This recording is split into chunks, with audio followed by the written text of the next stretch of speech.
Alrighty. We are back.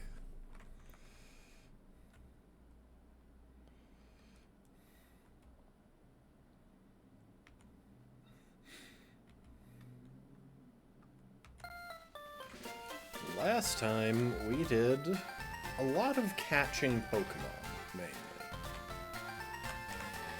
That was kind of the goal.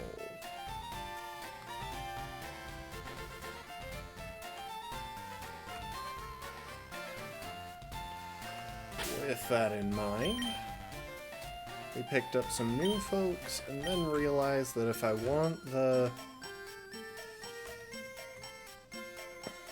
want Execute from the Safari Zone, there is actually a repel strategy that will guarantee it, but I need a Pokemon that is now lower level than anything I have. So Execute is going to have to wait a while. And there's still no guarantee that we even managed to catch it. Okay.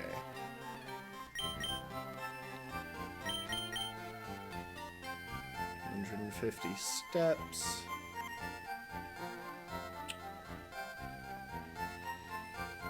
I've never actually taken the time to do the math and find out which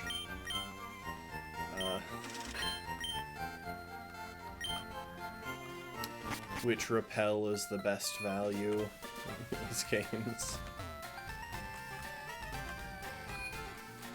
We are still going to head into the Safari Zone. And that's mainly because we have to if we want the TMs that are accessible.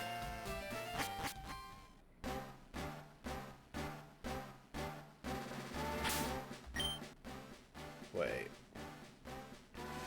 I shouldn't have gone in there.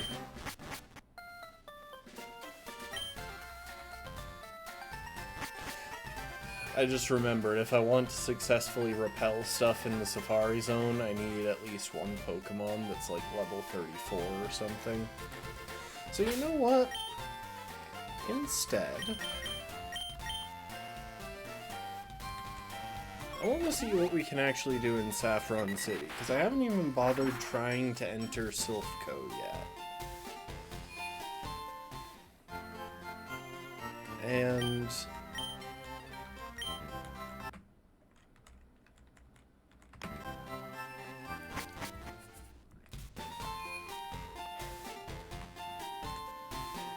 that's the next story progression thing. So I think that guy was awake until I beat Giovanni and possibly the tower as well. Silphco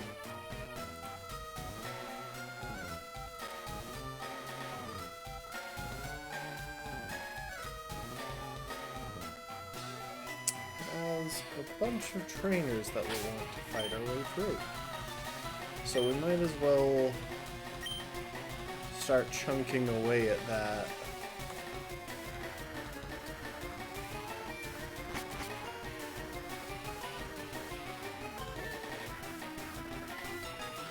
Right, there are all these teleporters here as well.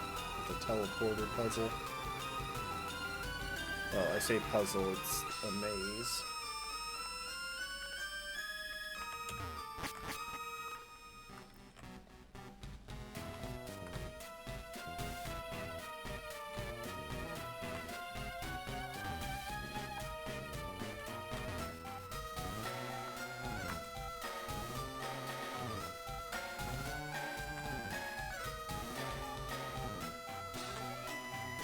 Actually, it's something that I definitely miss from this era of the games. All of these tile-based puzzles.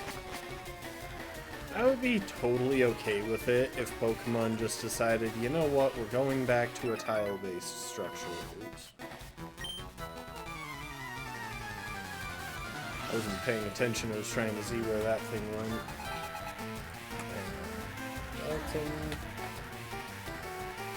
A Kadabra and a Mr. Mime.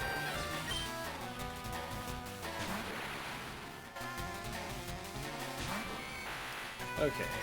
It's right in front of us, so I feel like the safe play is just to go nuts, like, fully offensively.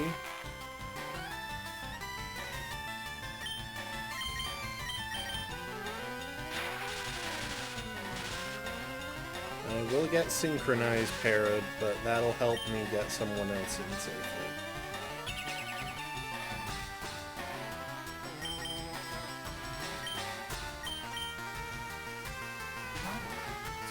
Whoever comes in next will presumably outspeed this thing.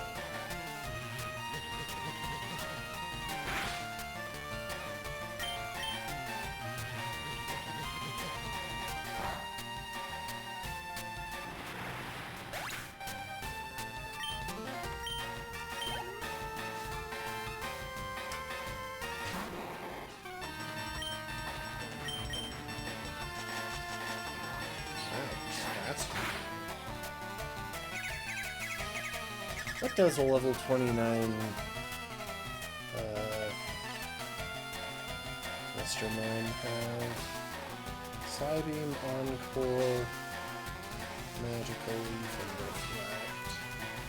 Okay, this is risky, but I think my best play is to risk the crit from Magical Leaf to get off a recover. Okay.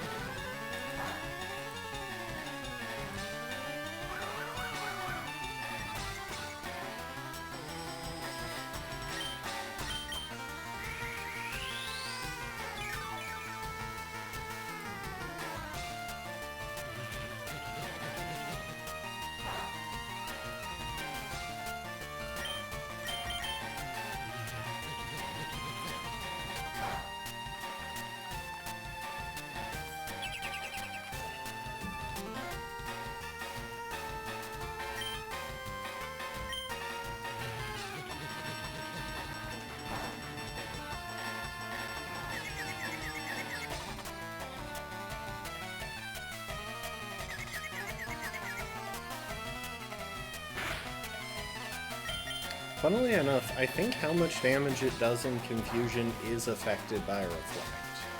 Don't quote me on that, but I think it is.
Porygon mentioned, not Vaporeon.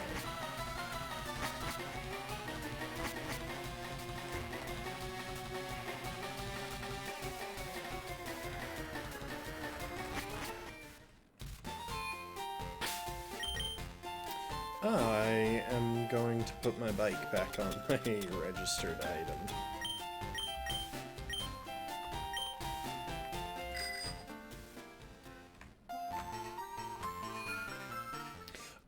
I should also double check where Professor Oak's next aid is. So I have 20 Pokédex entries now.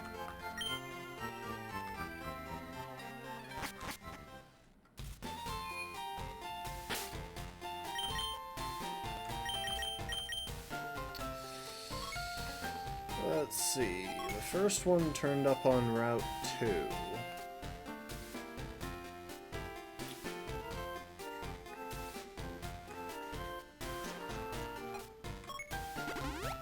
I want to say it might be in this Pokemon Center.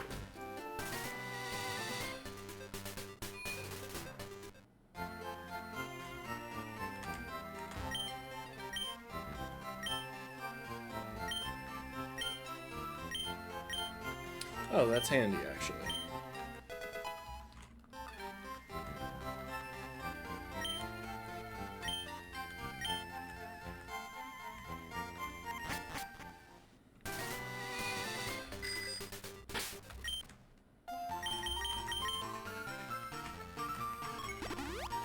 So I have a couple of Pokemon whose evolutions I'm delaying. And if I want to now, I can slap an Everstone on them so that when I'm stuffing their faces with rare candies, I don't have to repeatedly cancel their evolutions.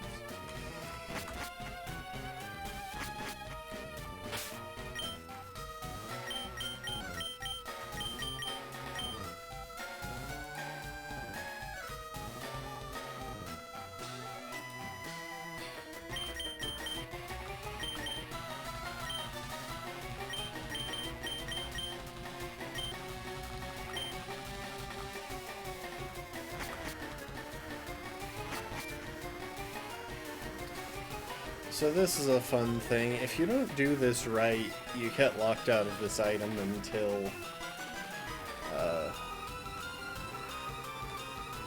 Oh, for some reason I thought you could bait that guy to get out of the way. I guess you are just locked out of this item until you clear out Team Rocket.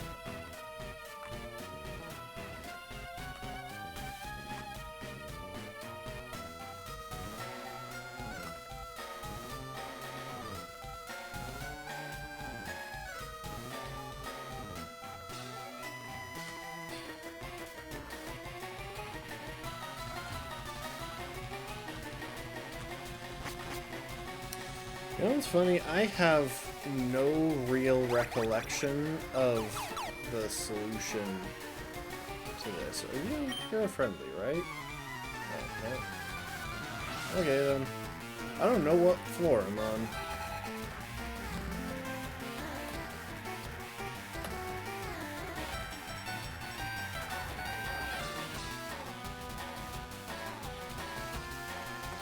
For some reason this guy isn't showing up in the list. What does he lead with?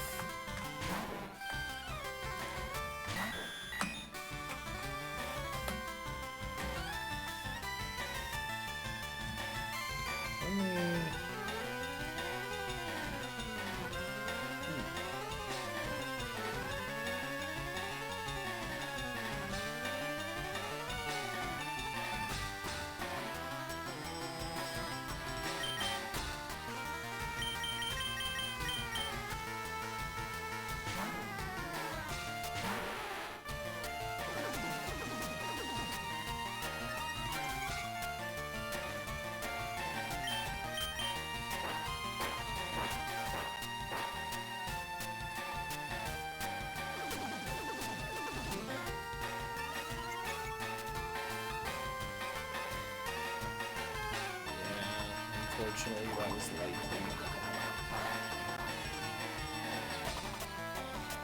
Yeah, this guy just straight up isn't showing up on Cerebi.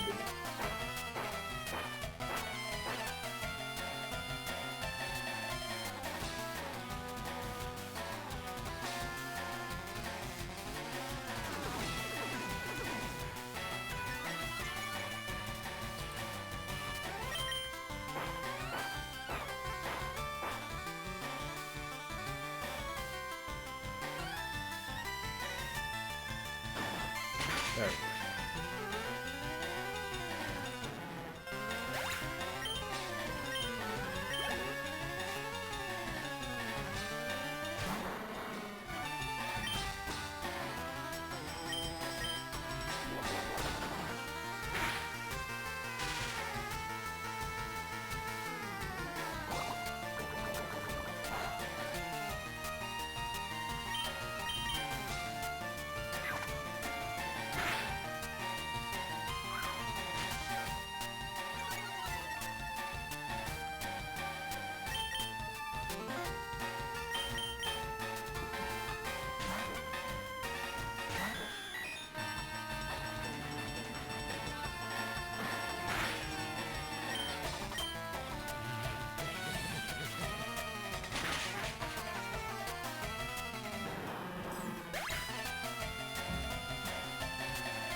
just die already.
This is a tall building.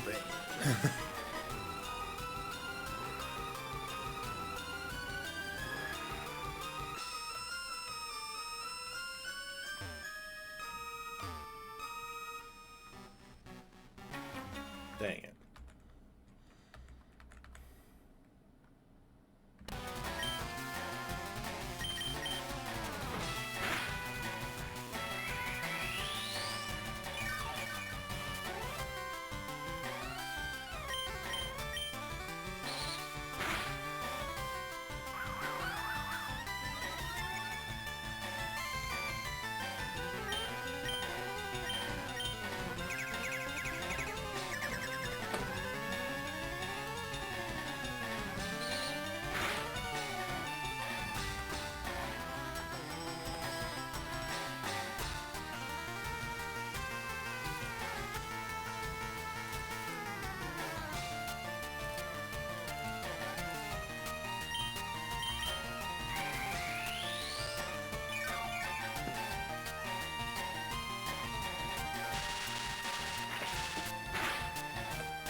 The trouble is, a lot of what we're encountering here is pretty close to our level.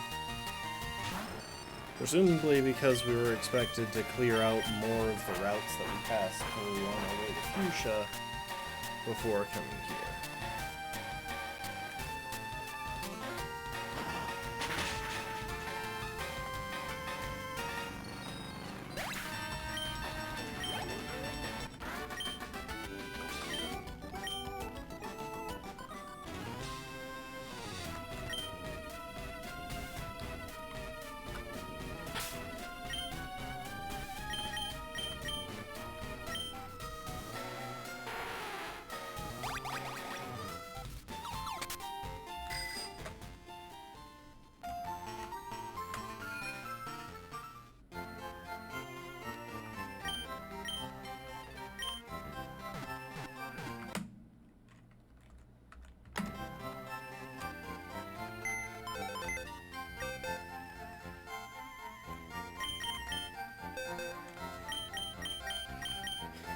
Okay, in the interest of never getting caught in a situation where we're forced to give up someone important, I am just going to grab one of our more sacrificable Pokemon and bring it along.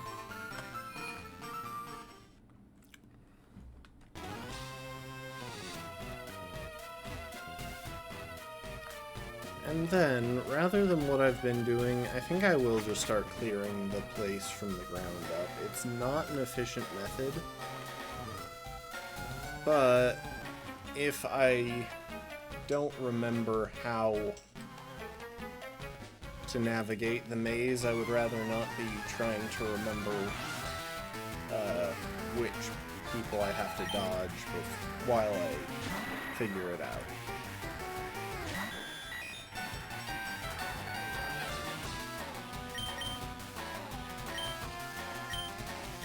I'm gonna pivot in Teabag, in case I get confused on the switch. I can throw off a Will-O-Wisp. And that's why I pivoted in something other than who I actually wanted to go to.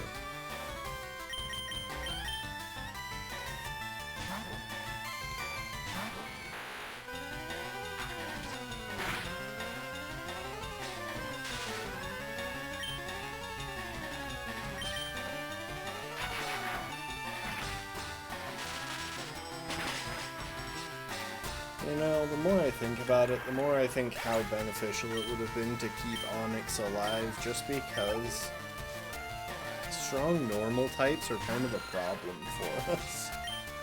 If we've got something that just hits hard on the physical side, we don't have a ton of physical bulk on our team. It's hard to switch into normal types because we don't have any rock, steel, or ghost types.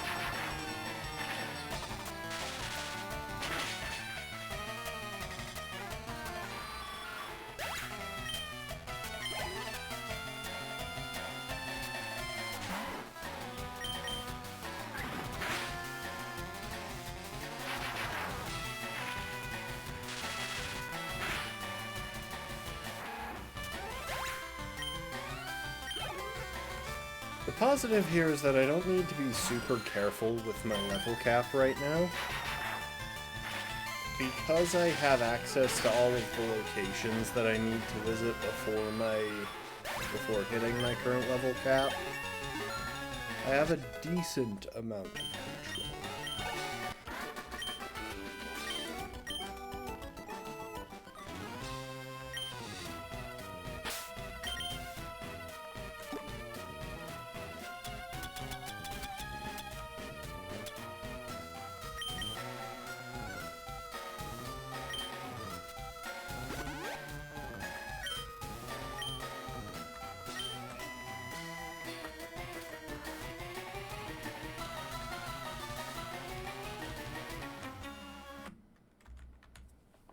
I really gotta switch up who I'm leading in this. I don't know why I'm still leading Handbag.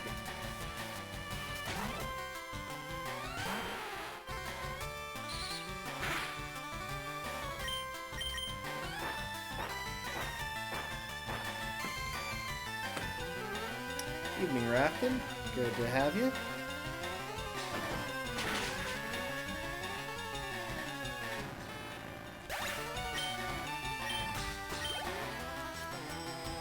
We are currently chunking away at a story quest.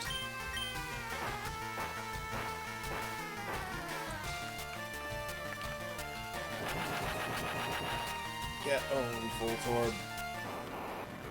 Unfortunately, there are a horrifying number of enemies in this area that know self-destruct.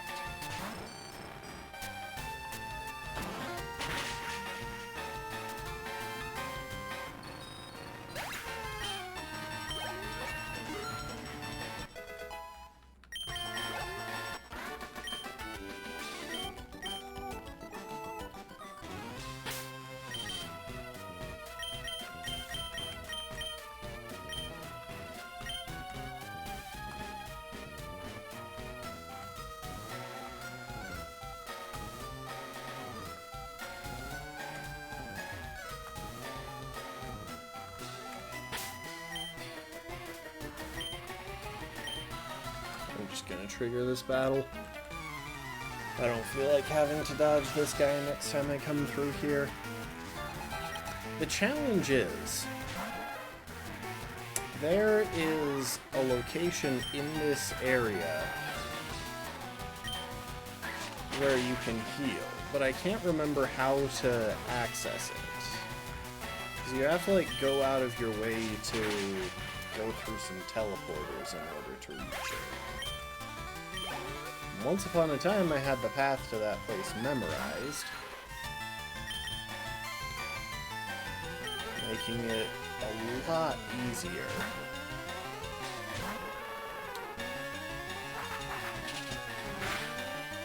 For me to just fast track to it once I got here.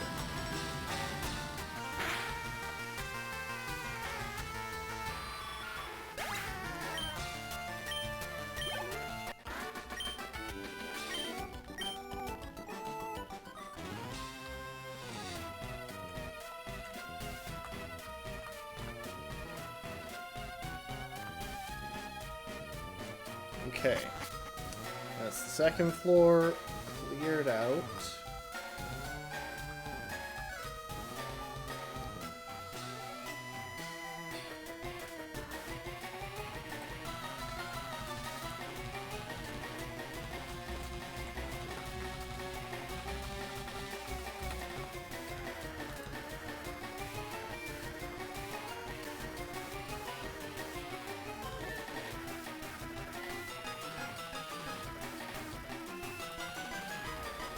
Except for one thing that I forgot. So let's see, the southwest corner of the floor.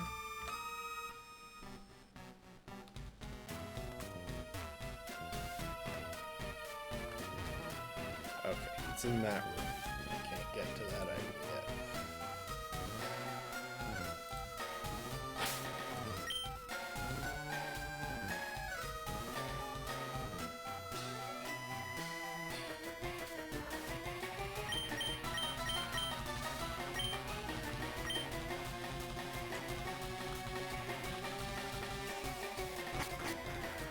What does a level 28 Hypno have?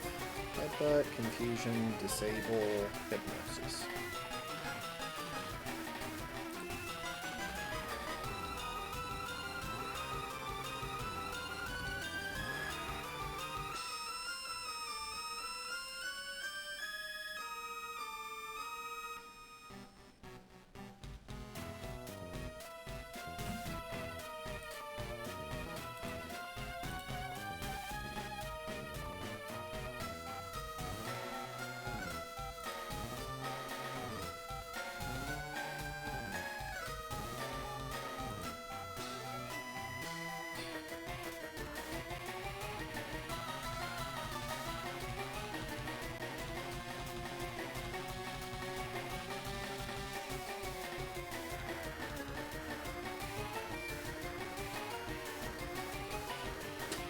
Sorry, looking up where to find a certain item.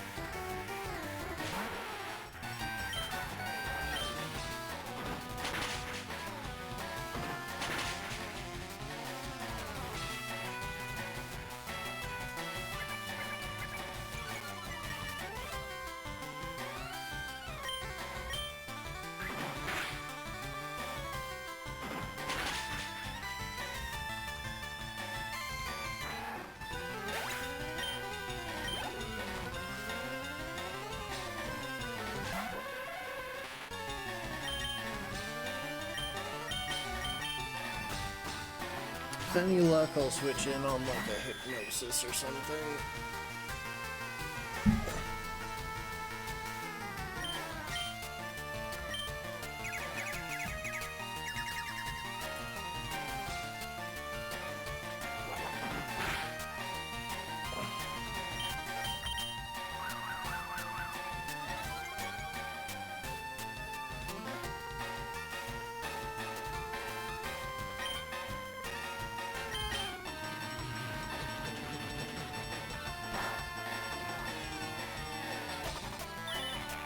Of course.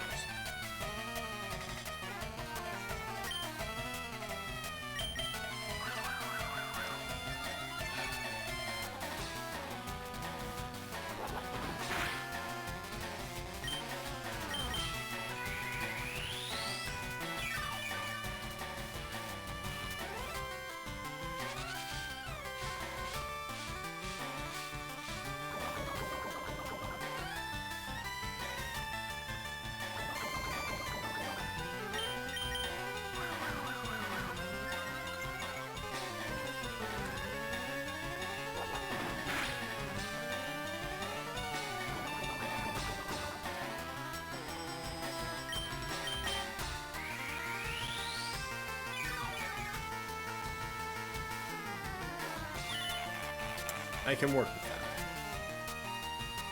I won't be disabled long enough for the poison to kill me. And that protects me from taking a random disable to the side.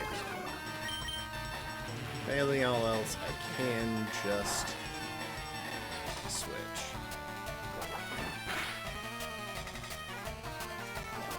Welcome to the stream, B.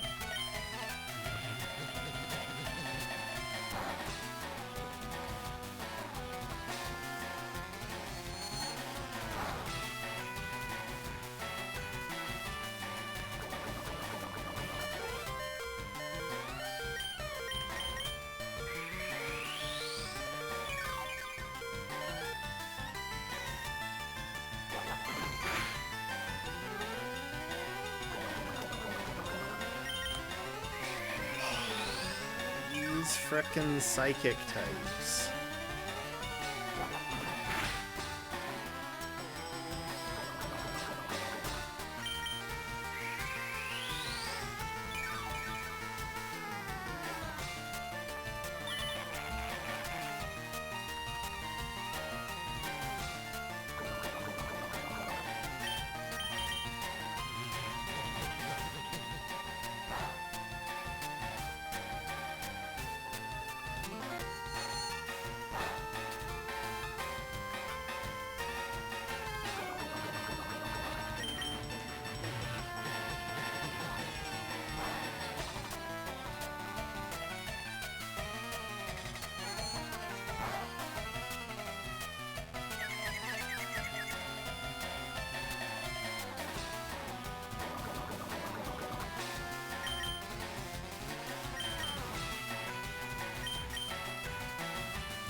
Of course he gets burned, because why wouldn't he?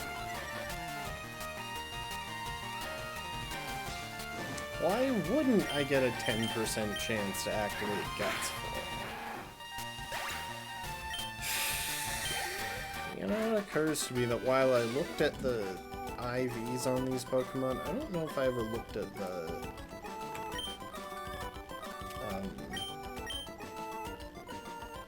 I don't know if I ever looked at the hidden powers.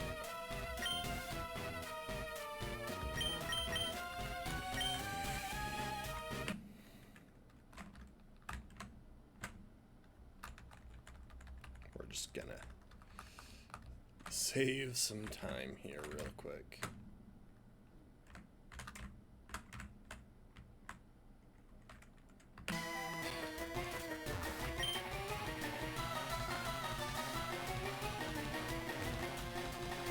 Why is that guy just down to give hints?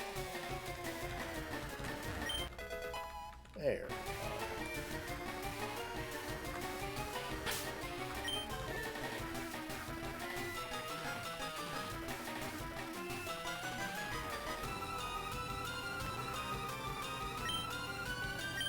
There's a scientist on this floor that we definitely want to avoid. I don't think it's this guy, since he's not a scientist.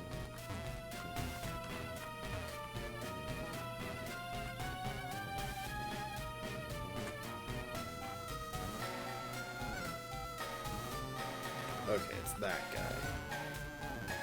If we can avoid encountering him, we should, because he has 2 exploders.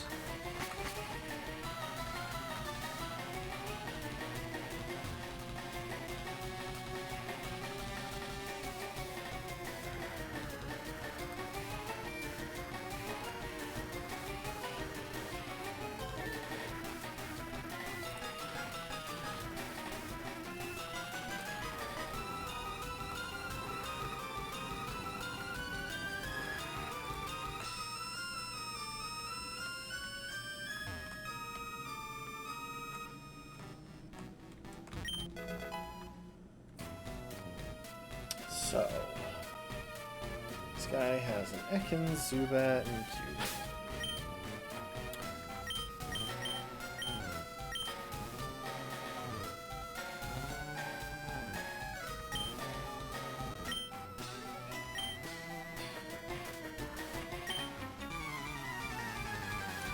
I know this is a questionable lead matchup against an Ekans, but the plan is just to put it to sleep and set up some growths.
Why does my Raichu keep getting crit on the switch in?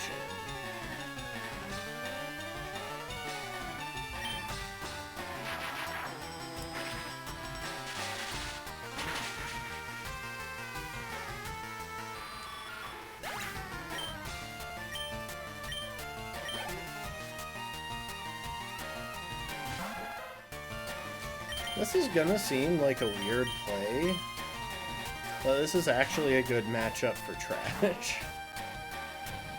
Trash is physically defensive and has water coverage. And we didn't get crit. That's nice.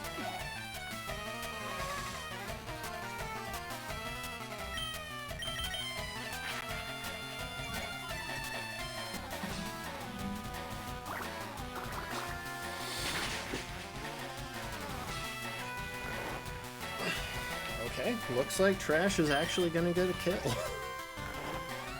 Good for you, I guess. Weirdly enough, I kind of like Trash's back sprite. Like I said, I had Fire Red growing up, and Trash is... Slowpoke is LeafGreen exclusive. So, I never did get to try out Slowpoke. This is my first time using it in this game.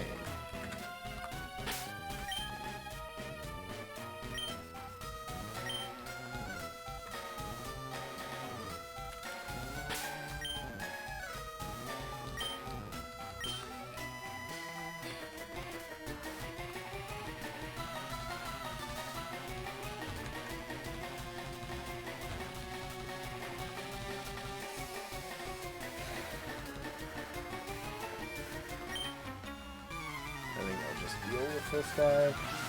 Like I said, I just want to clear this place out, make it so I don't have to think about the enemies when I'm trying to figure out the path.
I was fully expecting that to somehow low roll into not killing him, and then for him to get a high roll crit on me. Did I already go and get that? I got that item from by the tree, right? From the tree.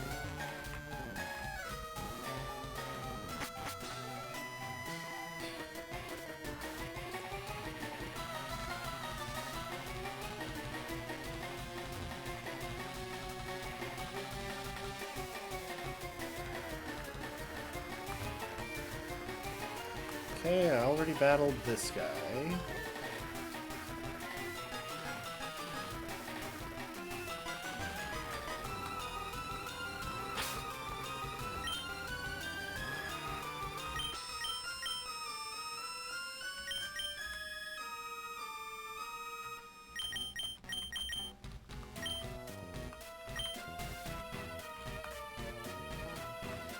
Weird strategy.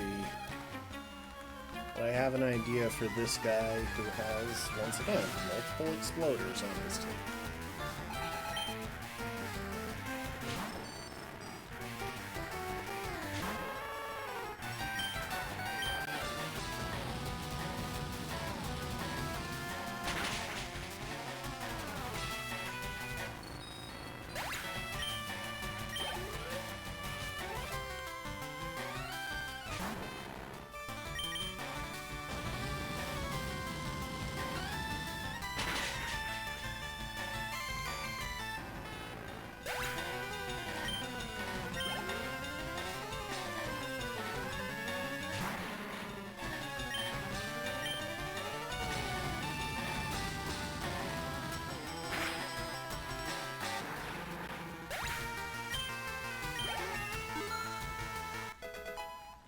Okay, so the plan was to use Will-O-Wisp on Weezing if it came out before the last Pokemon, because that would cut the power of self-destruct.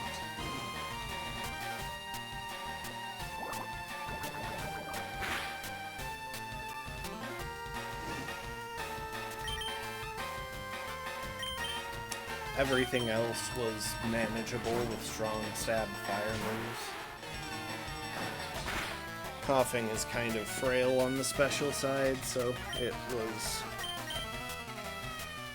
in my opinion, a fairly reasonable tactic.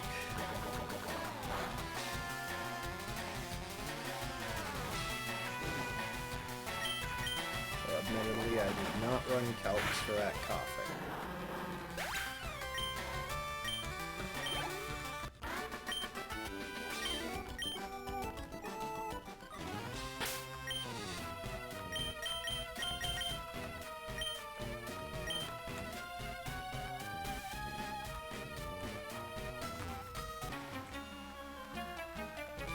Just come out of that corner so that I can get his stuff behind you, you jerk.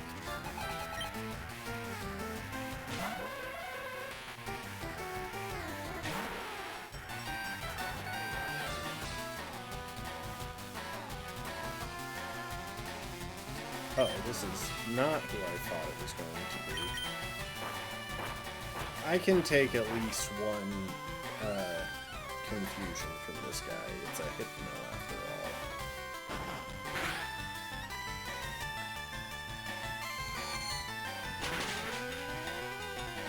Yeah, even if it had crit, I would have lived.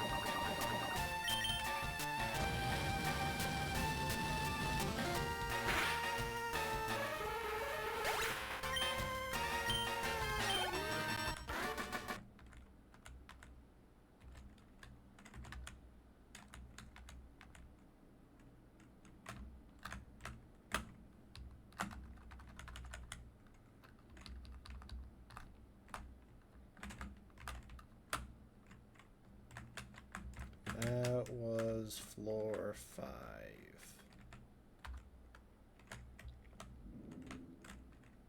Yep.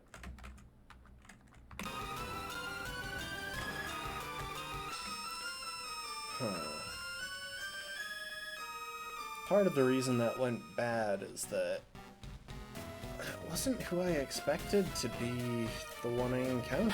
I thought it was going to be the dude with the Arbok. This guy.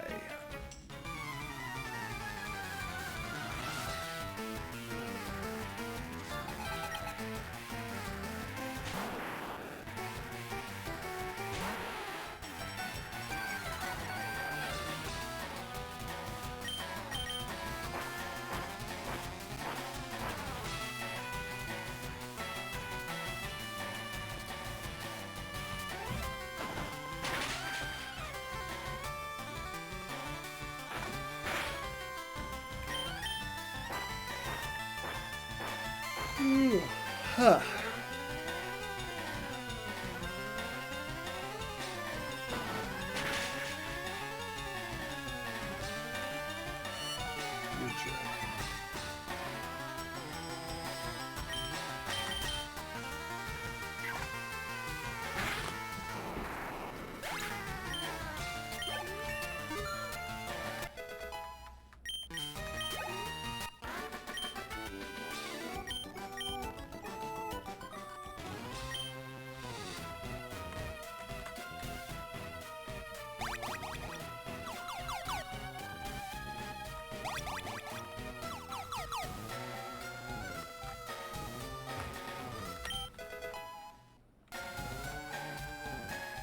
Alright, that's where the card key comes from.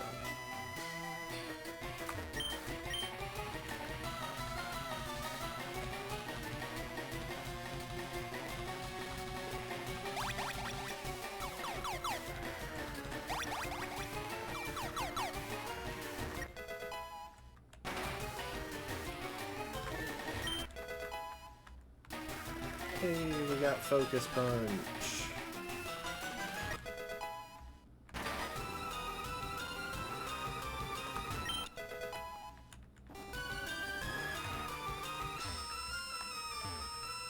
This guy isn't an enemy.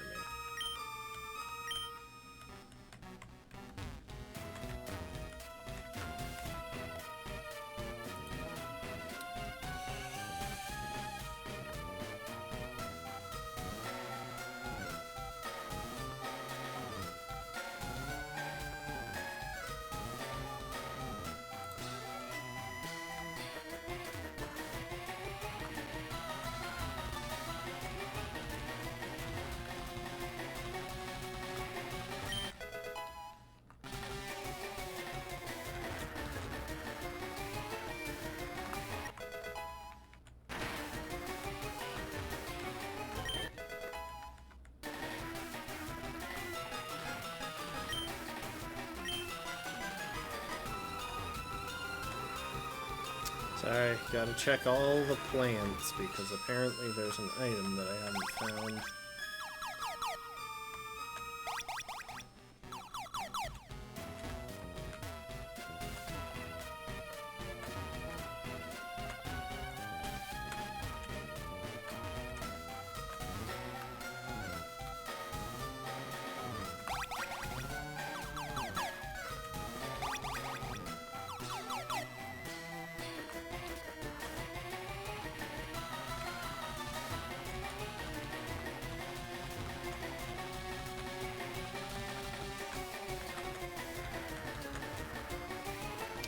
Okay. Well, given that we found the card key now, I kind of want to backtrack. Open the doors that we can on the lower floors now. So back to the second floor it is.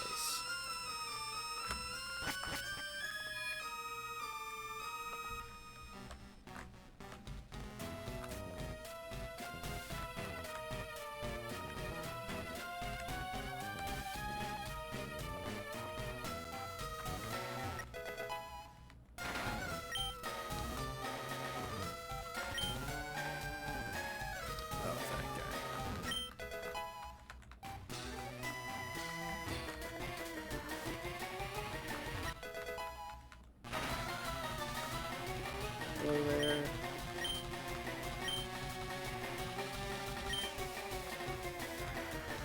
Okay, that's the Thunder Wave move tutor, which is definitely a handy thing to know about.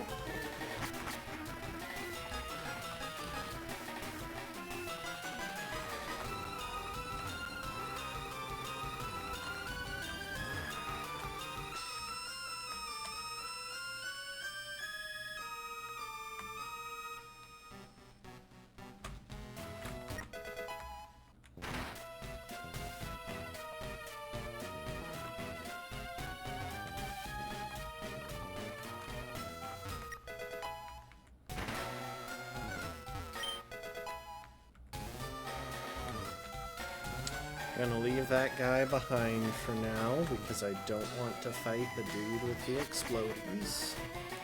Not yet, anyway.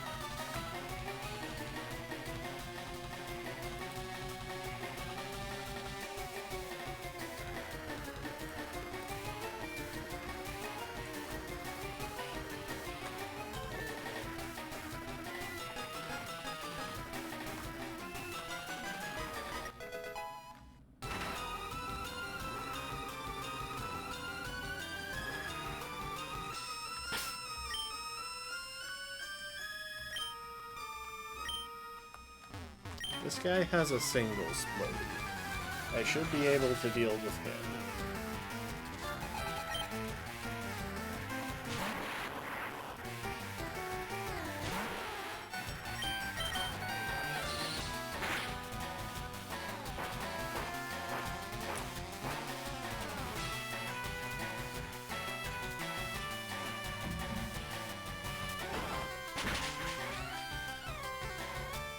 Really?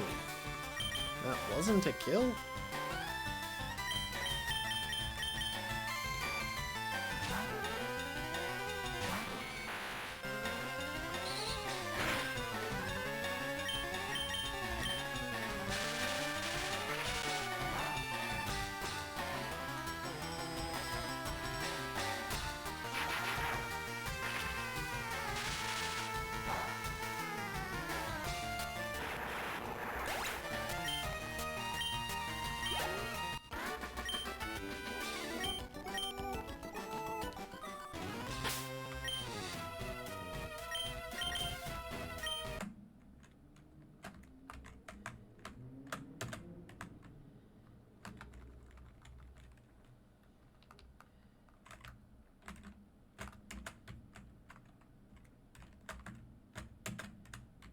is the 4th floor.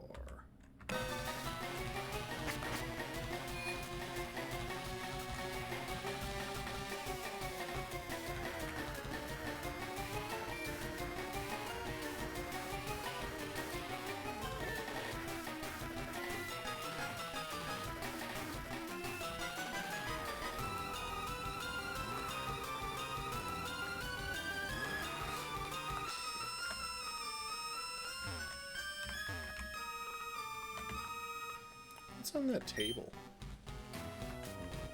It's a blueprint. I wonder why they went with blue for blueprints.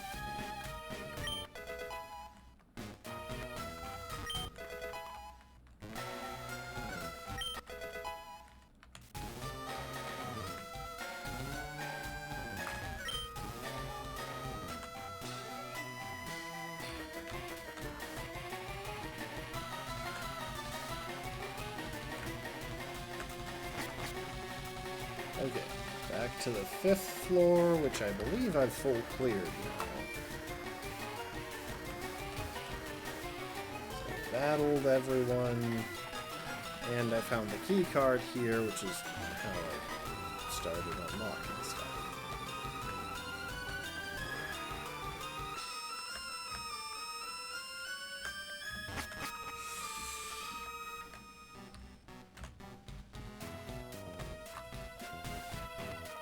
So, 6th floor.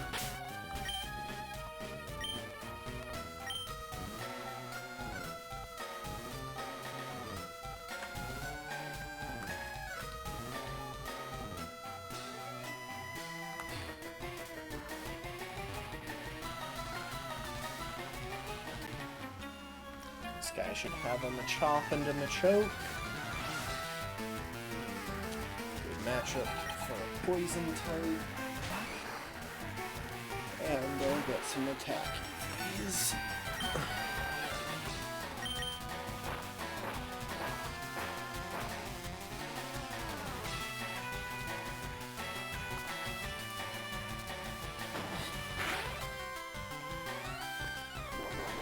Unfortunately, that will do a lot.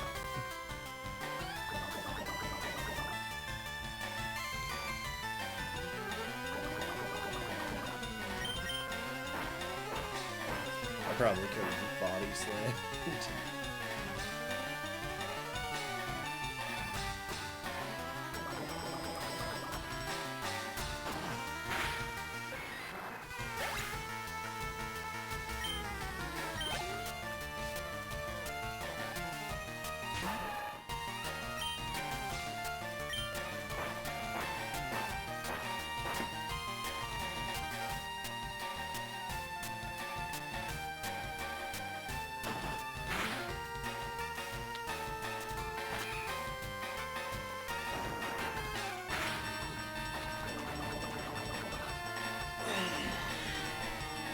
This one I definitely think I want to dig.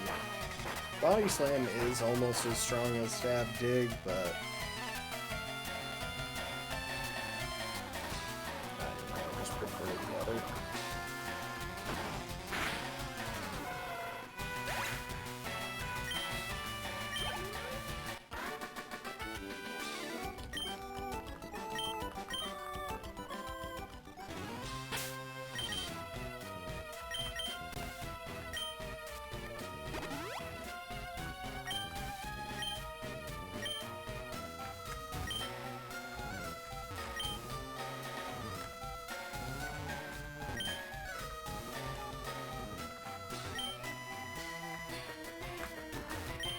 Gotta love a person saying they must have targeted Sylph for our Pokemon products, as if there is any other kind of product in this world.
don't even know if this guy is working with Team Rocket or if he's just really pissed off and totally okay with them being here.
That's everything on that floor. For what it's worth, the next floor up is where we encounter Box, but we have to go through teleporters to actually run into him.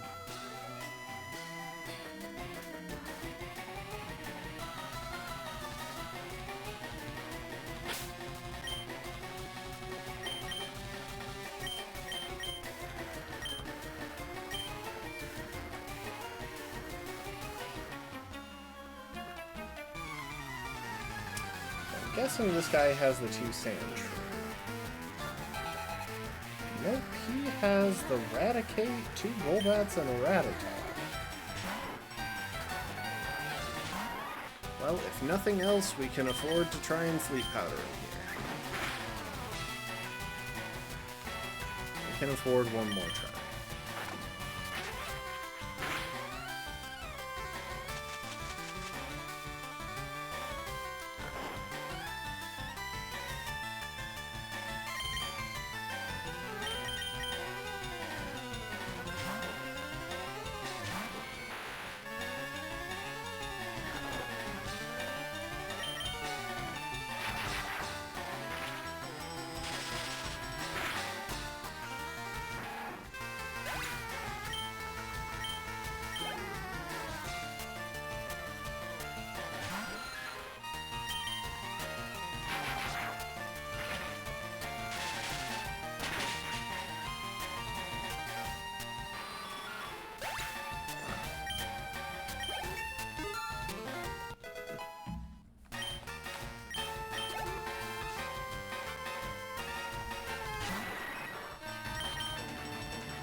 Okay, it looks like there's also a scientist on this floor who has a muck and an electrode.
why all he's doing is leering at me.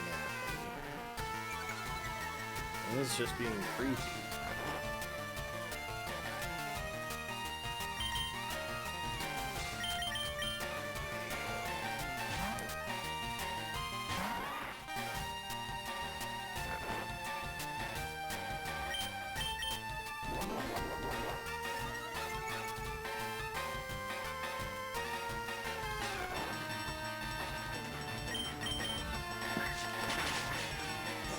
Growth was for the second cube in case that wasn't obvious.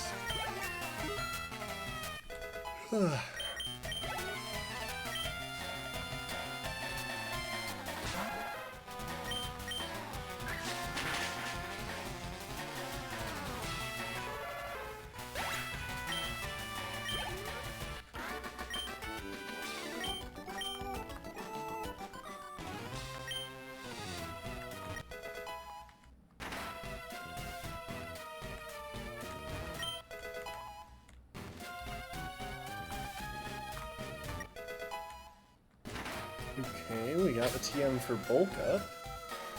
Really nice, actually. Where do I need to be looking out for this zinc?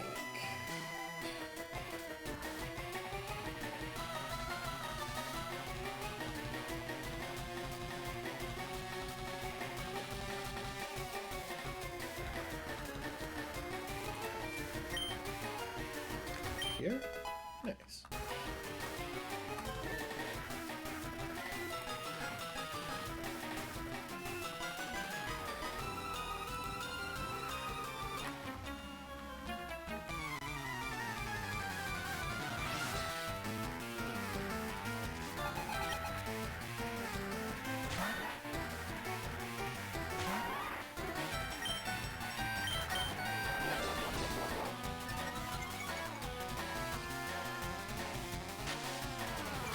I hate you.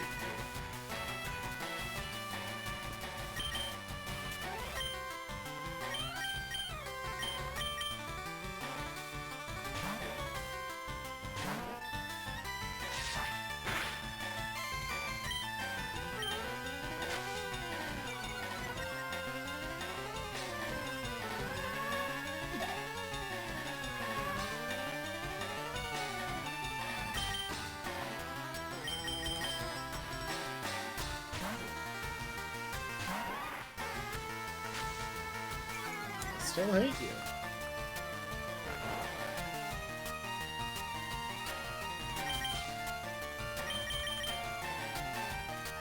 Hang on, we're taking a couple of turns to do something real quick.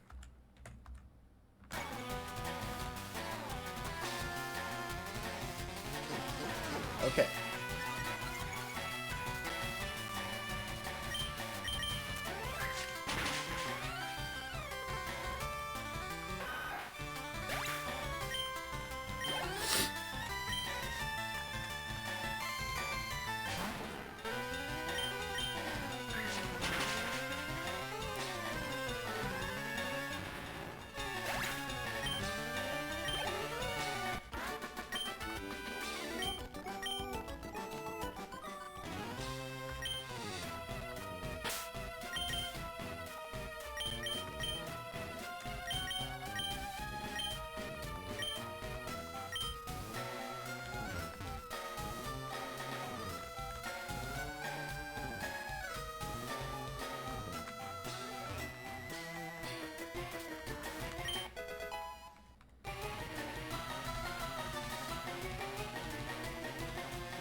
Alright, I'll leave that scientist to whatever it is he's doing down there.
I'm not even that tired. I'm just really feeling my workout from a couple of days ago.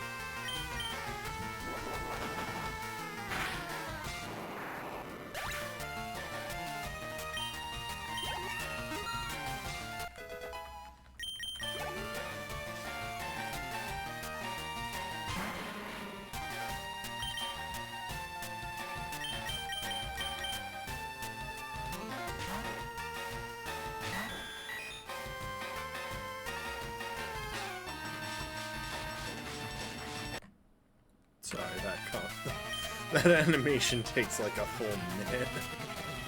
That's an exaggeration, but it feels long.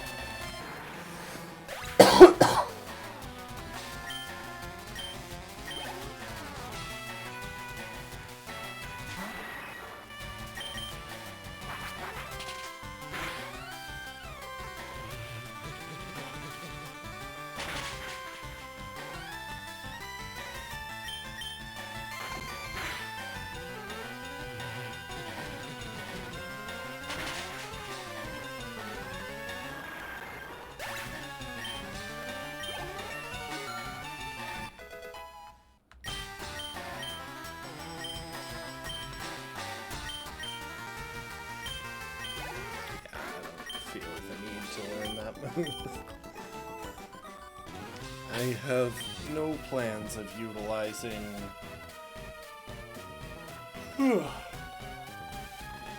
Zapkin strats.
Just don't crit, please.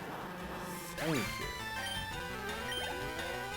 So that would have had to... I would have had to miss Will-O-Wisp, and he would have had to crit in order for that to play out.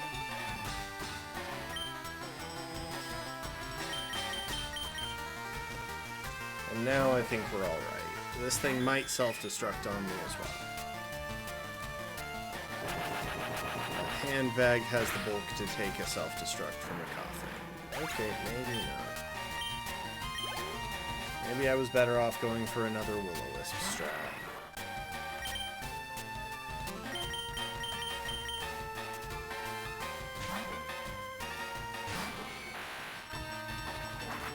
Actually, come to think of it, I probably could have just clicked Flamethrower and killed it. So, that was a misplay on my part.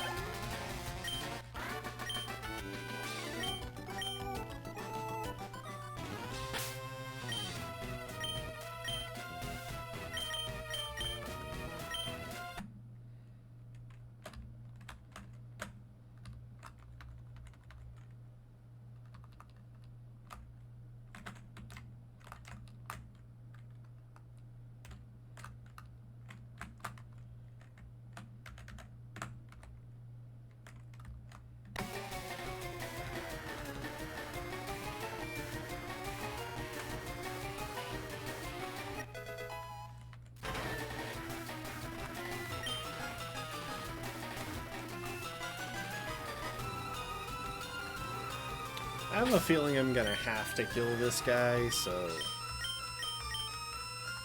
let's just do it.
Oh, I know. Let's go fight this guy.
So his last Pokemon is Hitmonlee.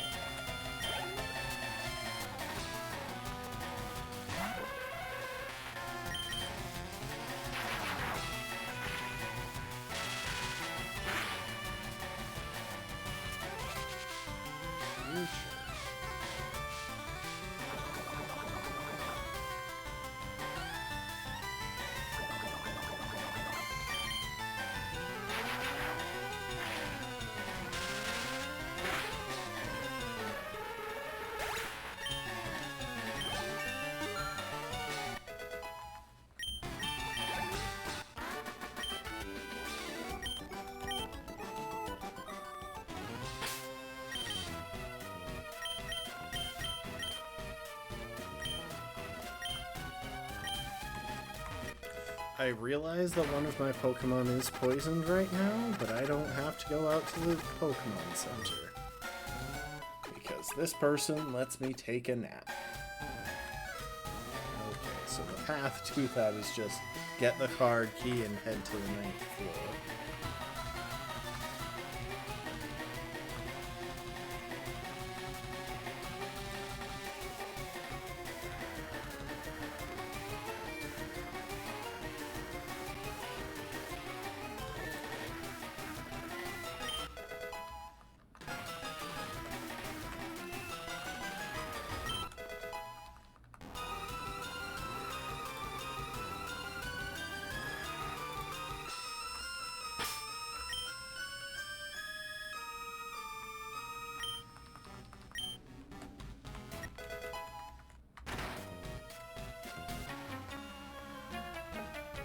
I might have been able to avoid that guy if I had gone one block lower, but...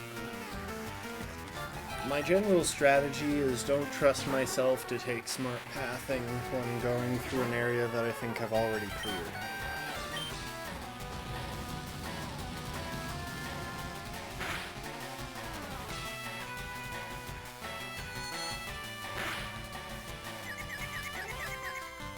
Screw it, I'm hitting flamethrower again.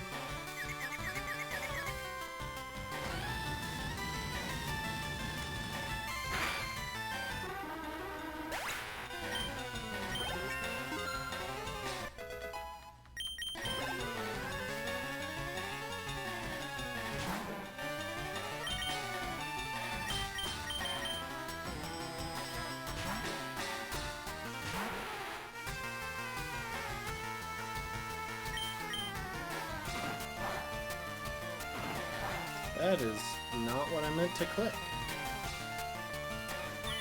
But you know what? That's fine. Double kick can be disabled.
Oh, it's that guy.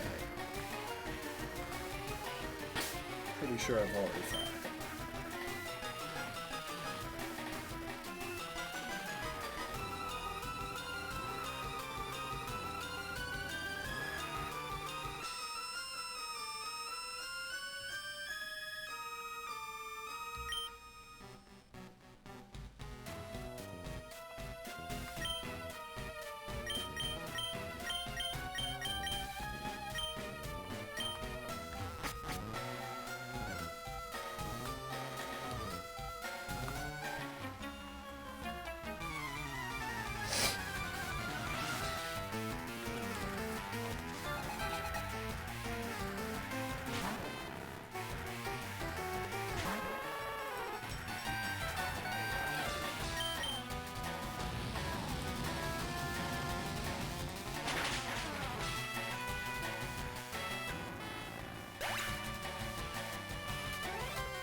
Exactly.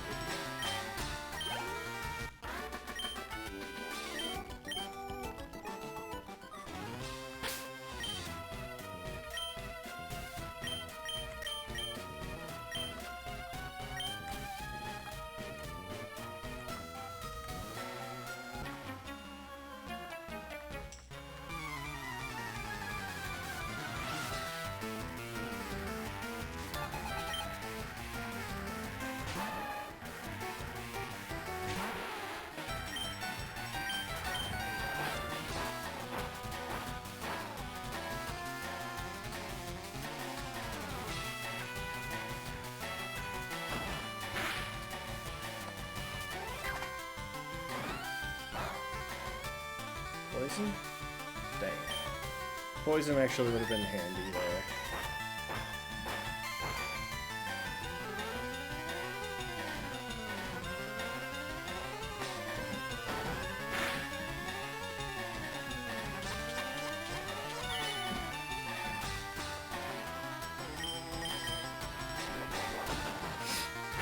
Oh, I got blurry. Yeah, I had to use blurry strats for this fight. It was the only way to make it reliable.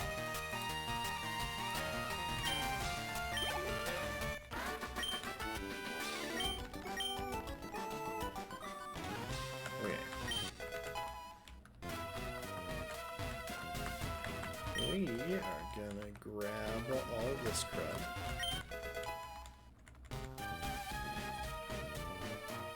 And we're gonna head back down to the 9th floor because I want to heal.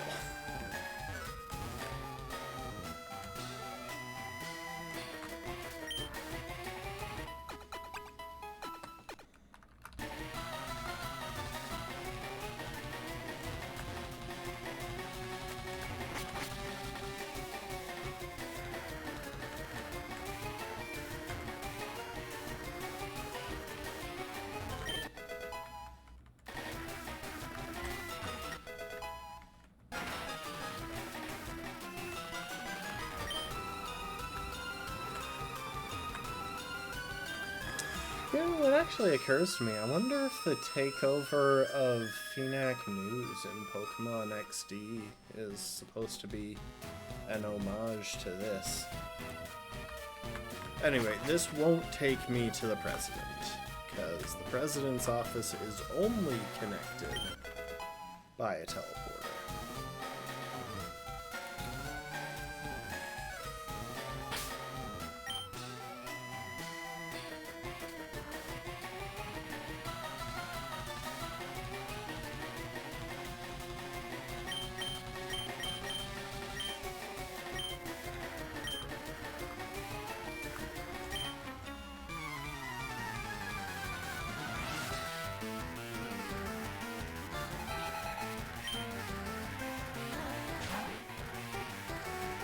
I am going to set this to speed up because this is just going to be me clicking flamethrower 5 times and it won't be interesting.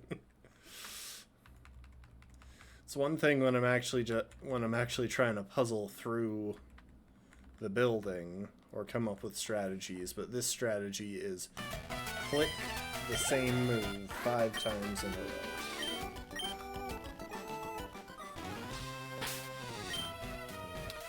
A level 32 execute is on one of the next people I'm gonna fight. Oh, do I want to fight that person?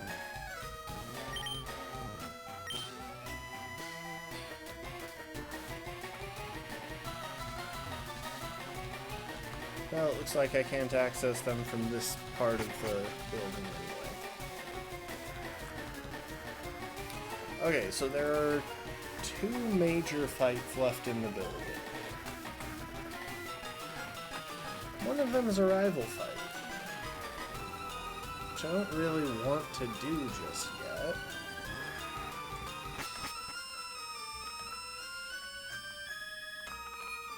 Why am I taking the elevator down?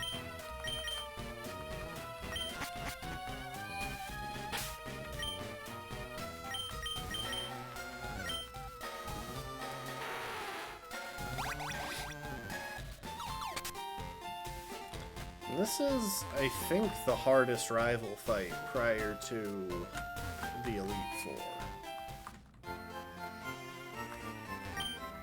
It might be the last one prior to... No, there's one more in... I feel like there's one more in Victory Road.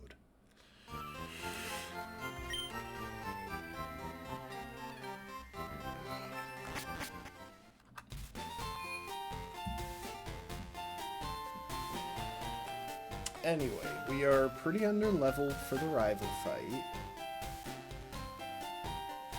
But I think we're now high enough level to rappel our way through the Safari Zone safely. Let's see, that was 31, 33. I'm just looking at the levels of everything in the Safari Zone.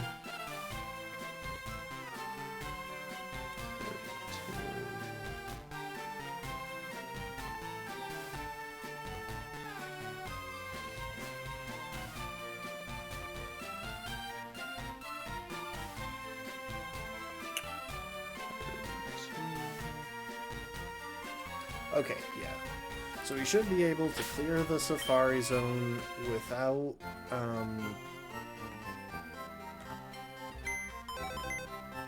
encountering anything and risking locking ourselves out of something useful. Well, that's not even true. There's a real argument that it would be more useful to have Nidoking than,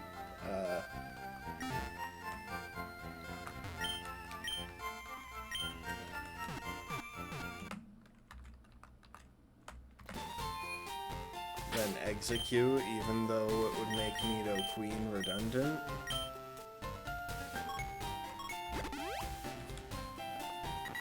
But on the other hand, Nidoqueen has gotten a lot of levels in this run, and a lot of EVs. Oh, this is the Warden's house.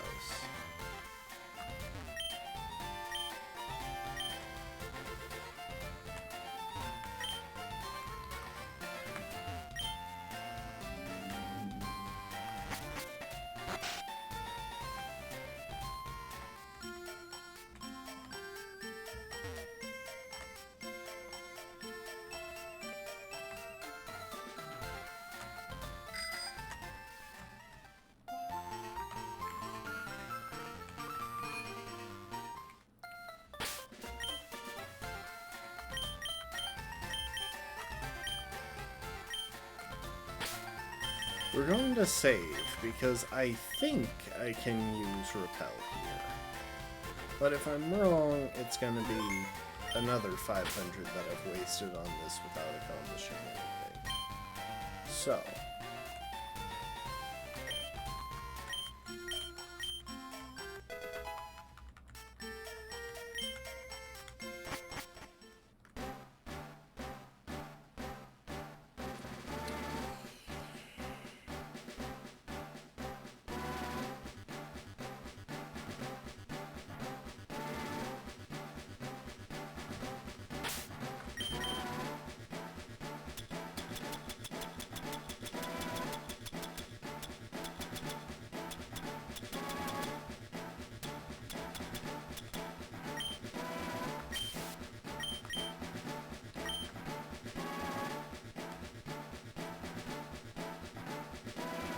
let's see, so...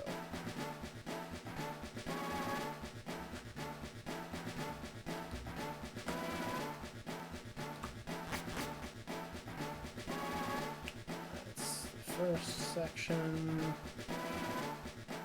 Second section, we have to go through some grass.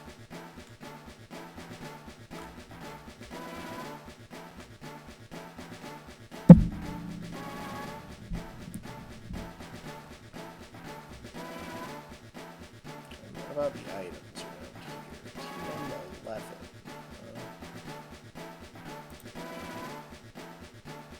Sunny day.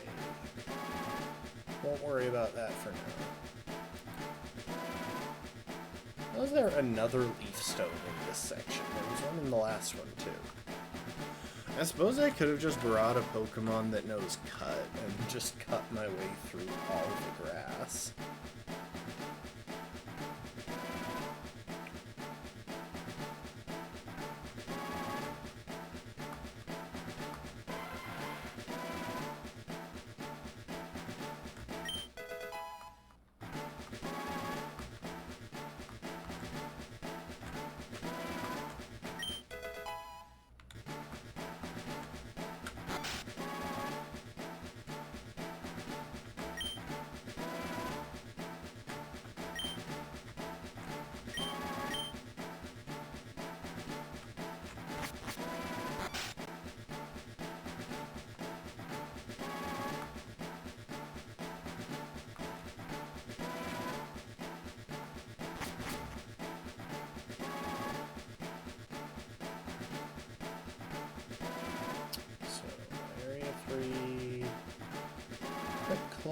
TM47 and protein.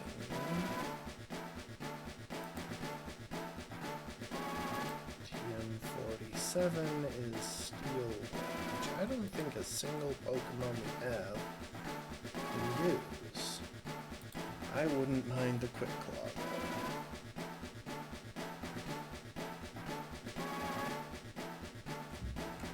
though. Oh, I gotta check this out.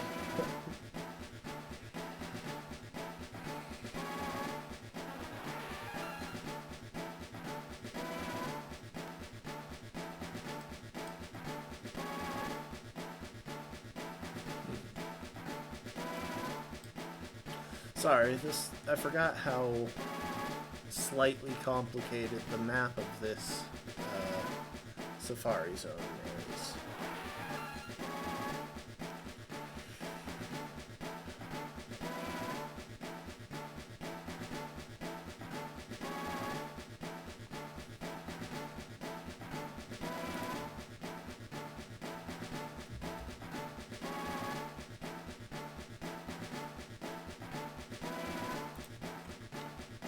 Okay, there.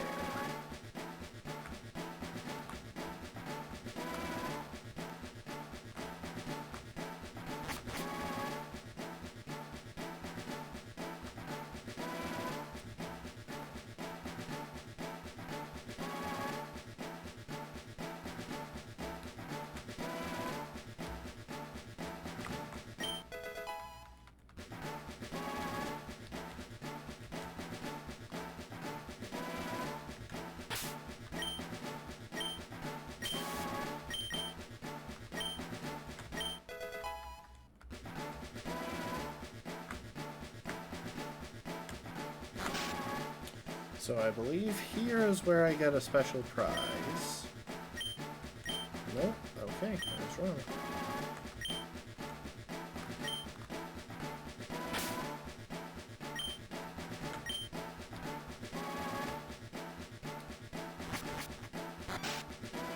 Oh, that was a waste of some of my finite steps. Might not actually be able to make it all the way to the farthest corner now.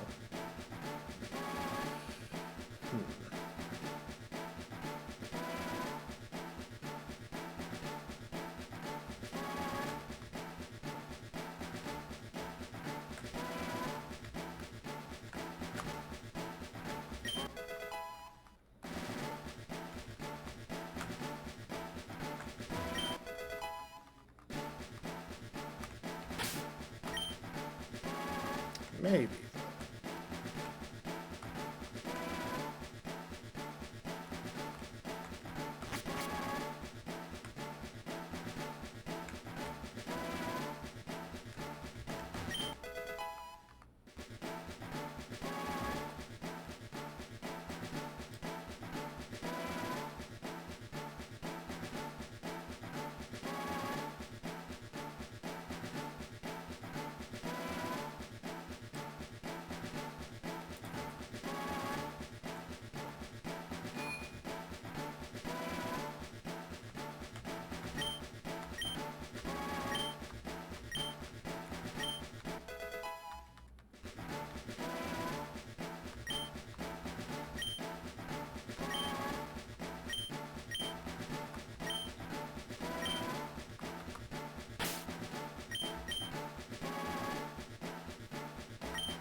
Okay, I just want to double check, make sure that I did in fact pick up the gold teeth.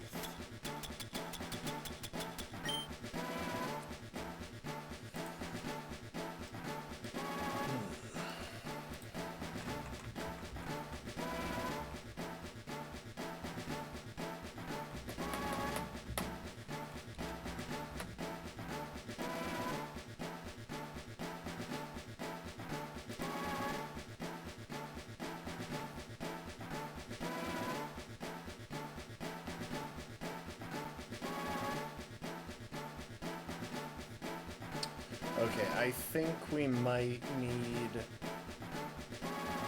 to circle back through, which is annoying. But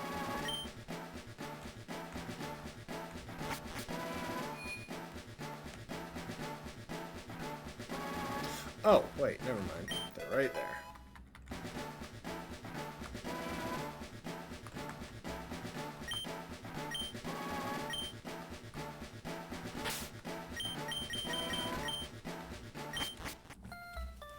Alright.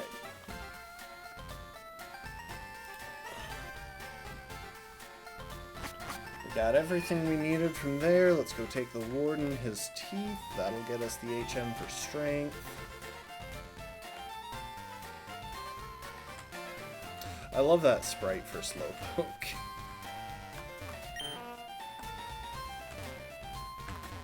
That side sprite. Oh, wrong house.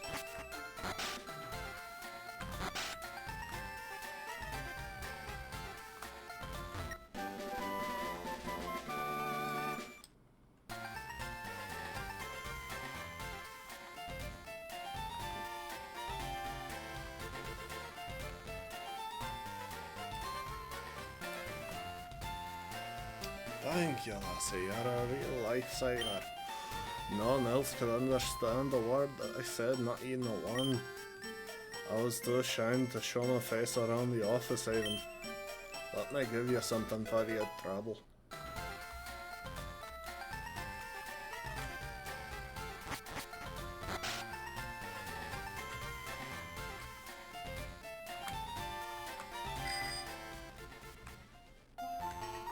We also want to clear out a good chunk of the poison gym itself.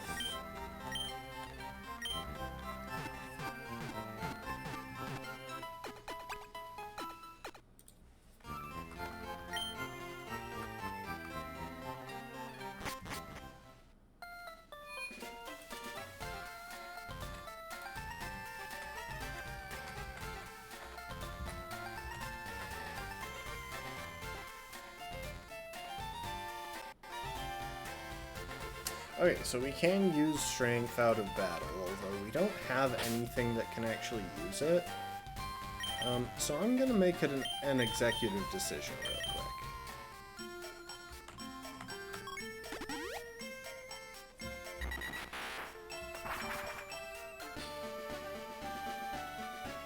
quick. We are gonna go catch a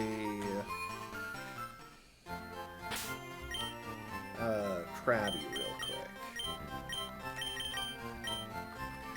Because Krabby makes for a pretty solid...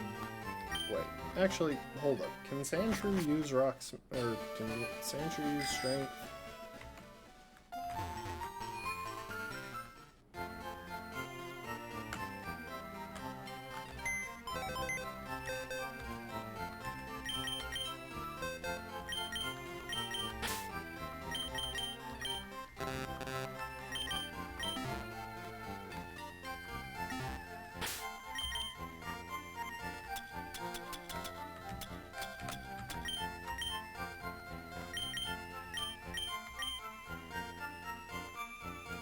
It can, okay.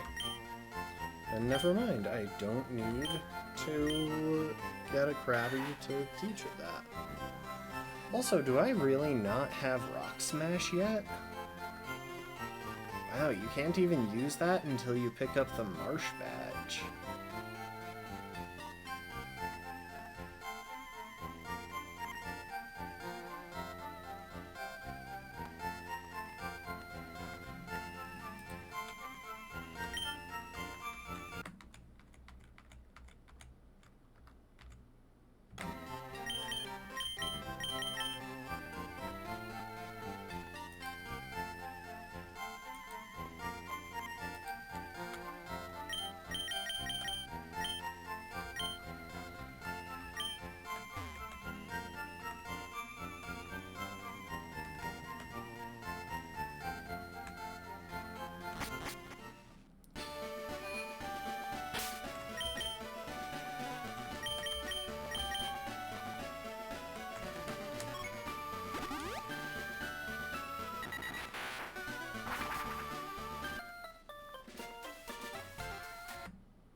I meant to hop on my bike, not do that.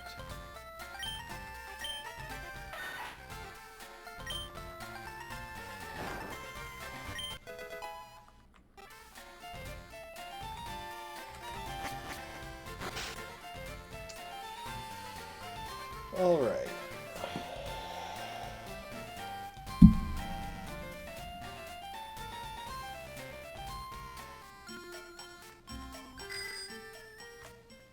I'm trying to think through some of the things that I still can benefit from doing. So, there is the Fuchsia Gym.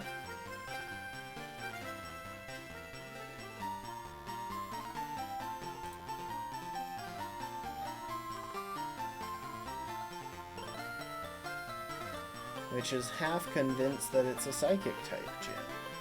Because why not, you know? We definitely needed to encounter more psychic types in this.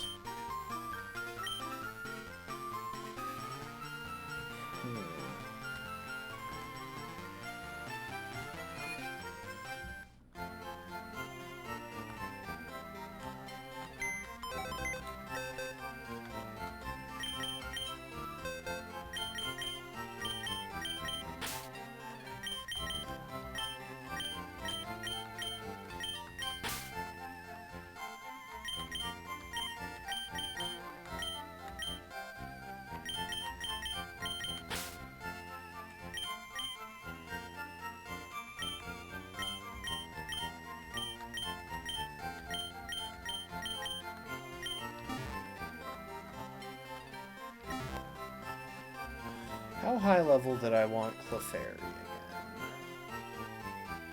Okay, if I get it up to 33, I can just let it evolve. Which seems like a good idea to me.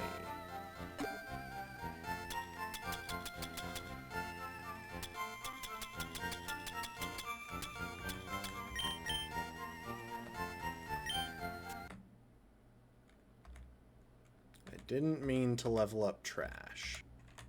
I just saw something pink and went for it.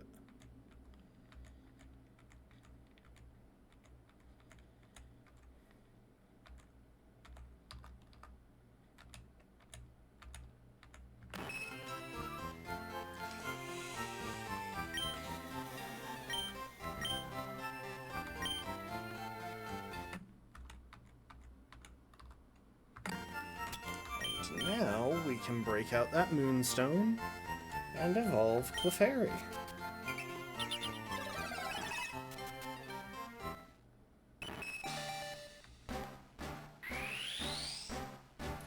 There's a reason that I wanted to do this.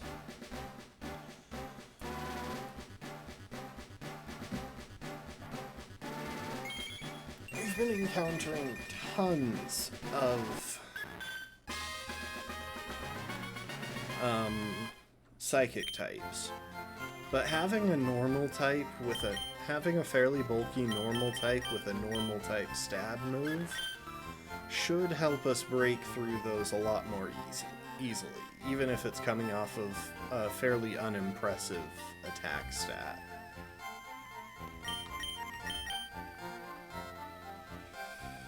Anyway, I think I'm gonna go ahead and get everyone that's in the party right now up to level 34.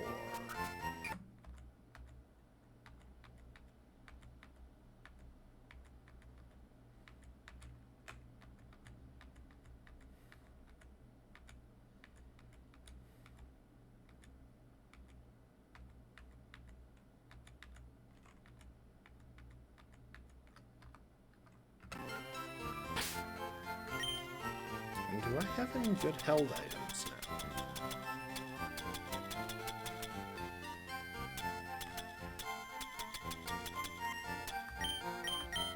I mean,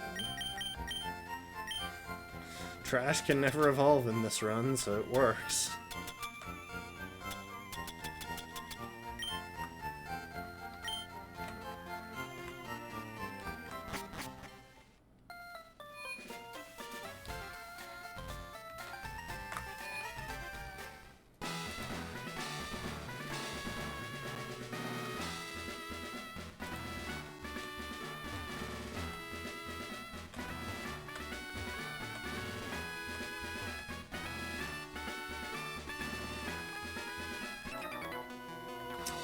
You got me.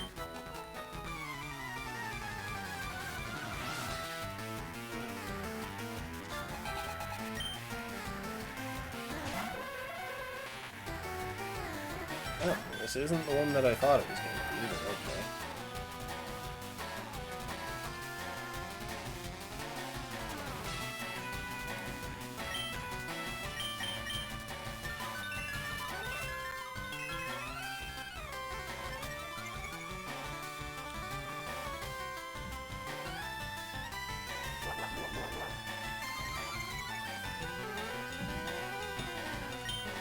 Well, you just got yourself killed.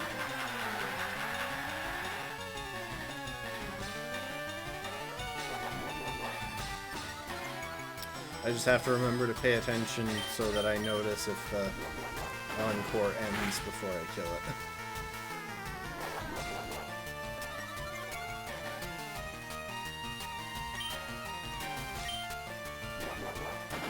Should be a clean 4-hit though.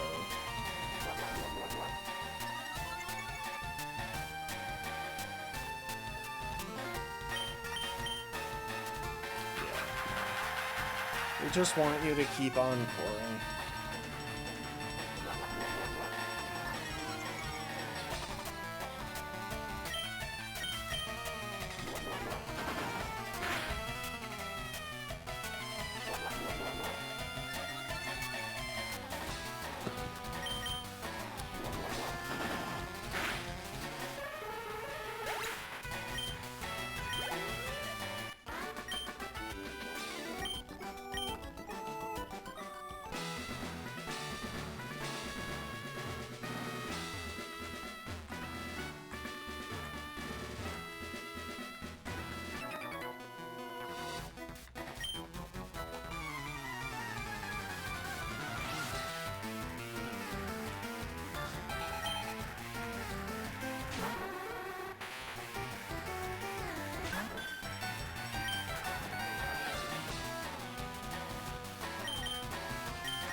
Oh my. How the crap does it know Psychic already?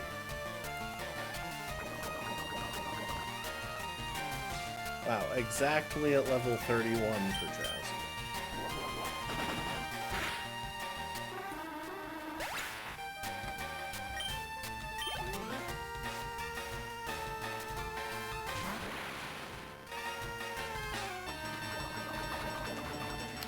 Unfortunately, that means we can't keep it around for Kadabra. But we have some options.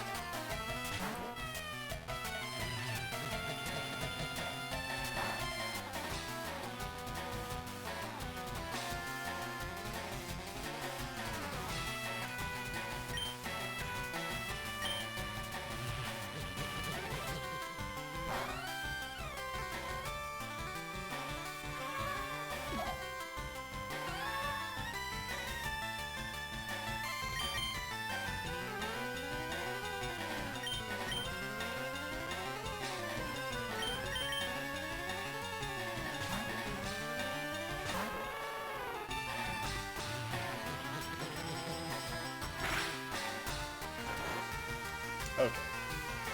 We can break through the rest of it with this.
Alright.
You know, I should have gone for agility first.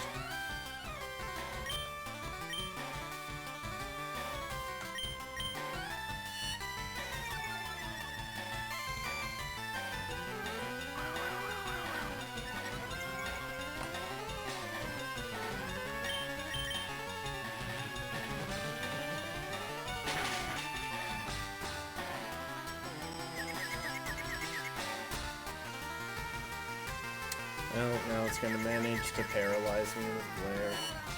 Oh. Okay, it just decided not to for no apparent reason. I'll take it.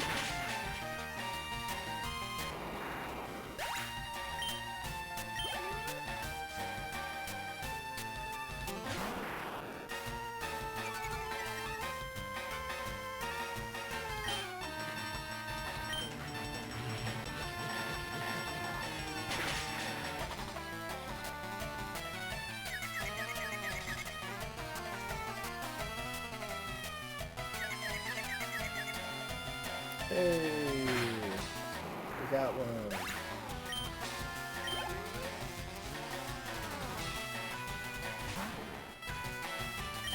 Anyway, I'm at -4 defense, and this thing actually has physical moves that do meaningful damage, so...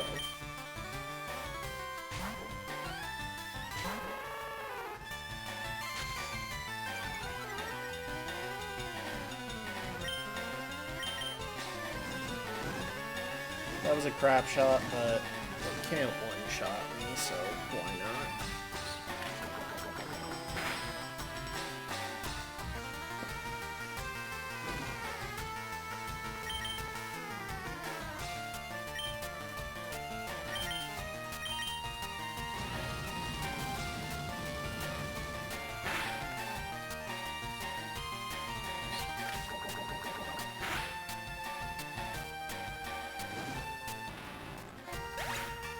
Burns are kinda busted in this generation. They do the same damage as standard poison, which, paired with their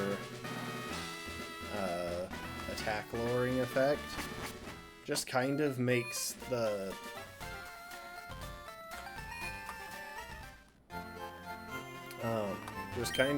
them better poison. The only downside is that you can't burn fire types, but guess what? You can't poison types or steel types.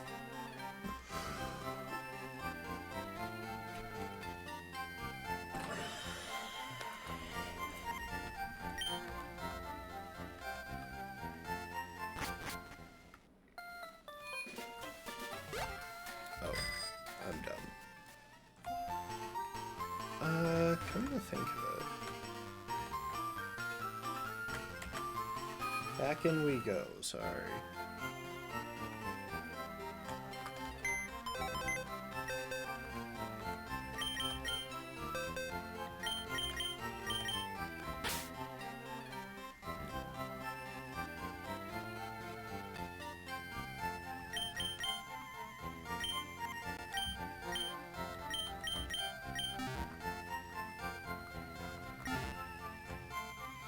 You know, considering just how many poison types there are in Kanto, it's kind of wild that so much of Koga's gym consists of not poison types.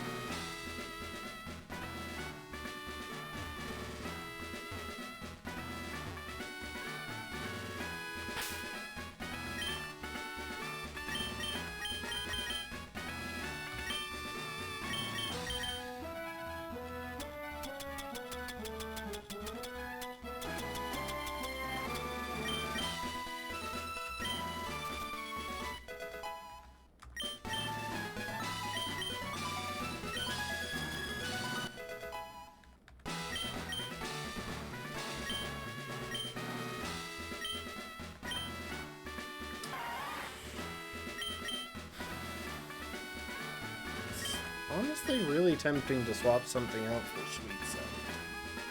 Hey, I can use it to make inaccurate moves a whole lot more accurate. Whew.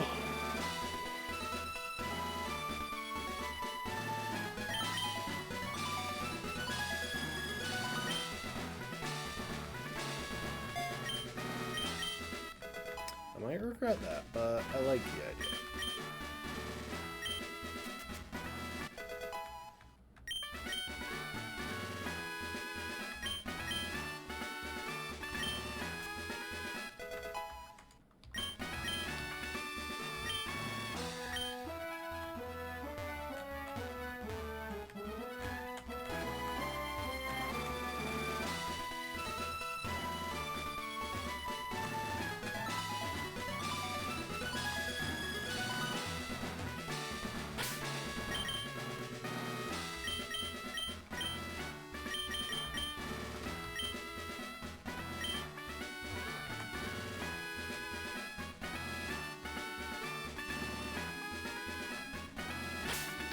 I don't know if this guy turns, and I don't want to risk it in the process of finding out, so...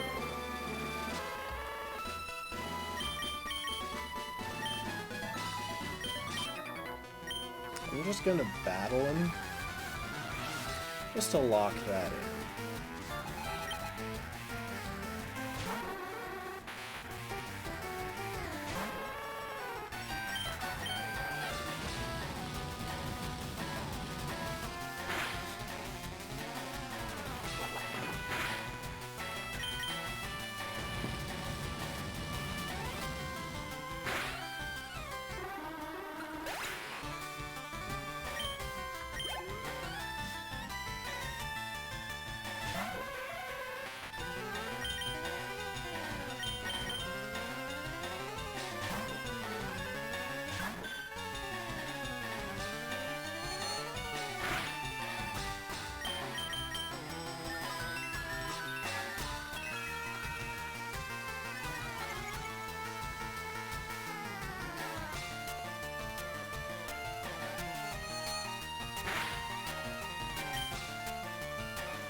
There we go, something to lock you into.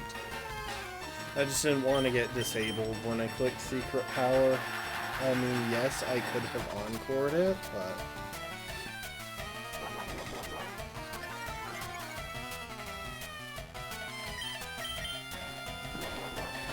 it still would have been annoying.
So, I do need to think through my strategy for Koga a bit.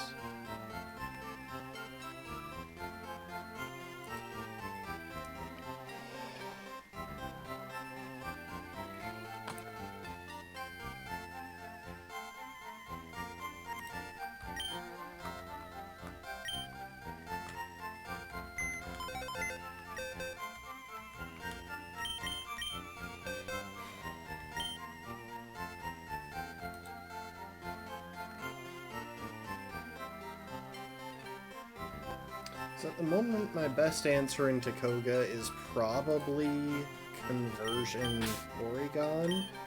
Setting up a conversion to get Stab Psybeam and trying to break through that way. I just don't know if that'll be enough damage output to get the job done. The alternative would be to find some way to soundly one-shot the two Coughings. The trouble is just, I don't know exactly how the Switch initiative in this game works, because I've been incorrect a decent number of times. And if Weezing comes in and manages to hit a big explosion, we're in trouble.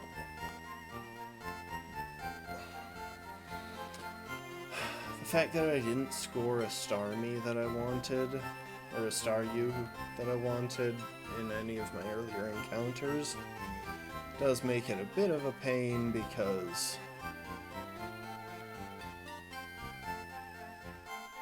not only would Stab Psychics easily tear through this team, but I would have a good shot at getting rid of any troubling toxic status.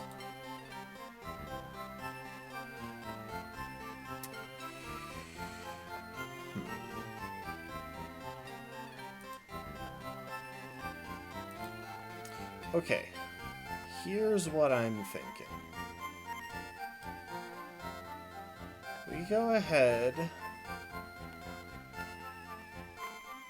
and revisit a couple of places that we kind of skipped through or avoided.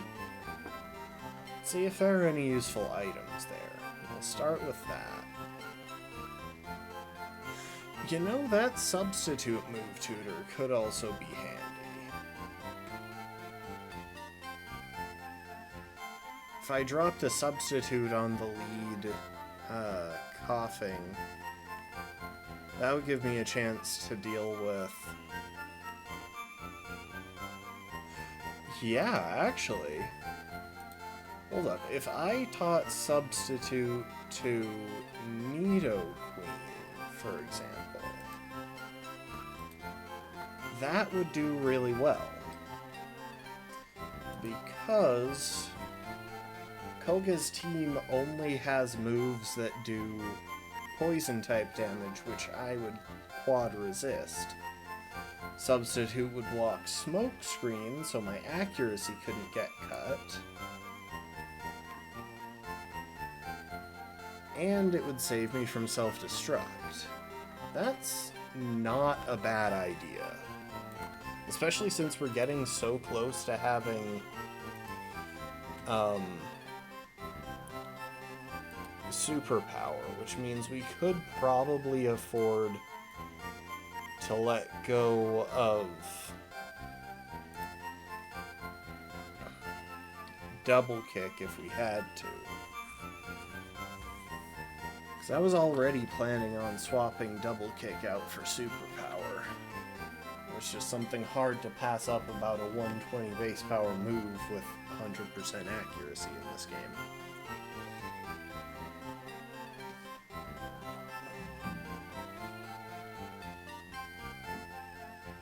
I should turn on the fan.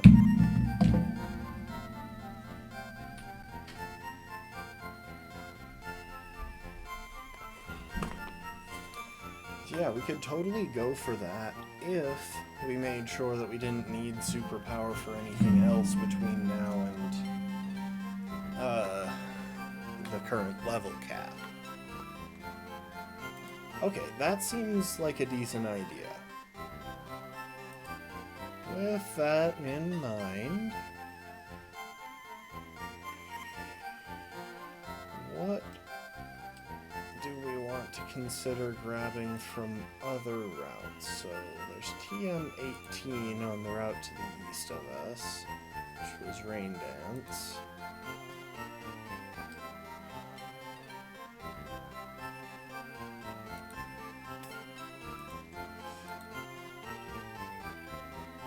I kind of just want to push to the point of evolving a couple of things, to be honest.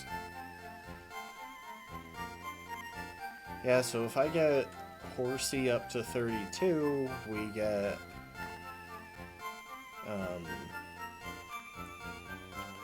Seadra.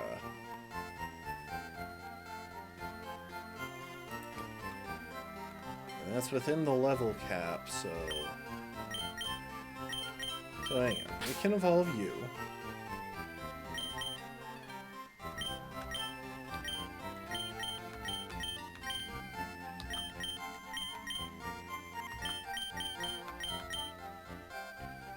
If we get a couple more levels, we can evolve you.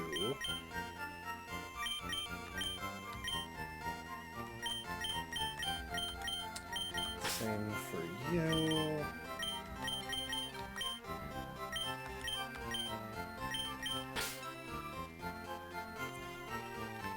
So all four of these, we're just waiting for some specific thing before we evolve them. And most of those things are within the current level cap.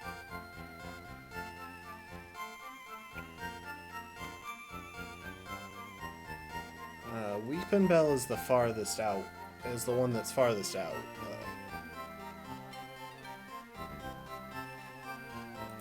Pretty reasonable, so hang on. Eevee.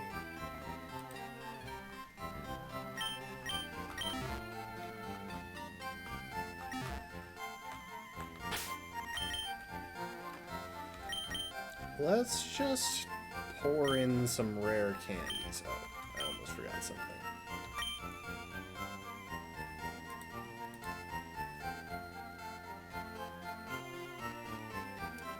Okay, so we were holding out on Poliwag until 37. Yeah, we can do that still.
Okay. So now, if we level this thing up one more time, Punching Bag will evolve once, and then we can immediately evolve it again.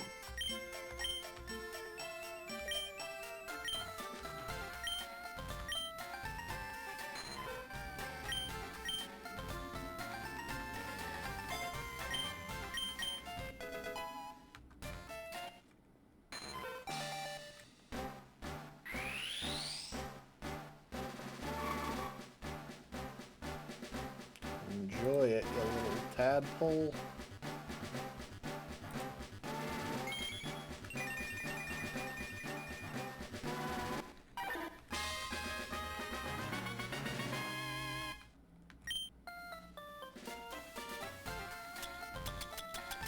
Do I have a water stone somewhere around here? I don't think I do. And I can't remember where we can get them.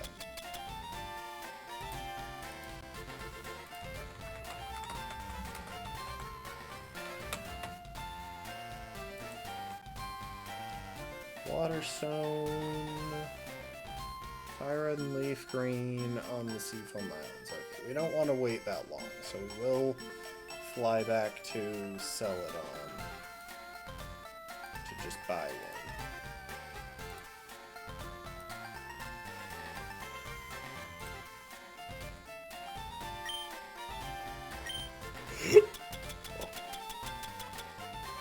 Oh wait, yes we did. Why did I think we didn't? Anyway, use it on punching, not Eevee.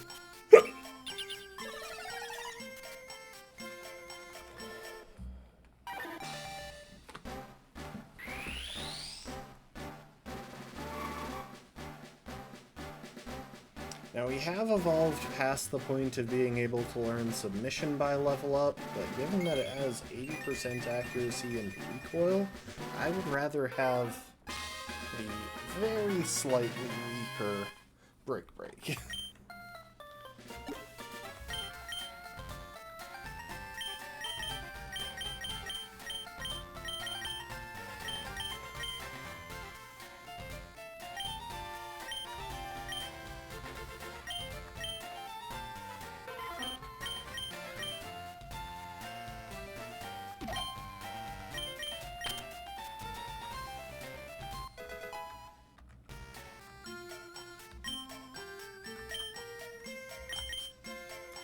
And just like that, we've added a couple of Pokemon to our list.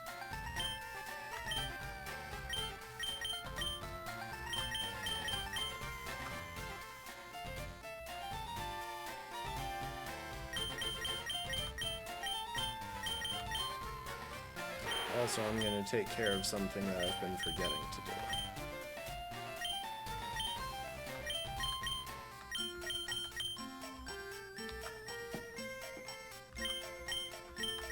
In fact, I should probably just do this for all of them.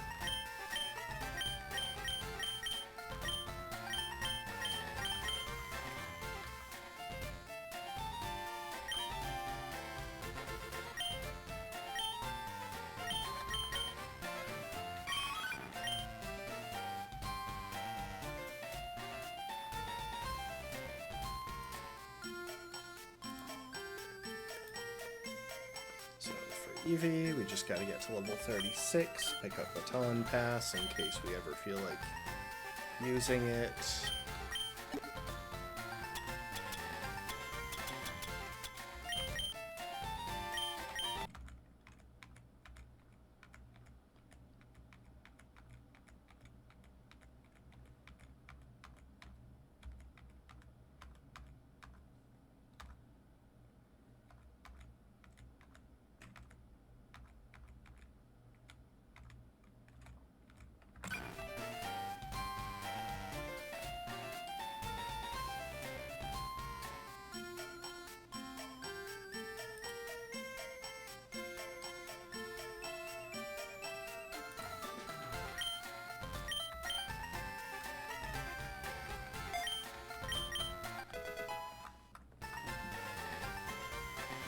And where's that Thunderstone? I do not have one now.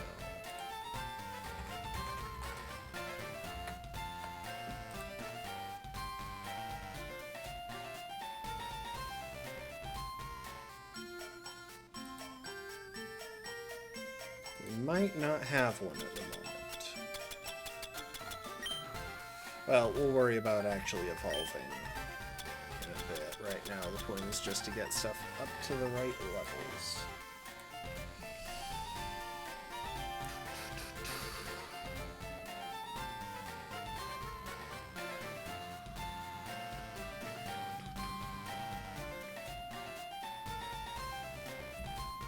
And if you think that I'm just stalling so I can enjoy this music, you're like half right.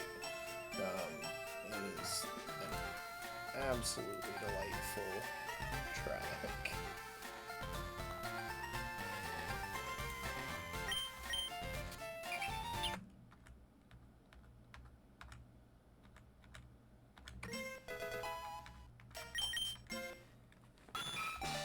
This one we can just let our Pokemon go ahead.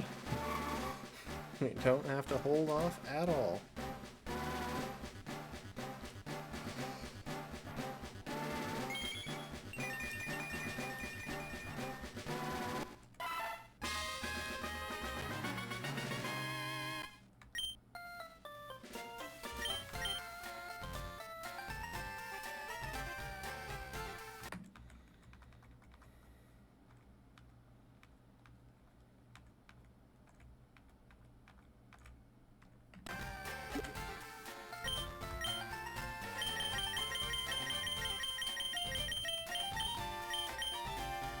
Yeah, so teaching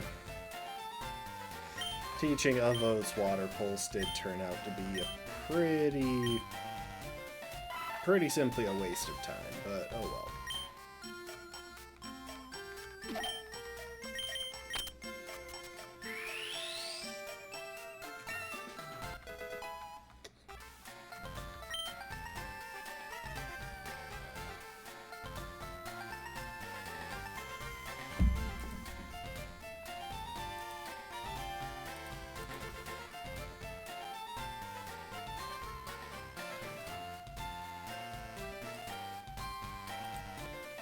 Okay, I'm gonna skim through some of the other routes that we kinda skipped over.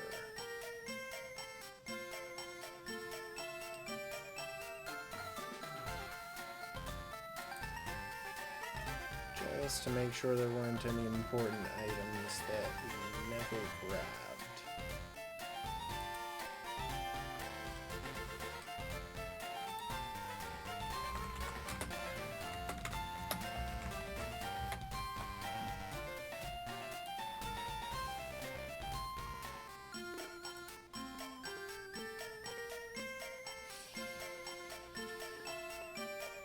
Okay, did already get that.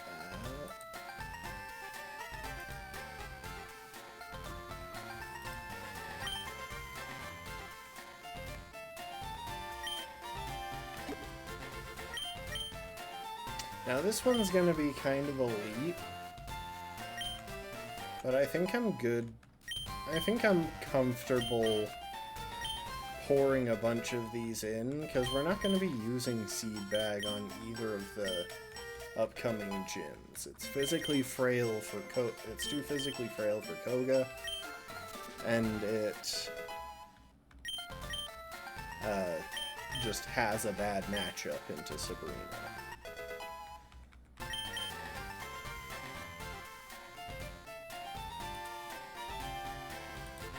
Meanwhile, snag that Razor Leaf at level 42, we'll be able to fully evolve this thing.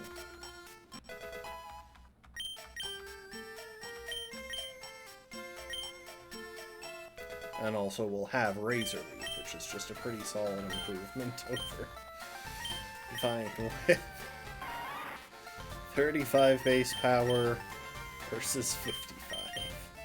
Not quite doubled in power, but it's still a lot stronger.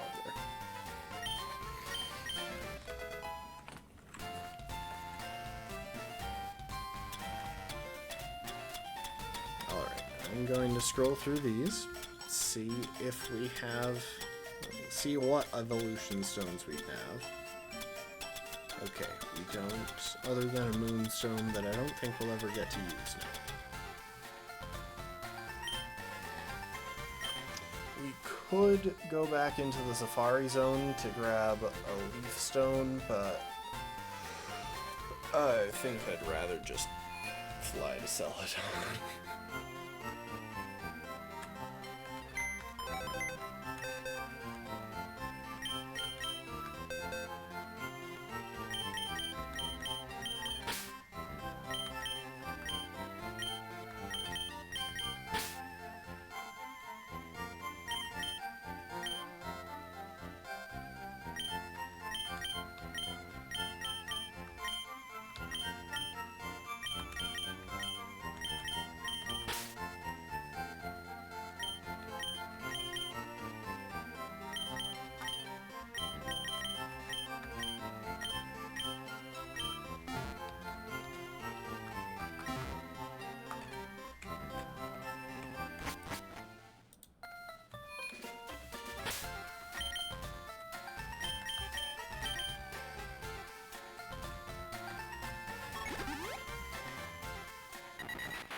Those are TMs.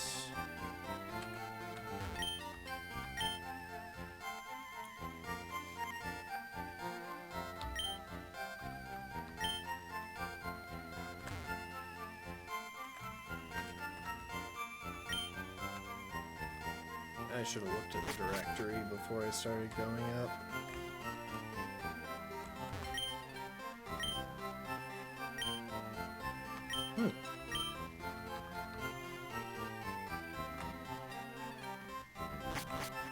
Kind of forgot there was a move tutor in this city.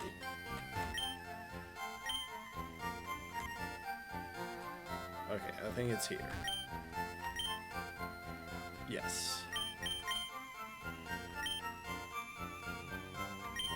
One Thunderstone.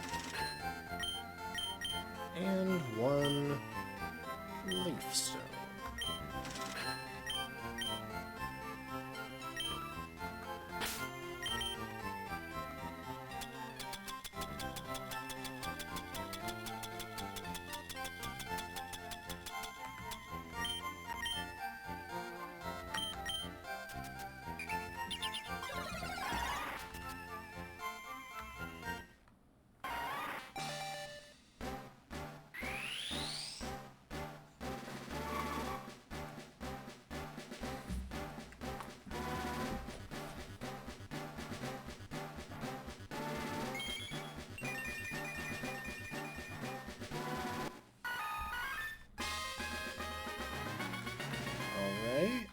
That's another new Pokemon.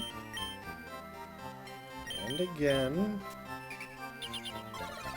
Seriously, why does Eevee have a red dot on it? I don't understand.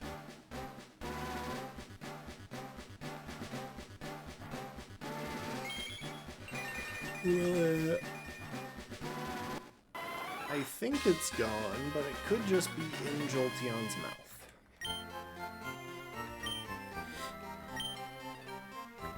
I don't think we'll actually make room for Pin Missile, because it's a pretty awful move.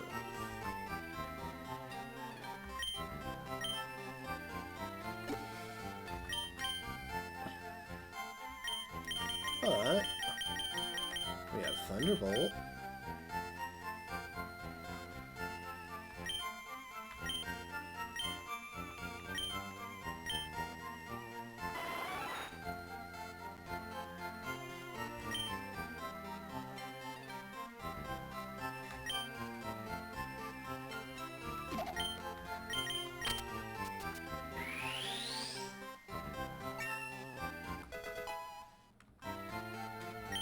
So let's see, what TMs do we have? Anything that we want to teach anyone? Some of these that we're either going to teach to someone down the line, or that we might teach to someone at some point, but I don't have immediate plans for. I wonder who on our team can learn Aerial Ace. So honestly, flying coverage would be handy. Or could be handy, I guess is more real of a statement.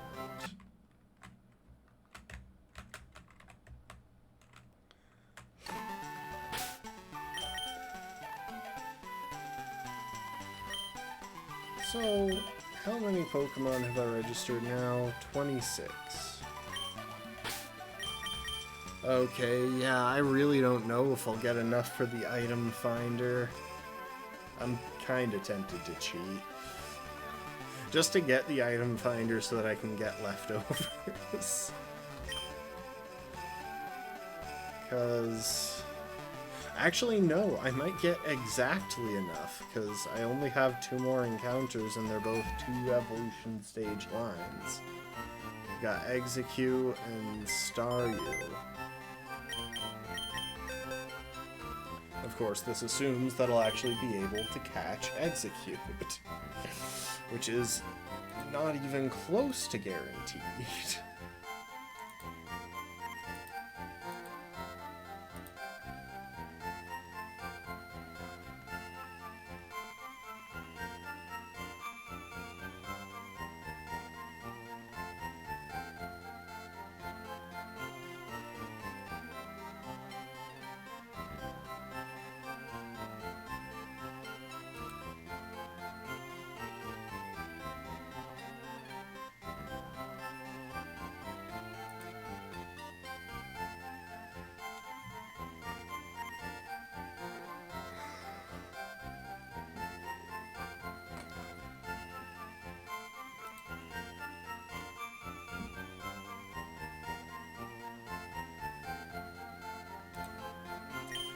Okay, but our team is definitely looking more solid now. We've picked up some good encounters. Well, some good evolutions, really.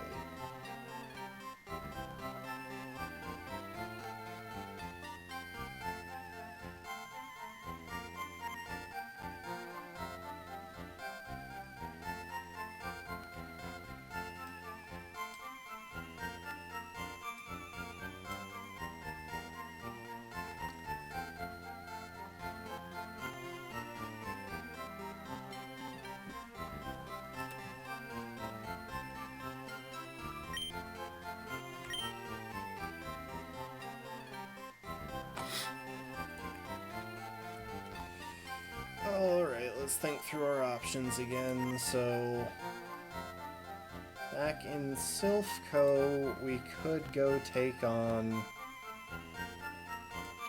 the rival.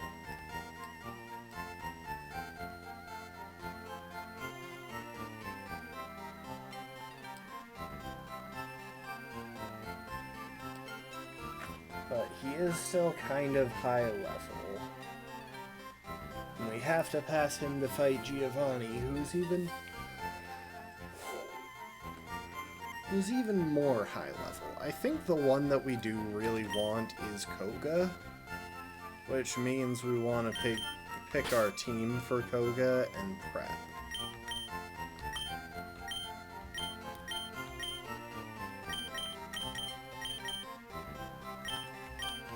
So, here's my thought process.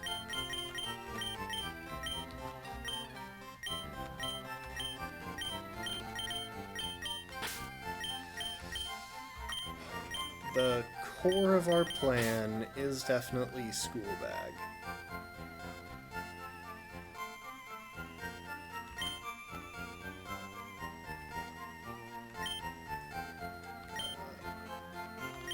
But we have a decent number of options to back him up. Her.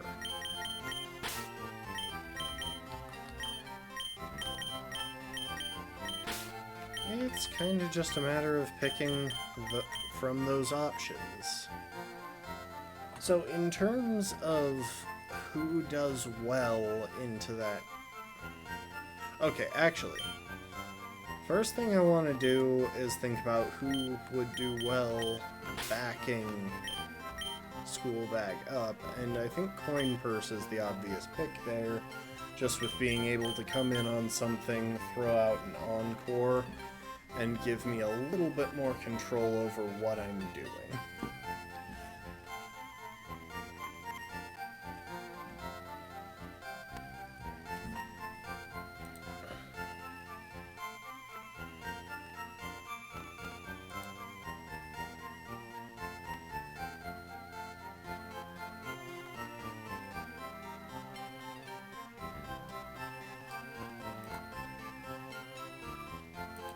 Sorry, I'm getting back to the fuchsia on Cerebi.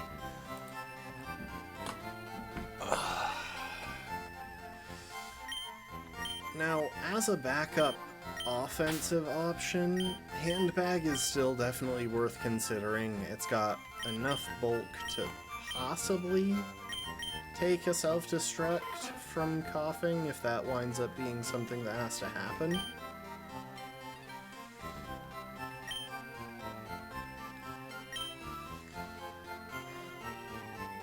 So you're...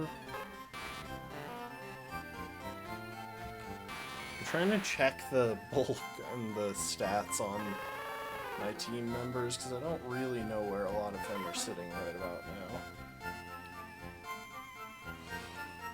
now.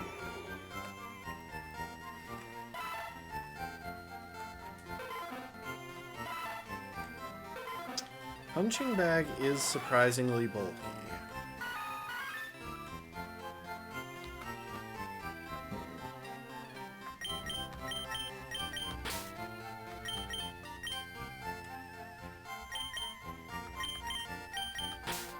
Will-O-Wisp is decent to have as a backup. And I feel like Raichu is a reasonable choice for a final team member just to not put Jolteon at risk. Like, if we need someone who we can risk death on, but who can still do something, Raichu is the choice there.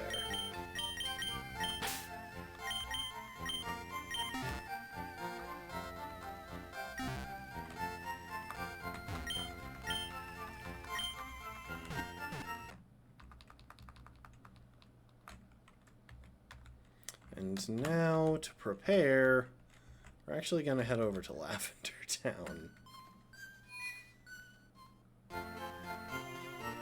Because I want to get some special attack EVs on some folks.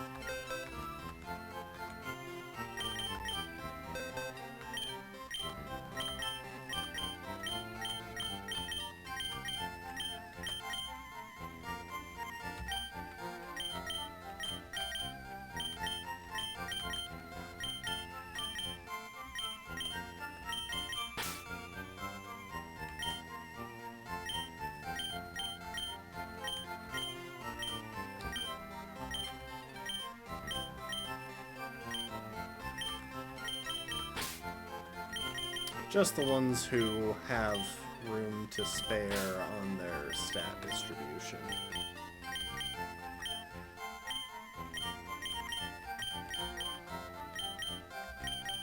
Or on their current level cap, I mean. Not stat distribution. Why the crap did I say stat distribution?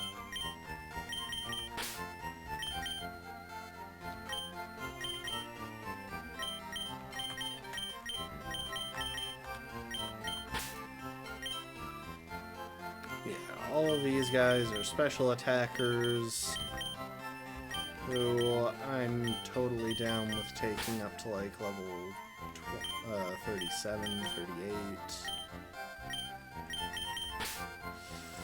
You know what? Slip Jolteon in there too. I've got escape ropes. It was just taking Nidoqueen along to dig.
This is going to take a minute. In fact,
You know, I'm pretty sure this is why my special attackers were always stronger than my physical attackers whenever I played Fire Red just casually, because I feel like I always did a lot of my grinding here because of the easy access to healing. I didn't have to walk back to a Pokemon Center to heal.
You know what would be kind of a funny concept?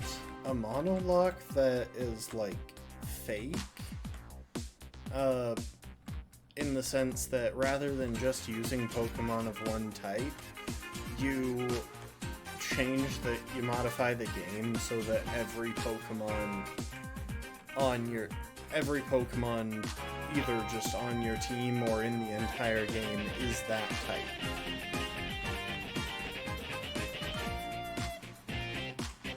No variation either. Not like dual typings or anything, no. You're doing a normal monologue, congratulations, everything in the game just became a normal type.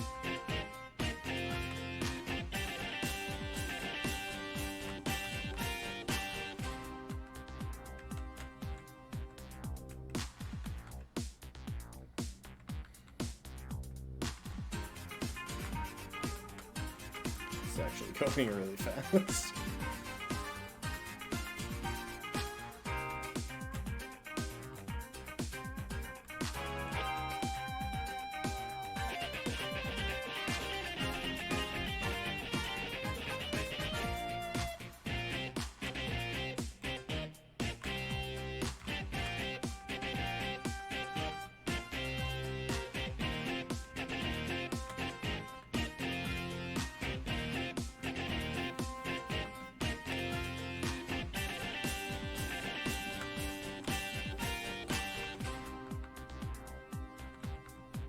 I should really be paying attention to how much special attack I gain at these level ups, because stat increases from EV changes are calculated on level up in this generation, not as you go. Which means it's possible to gain like 30 stats in one thing.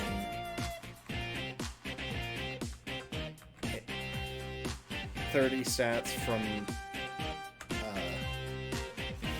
one level up.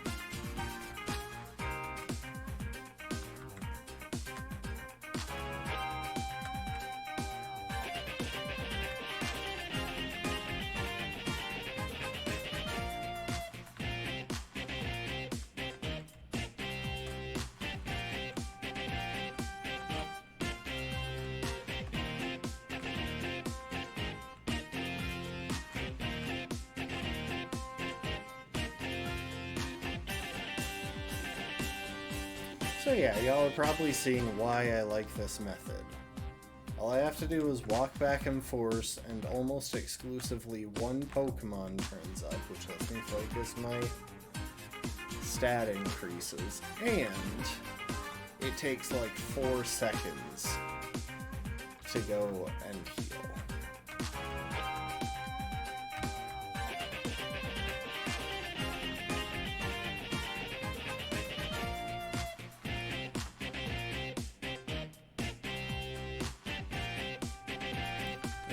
Like 5 special attack there, but maybe I misread.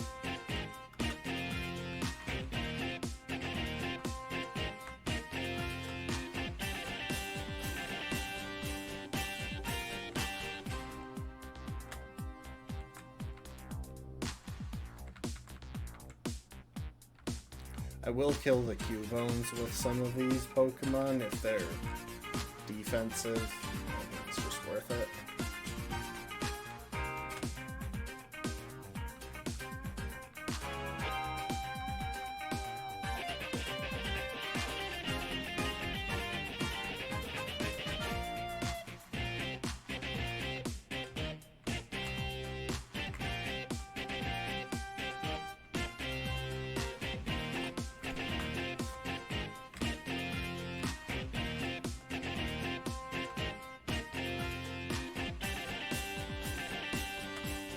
I might only take Porygon to like level 36 with this, just because I think I'd rather find some place where I can really grind for HP EVs.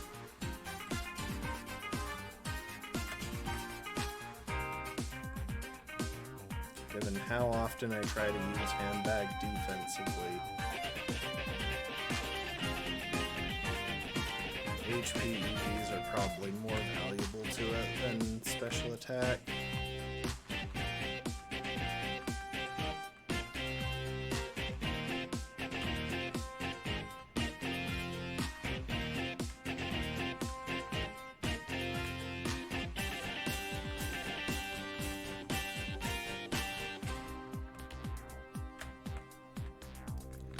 Except I've got a decent number of HP EVs on it, I think.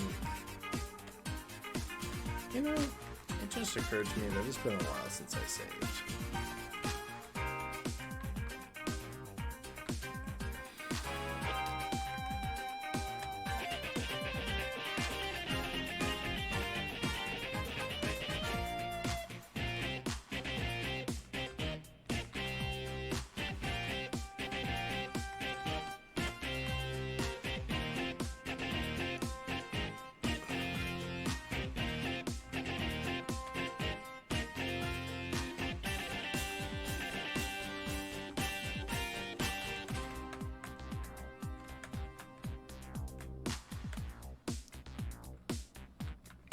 Just because even doing this, I'm not gaining like hundreds of EVs. At most, by the end of this, I'll have gained like 100.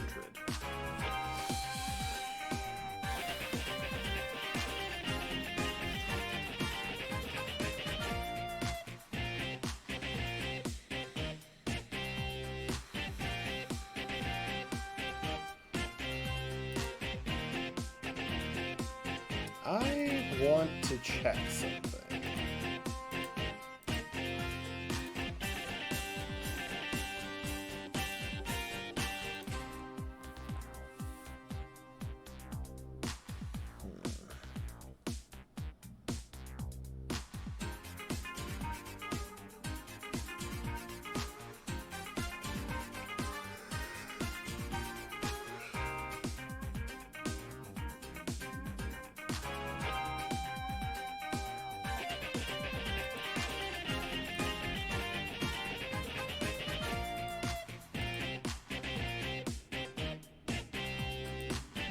I'm trying to decide if it's worth it to,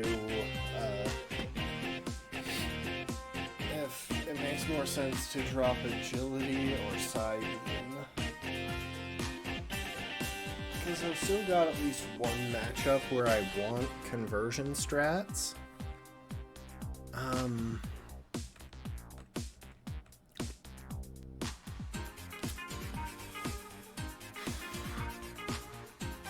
But at the same time, that matchup would also appreciate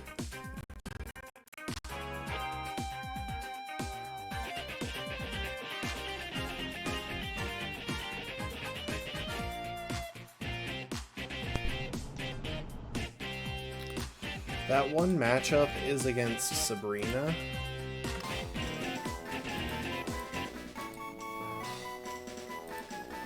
Which means I'm not going to want to use psychic moves. I'm going to want to be hitting with a decent stab option.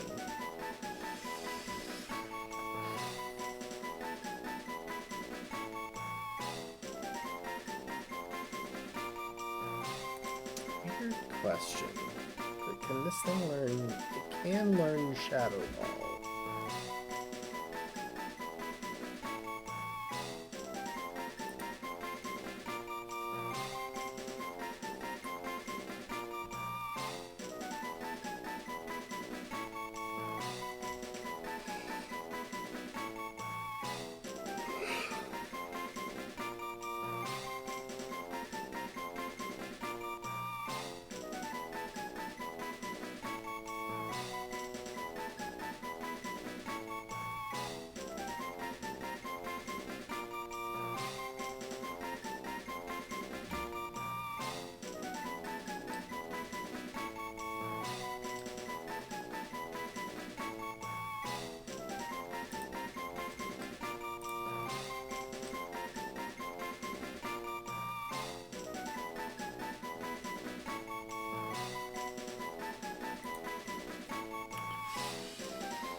You know what?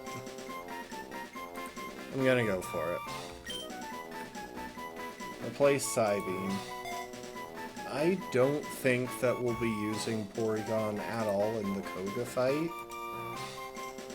And it's just better at dealing with psychic types than it is at dealing with, say, poison or fighting types or anything like that. I have other options for those.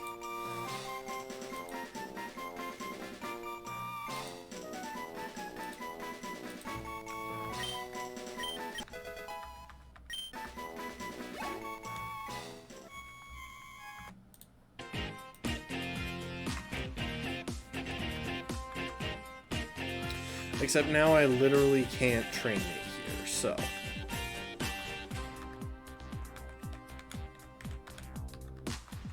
That answers the question of how long I'm going to keep training Porygon in this area.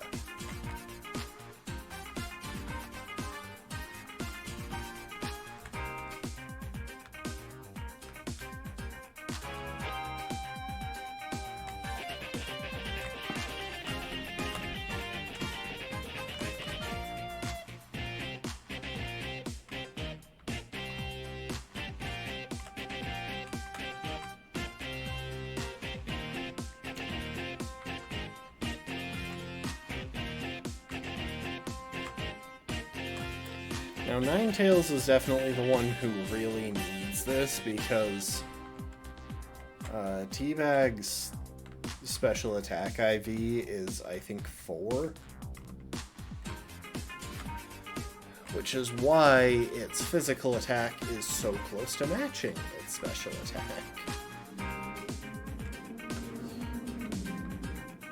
It's got a physical attack IV of like 29 or something. Like, honestly, the IV spreads in this run have been consistently atrocious.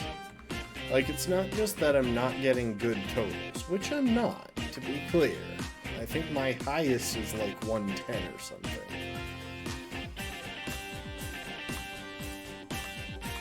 But it's not just that I'm getting bad IVs on average. The distributions are all directly conflicting with everything that I want these Pokemon to do.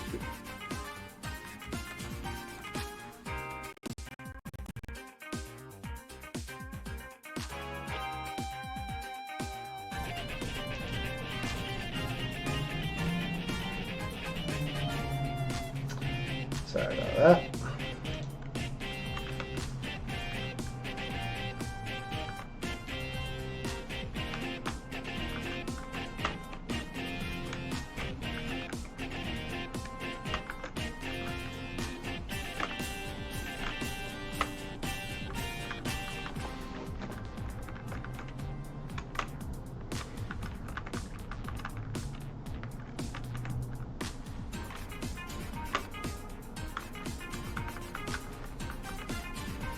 And I do realize that because I'm carrying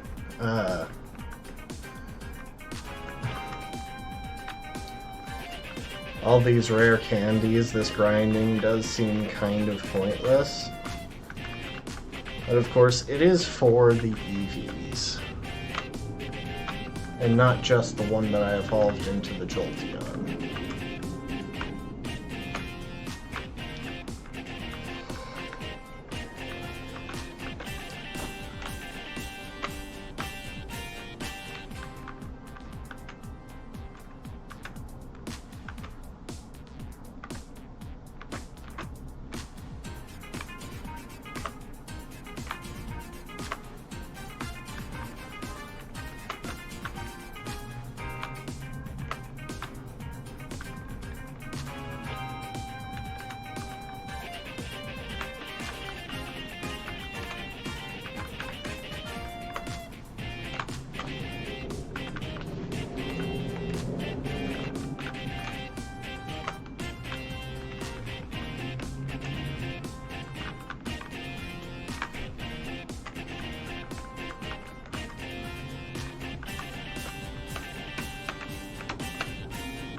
Wow, shocking lack of Ghastly, or Haunter.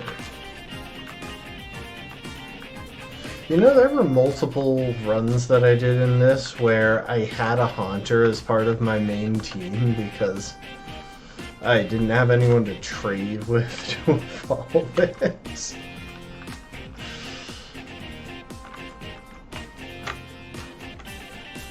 Also, I'm not sure it would have worked because there is at least a chance that the copy of... that whoever sold me my copy of Fire Red sold me a pirated copy. So it always had this issue with save files getting corrupted that I understand is telling of like pirated Gen 3 Pokemon games. So yeah.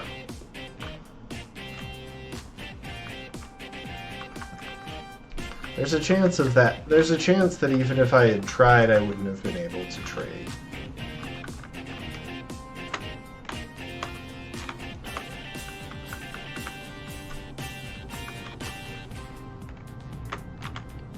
Unfortunately, because Shadow Ball is physical in this generation and I didn't really understand how physical and special moves were determined here.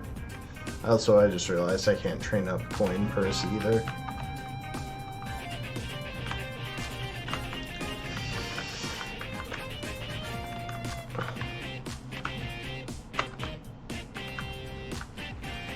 Because I didn't really understand how that was, I'm pretty sure I spent Shadow Ball. I taught it Shadow Ball and tried to use that. Which is only a good idea in this generation if you're actually trying to break through one of those fast, frail psychic types. And you've put some physical attack on your Gengar. Or your Haunter or whatever.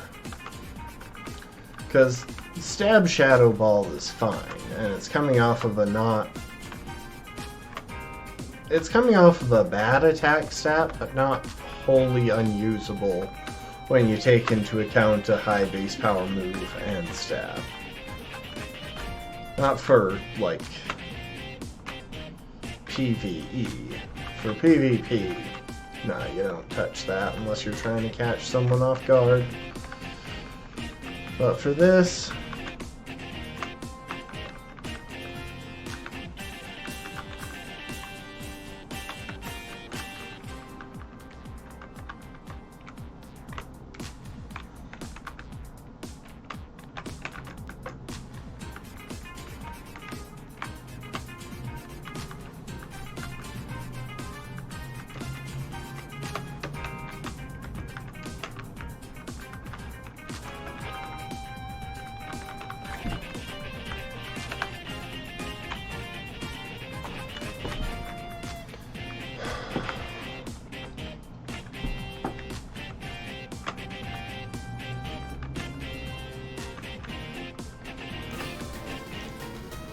One sec.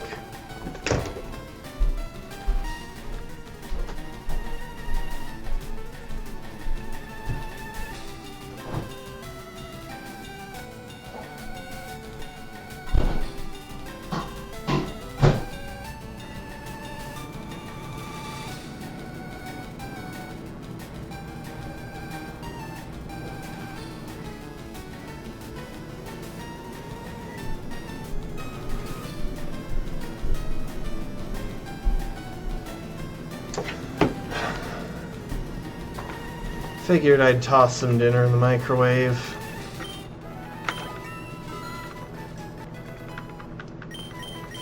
Eat it while I do this. It does only take one hand to play for this portion.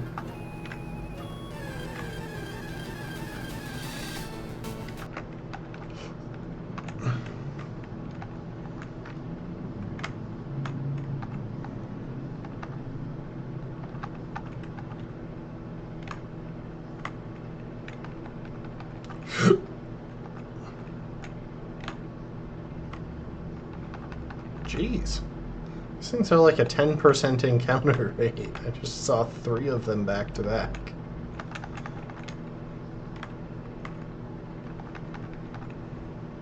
I'm aware that I haven't put the music back on. I'm saving that until I get my stuff out of the microwave. That way I don't have to keep turning it off and on and off and on and off and on, back and forth. It's a whole thing.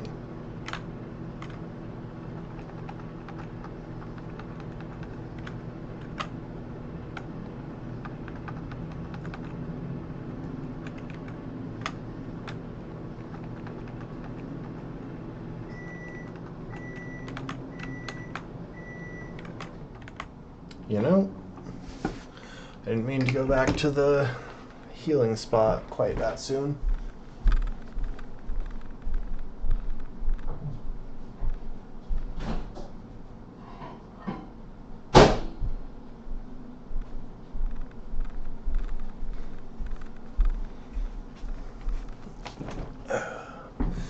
Not like it makes much difference, so...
I'm just curious.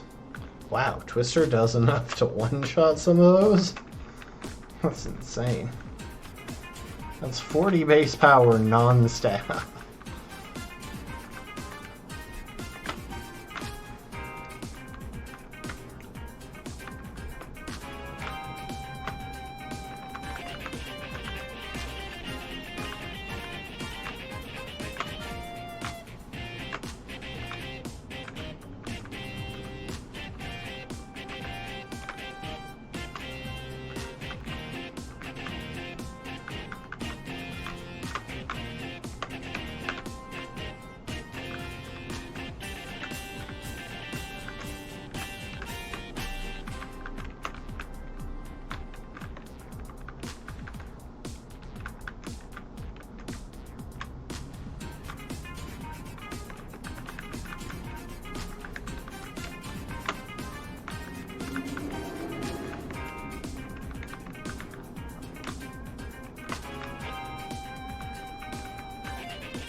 Oops.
Alright, where are those escape ropes?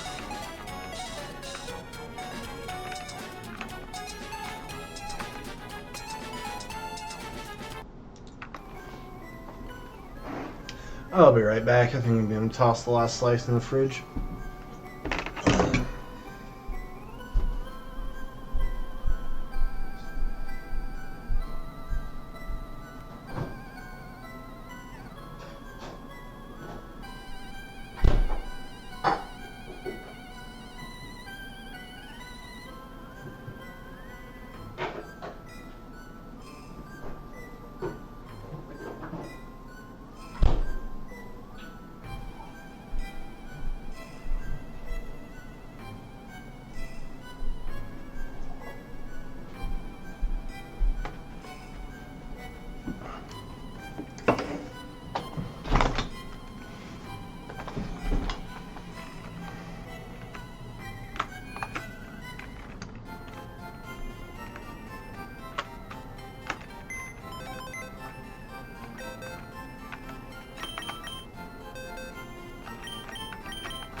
Now the question...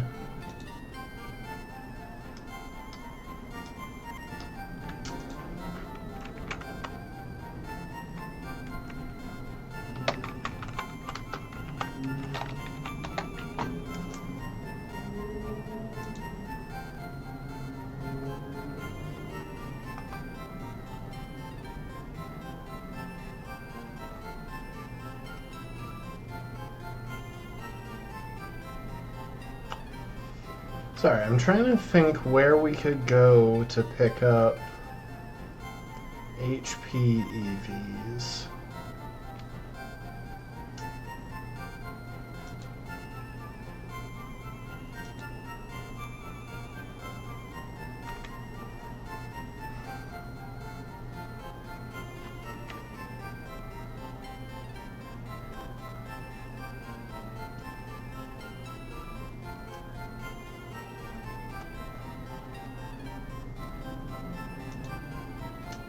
Here we are.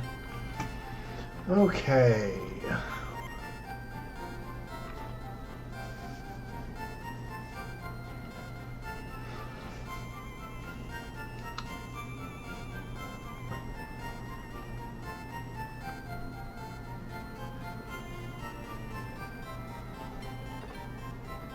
Just trying to figure out where we could quickly and repeatedly encounter something that gives HP EVs.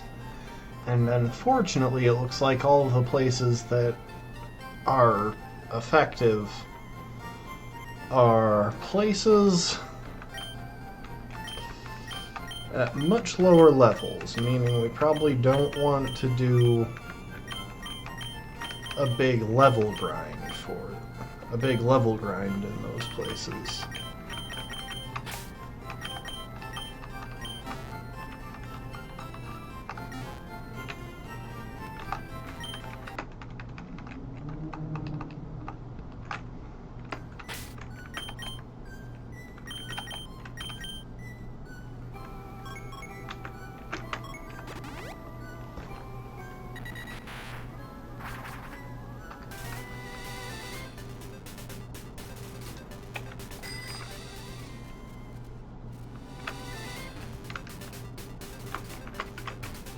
However, Route 3 seems like a decent option with both Nidoran female and Jigglypuff.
You know, I'm curious, honestly, how it might wind up if I tried to do, like, a psychic monolock in these games. I feel like I've looked into it before, but I really can't remember what the what the issues were that made me lean away from trying it, other than just not having an encounter early on. But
at least the Jigglypuffs are giving 2.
Honestly, handbag, just go after everything here.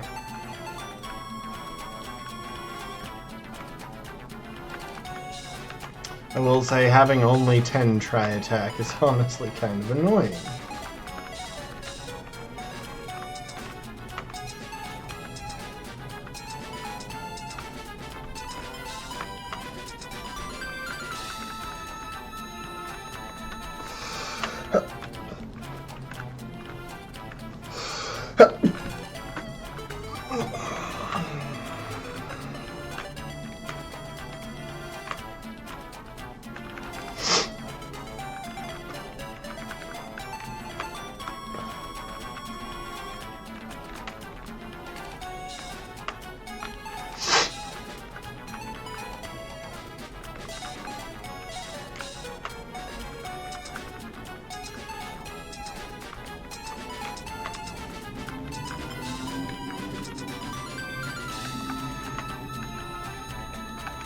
You know what? We gotta go somewhere else.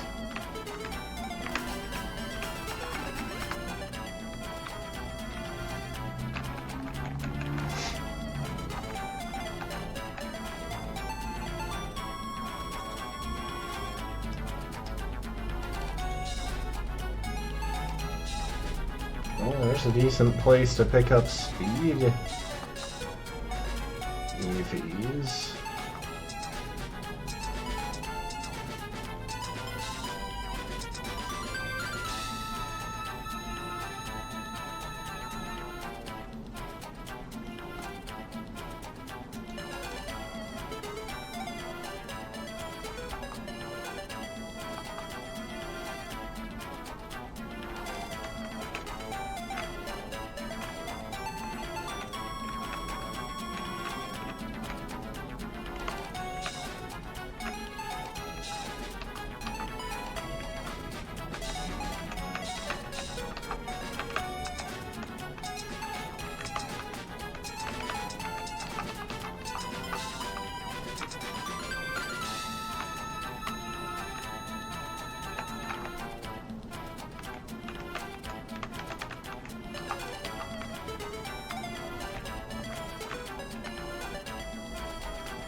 You're a bird keeper. You shouldn't even have turf.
So, I want to check something real quick.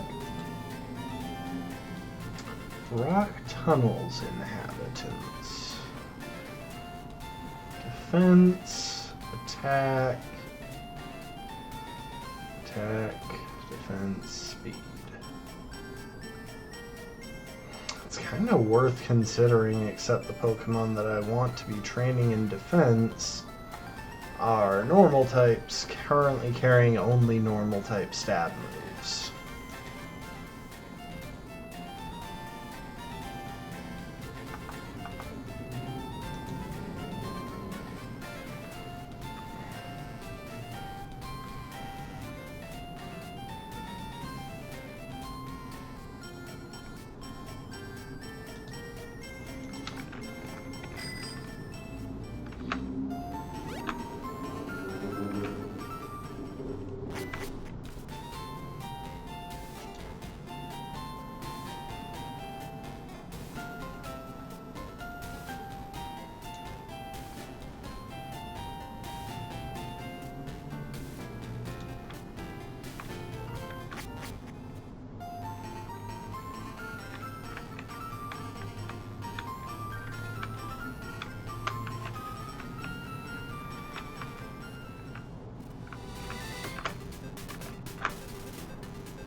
You know what? This definitely isn't where I want to be looking for a few levels.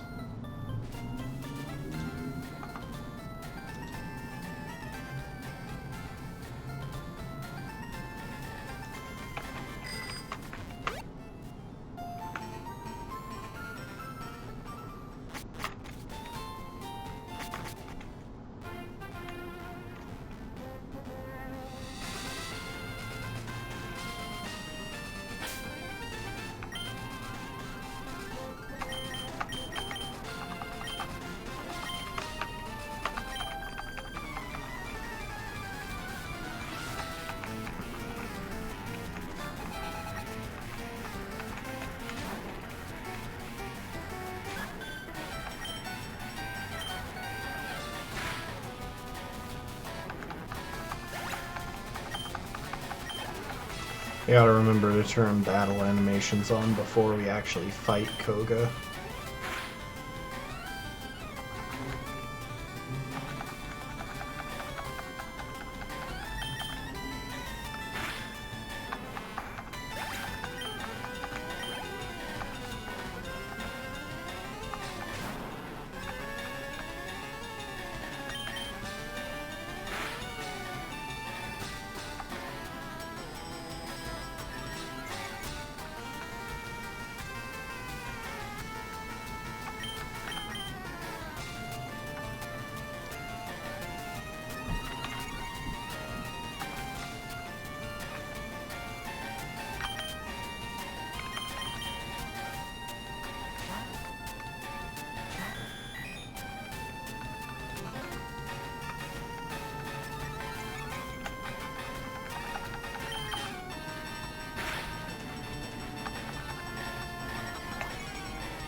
That's fine. Once I'm asleep, it can't really do much to me.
You know, for a second there, just a second, I saw what the next person was training, or was carrying.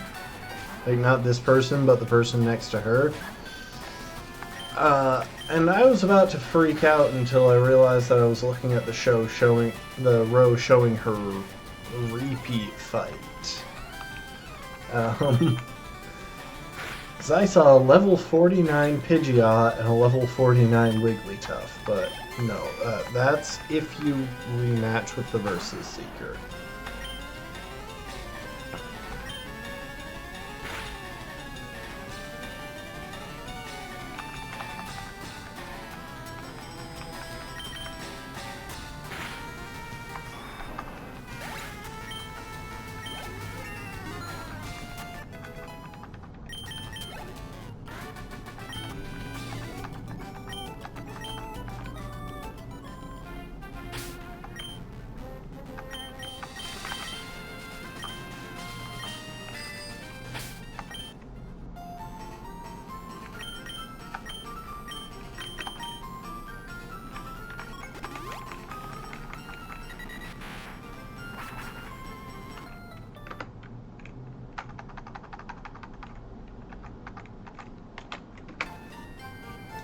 You know, while I'm thinking about it, I'm going to put the cap back on the speed up. Oh. Well, apparently I never hit apply, so it never actually updated the speed cap. No wonder it didn't feel like it was going faster.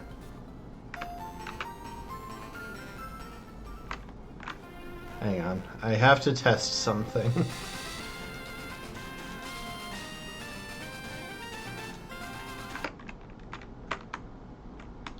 Oh my.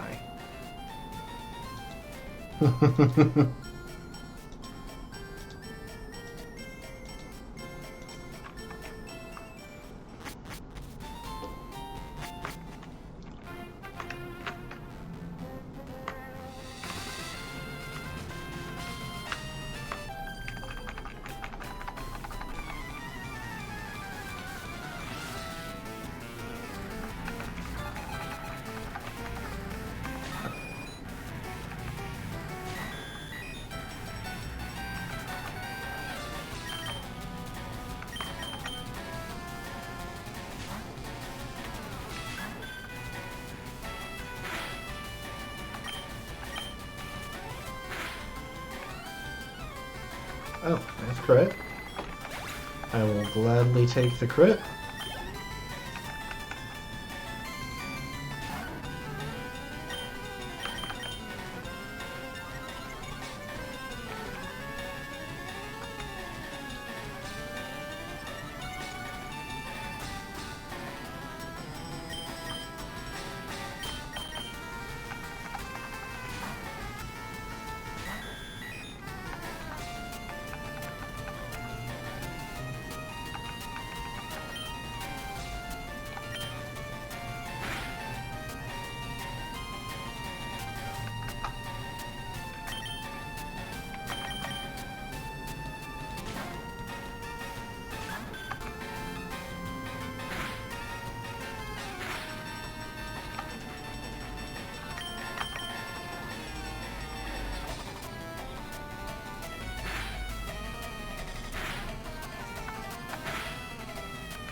Of course.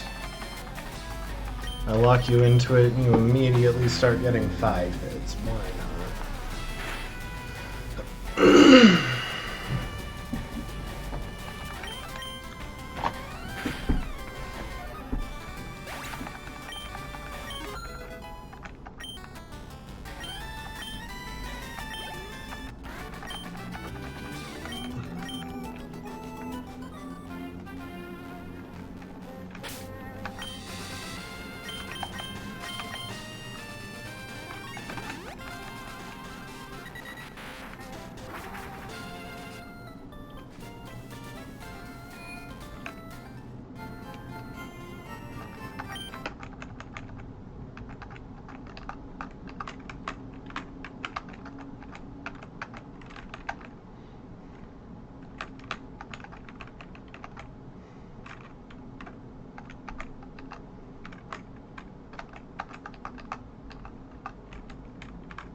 Oh. I should get Punching Bag an extra level too.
Wow.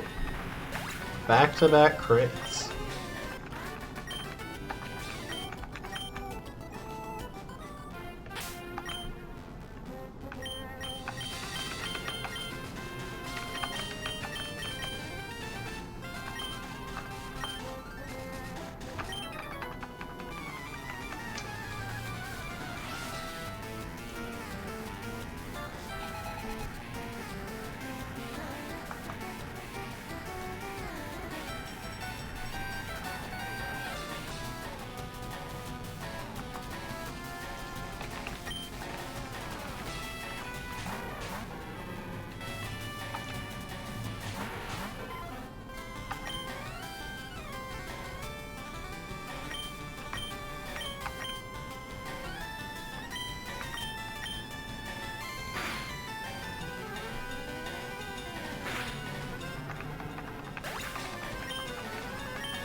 Yeah, Hitmonlee was much less threatening when I looked at what their current movesets are.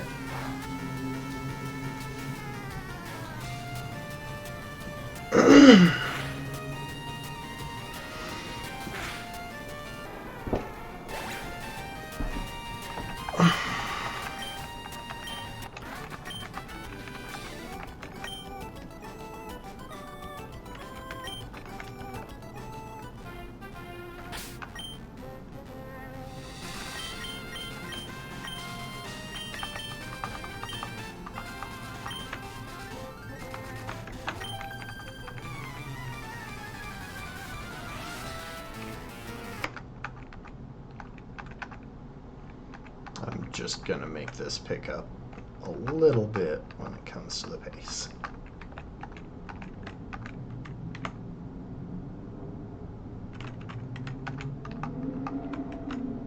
Oh.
I figured I would clear through those because I think I'm going to get Nido Queen up to like level 40, maybe 42, something like that.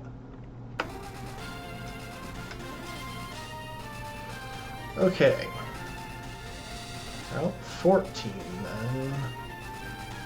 These two have a Squirtle and a Charmander.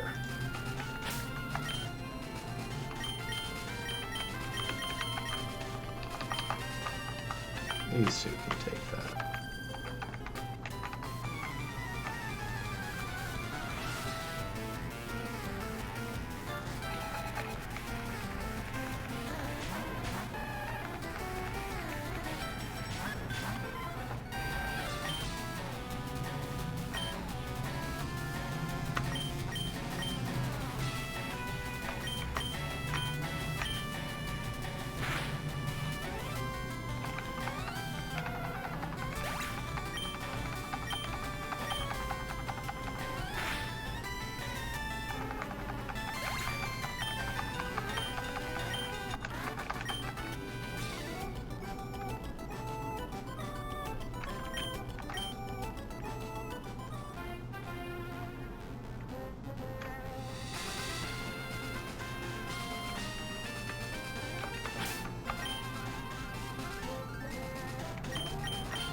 Fine.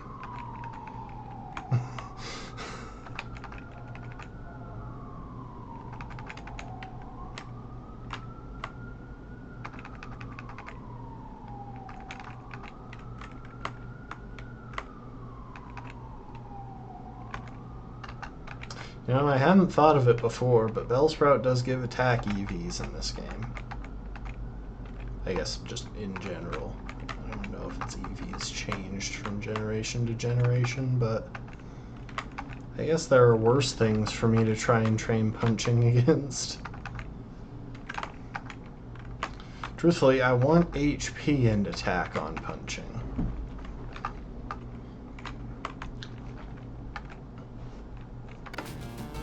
I'm gonna be honest with y'all, I have no idea what Venonat is. Spadef, you know what? I can work with that.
I'm sorry if it seemed like I was muted there for a sec. I just didn't really have anything to add to what was going on screen, and, well,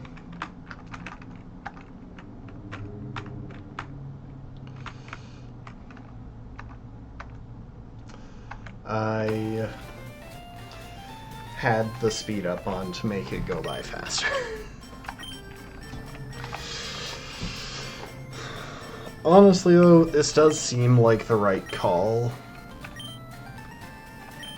Like, there are a lot of Pokemon who could theoretically benefit from knowing Substitute, but I think I'm good using it on the school bag.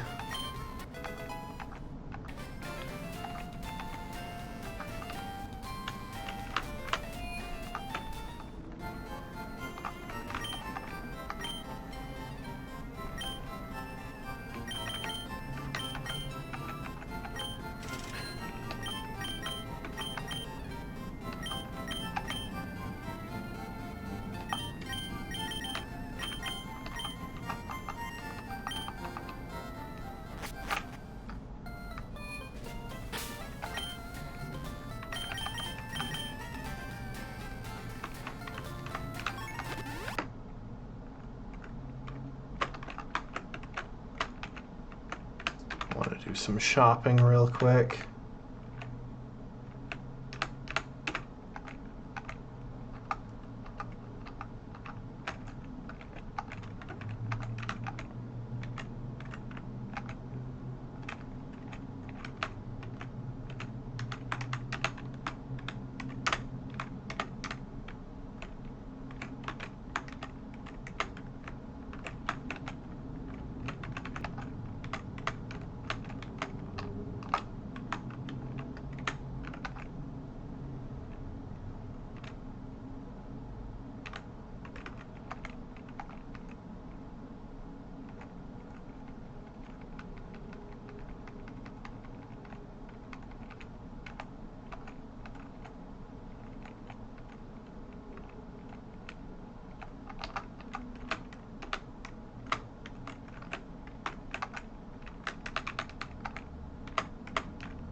I probably could have flown from on top of that thing. Anyway, let's get our team back together.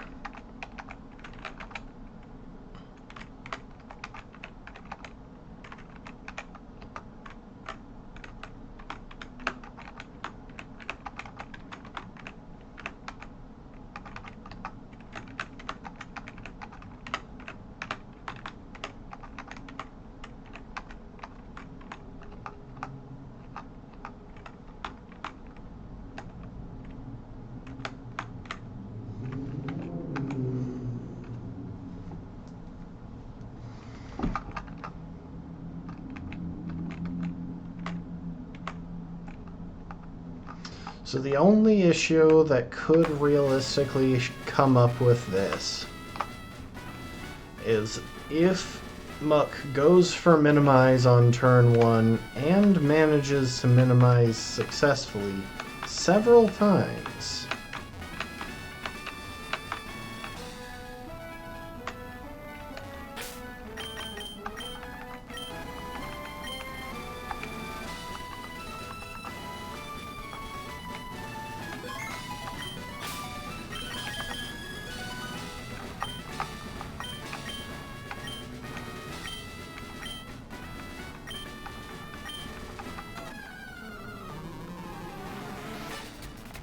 What is the ideal counter for his poison-type Pokemon?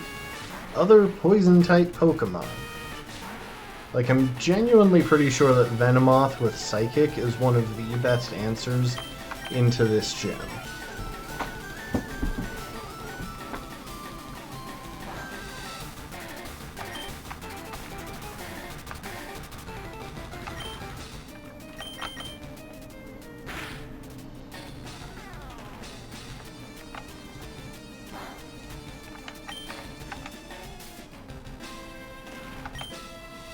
Wait a second.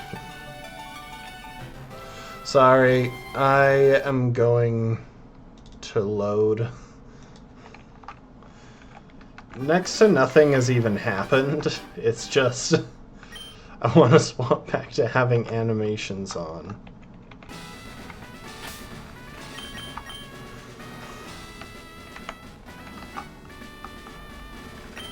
I need a queen up front, right?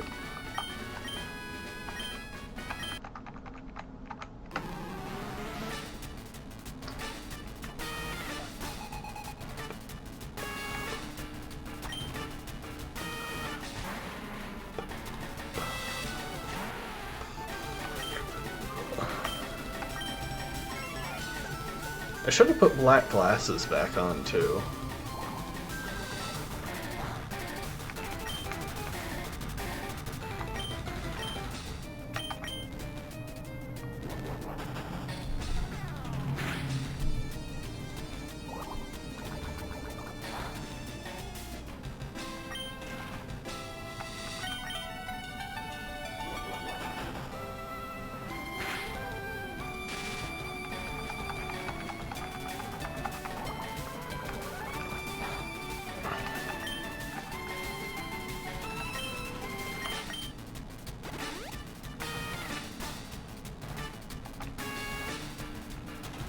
Right, what heals does he have? 2 hyper potions and a full heal.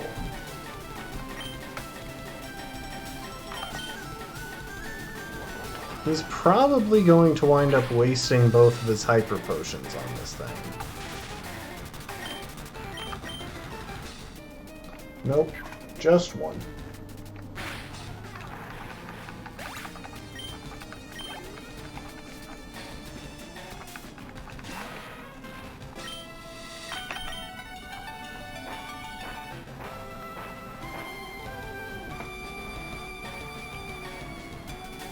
Yeah, so his only chance here is to stall out my digs.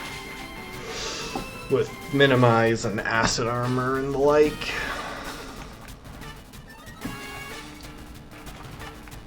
Which isn't great because he will get more opportunities to minimize since my only stab move is dig right now. Which is a 2-turn move. And if I start missing, okay.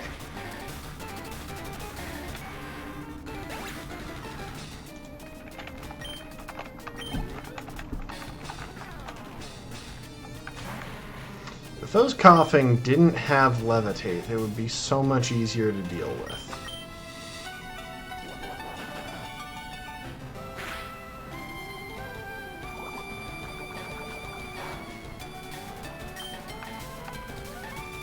Subfades? Nope.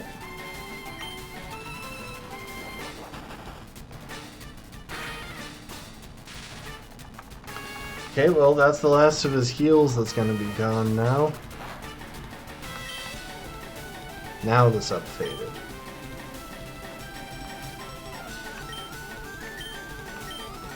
Rather than substitute up immediately, I'm gonna do some damage.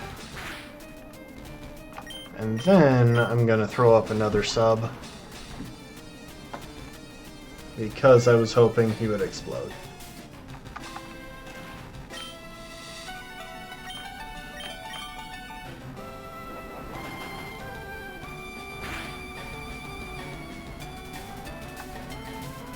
That's the other reason I wanted substitute, so I would never have to switch out to reset accuracy drops from smoke screen.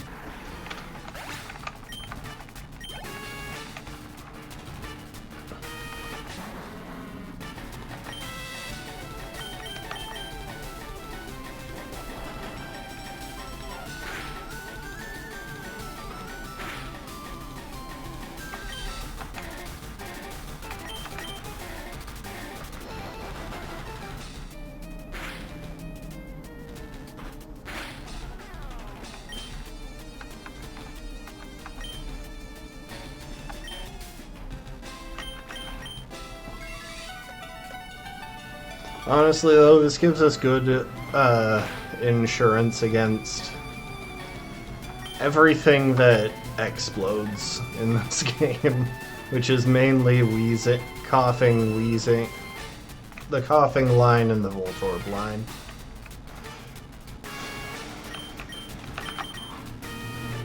I just want the para. Like, Thief will probably do as good or better damage than Body Slam. Oh, really? Wow.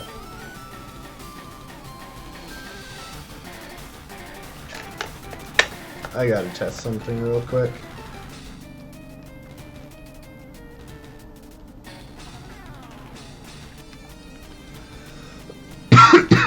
I should have gotten to the point where I had an HP value not divisible by 4. Ah, well. At this point, practically anyone can clean up, especially since he's just going for tackle.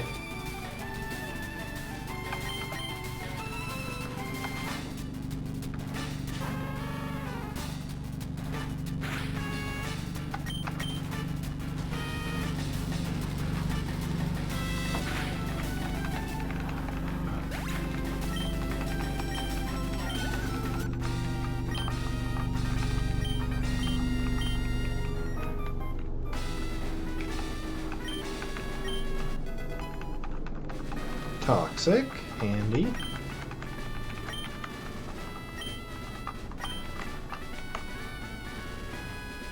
Dang it. I couldn't remember if the invisible walls disappeared once you cleared the gym.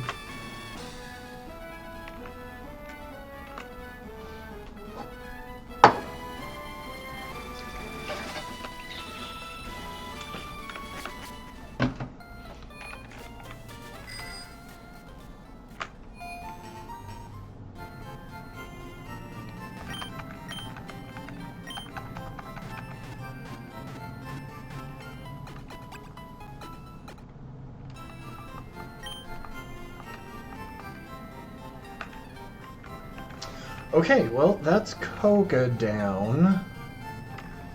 I genuinely can't remember if we've even got access to Sabrina's gym right now. So let's go double check, because that would be good to know.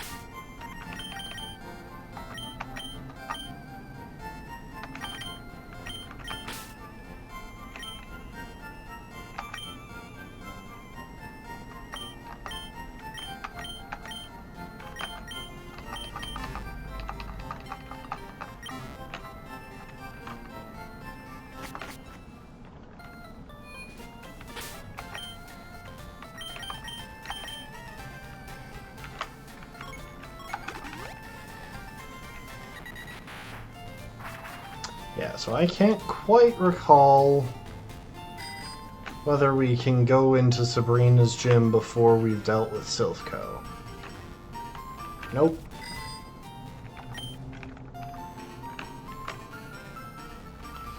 That answers that question. Alright, so that makes the rival fight the next mandatory fight. So let's give that some thought, shall we?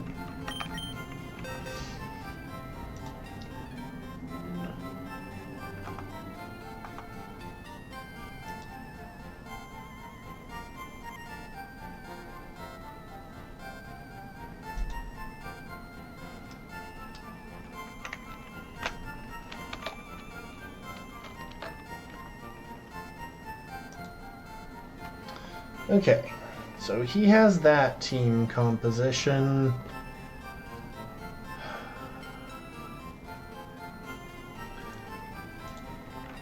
Pidgeot isn't an issue.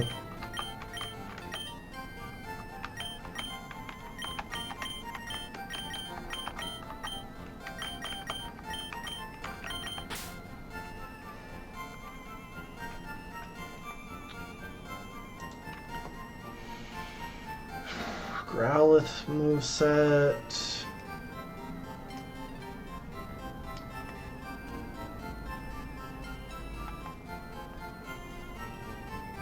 Helping Hand, Flame Wheel, take down Odor Sleuth. So I probably want to deal with Growlithe without fully resorting to just shutting it down with Ninetales with Teabag, because Teabag can't wall its entire moveset now. And Takedown could do some annoying amounts of damage. Which means we'll probably want a Water type.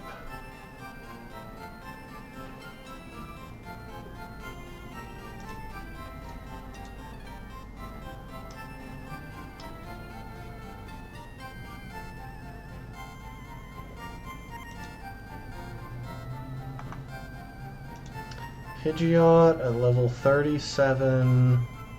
Feather Dance, Wing Attack, Whirlwind, Quick Attack. It shouldn't matter because we should just one-shot it. Execute at 35. Poison, Stun, Confusion, Leech Seed. Pretty close to the moveset that it had before.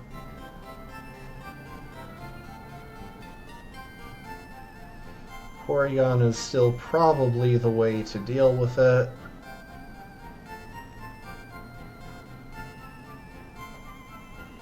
But then there's the Alakazam, and that thing frightens me.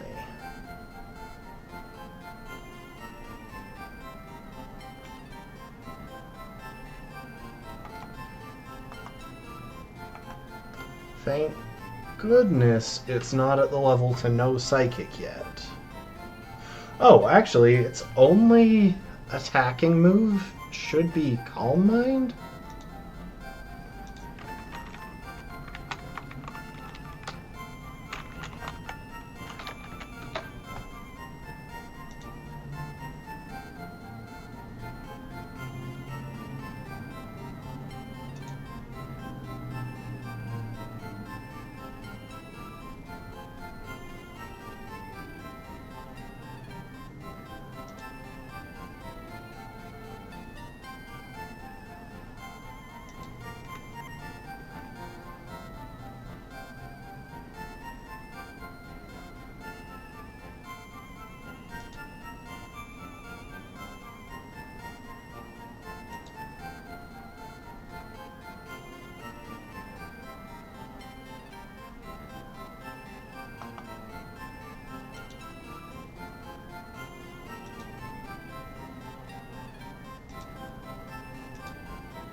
Okay, here we are.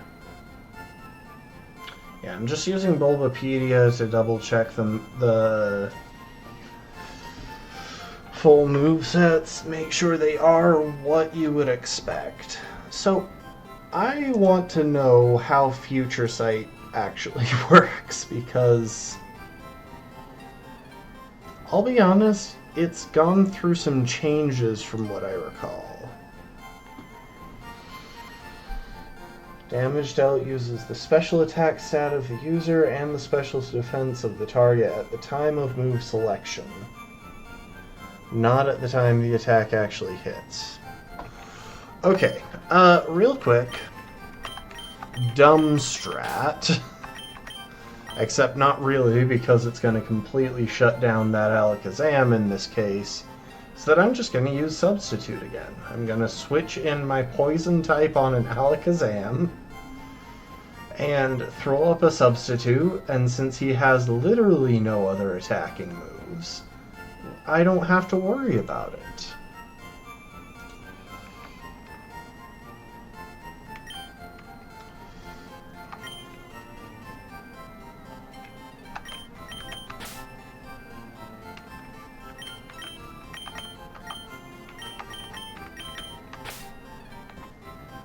So, with that in mind, honestly, it might even be a better idea to just deal with the Execute offensively with Ninetales. We might not even need Porygon. So, you can deal with Pidgeot using Sandbag, Growlithe using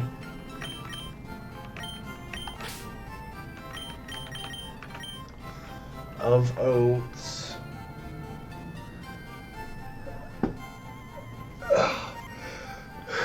Execute using teabag. Alakazam using school bag. And then whose job is it to deal with Blastoise?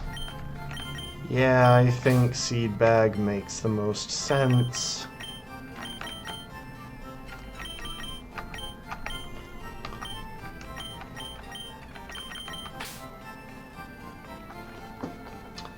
With, you know what, actually,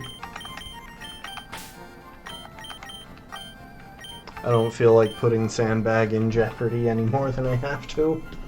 So that thing is so valuable for the Elite Four.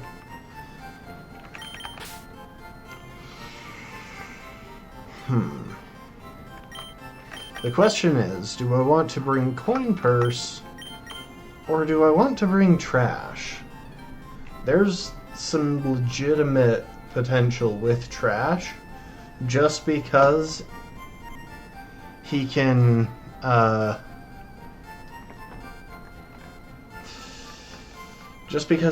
yawn to give me safe switches, which is a tad more in my control. And he might switch in better to Alakazam. Except now that I think about it, that doesn't really matter. He could switch in better to Growlithe, which he could actually just fully shut down. You know what? Give myself an option to sack.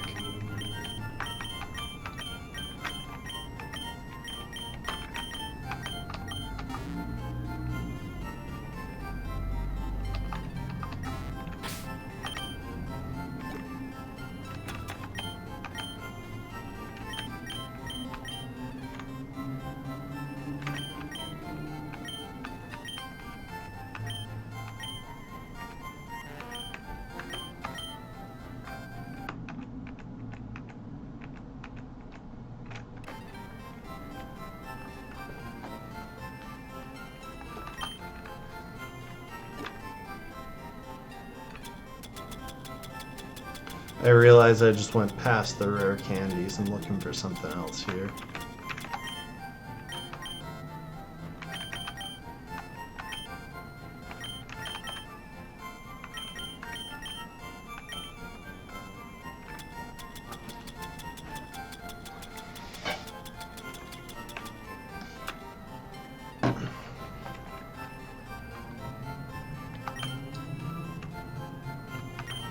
And then, yeah, I think I'm going to go ahead and just get everyone here up to level 40.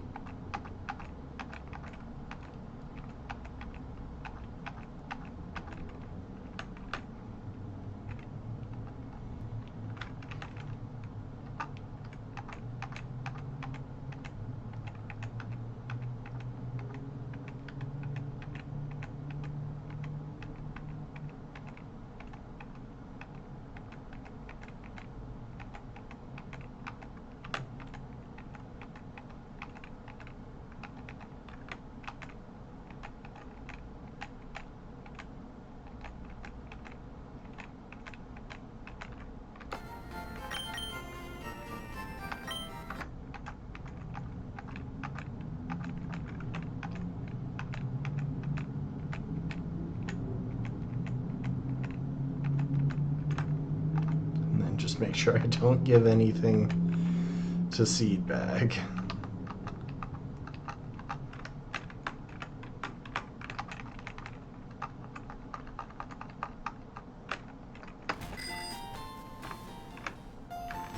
Now to actually figure out how to reach what's his face. So I know where to start.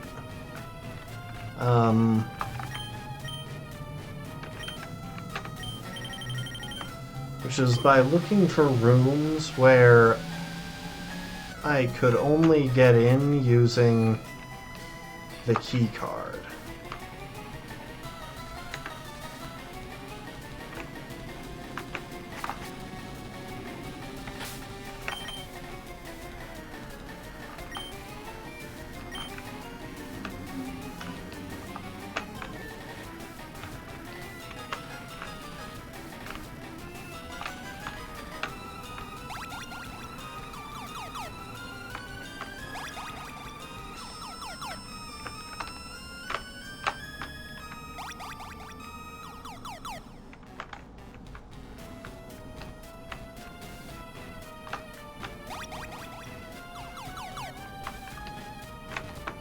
So if the teleporter takes me anywhere that I could get without the key card,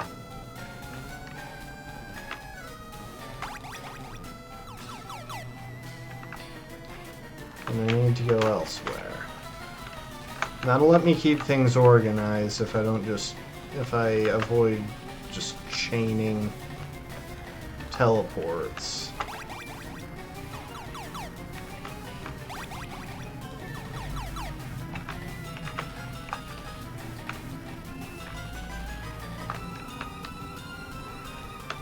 Hello there. All of interrupting the tense, hostile takeover music. It's just some, you know, nice, soothing.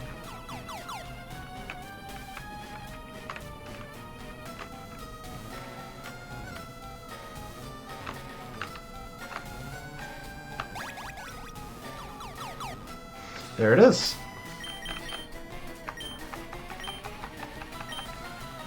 I definitely turned battle animations back on.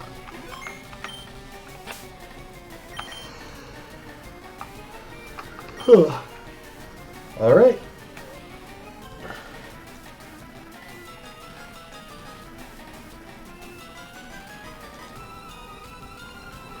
Let's go for it.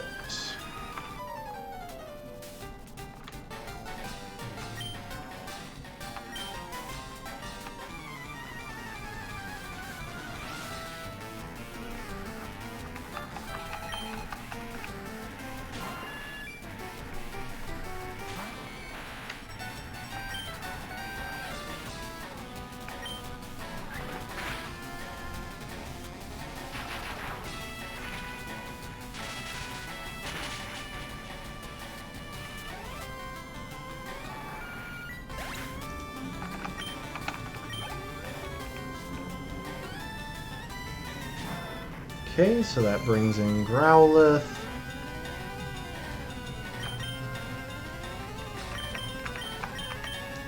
And as weird as it is, I'm gonna go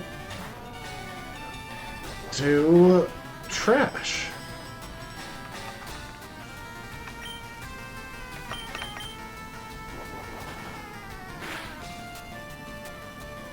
I'm actually shocked that it's doing that much damage.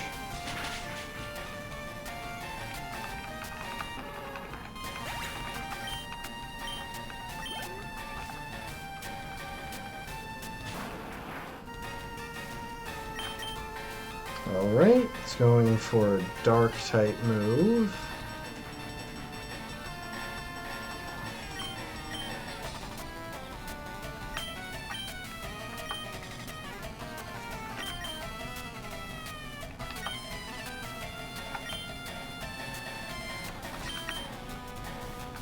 Okay, I'm gonna switch in School Bag because I can take one Water Gun even if it hits. And this might poison.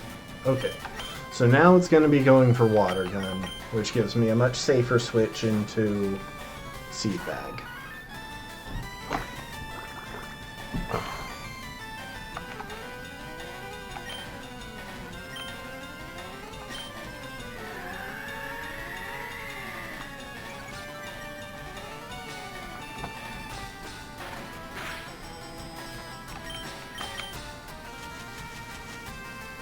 So I think after one Sweet Scent, it's guaranteed.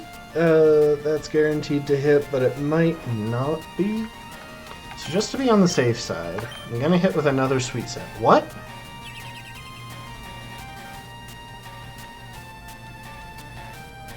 I was really confused for a second. I was like, wait, what priority move does this thing have? Was I speed tied?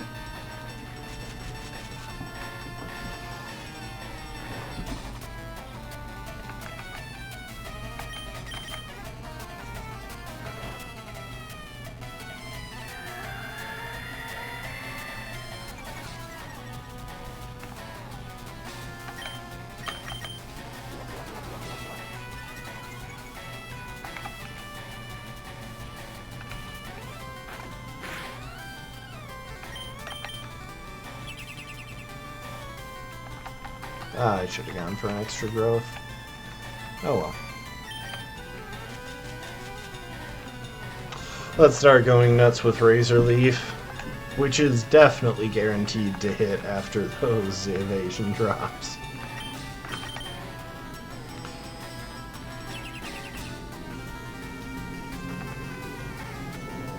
You can do this all day, buddy.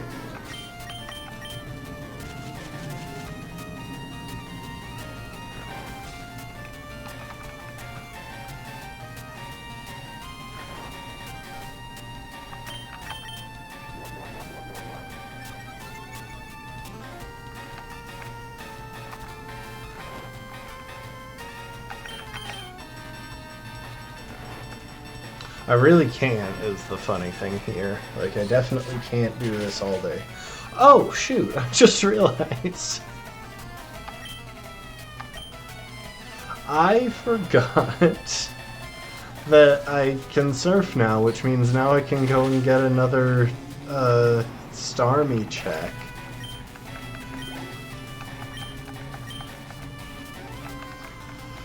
And honestly...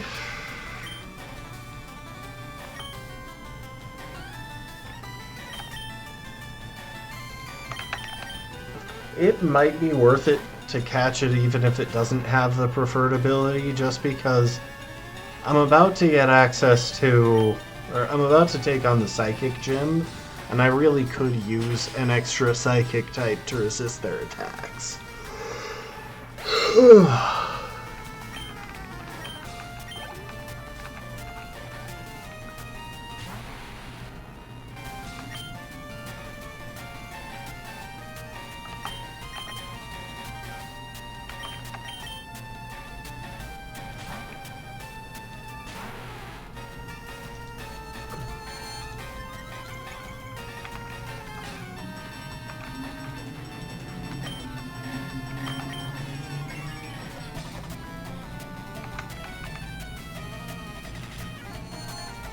Yep, does not.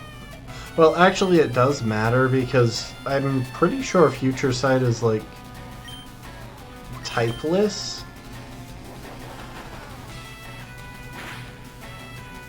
In this game. Can you synchronize through...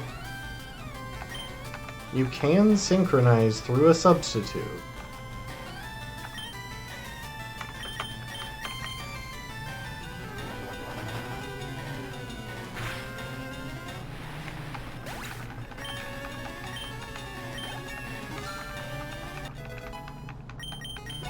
That's honestly kind of weird. I'm really surprised that you can synchronize through a substitute.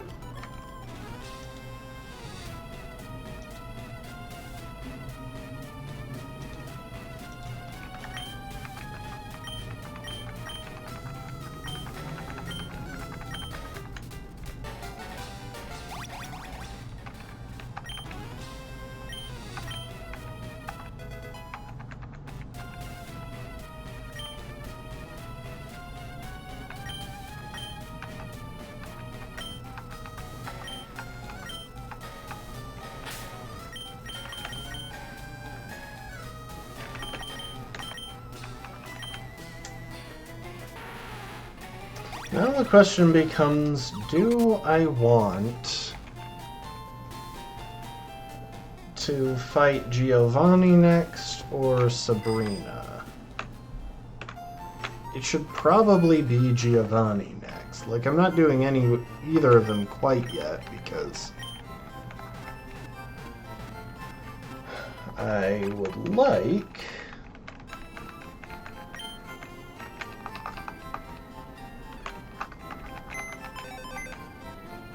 to clear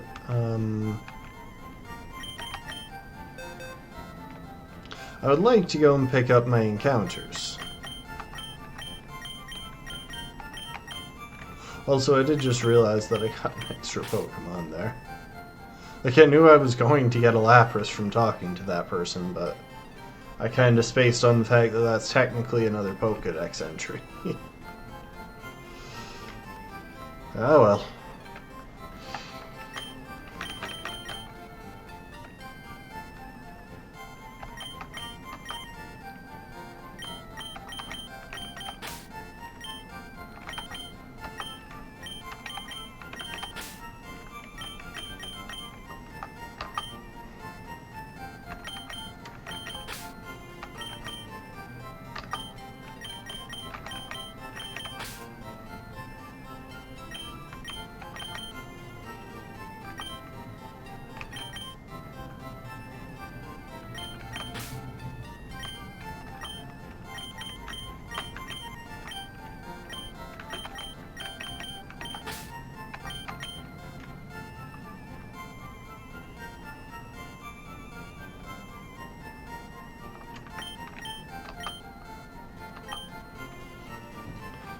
So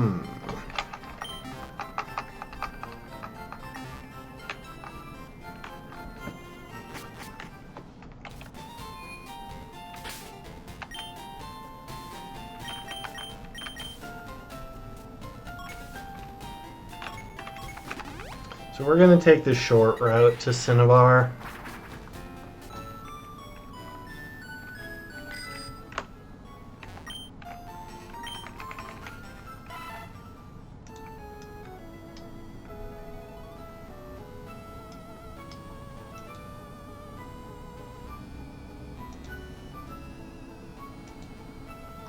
Down Route 21.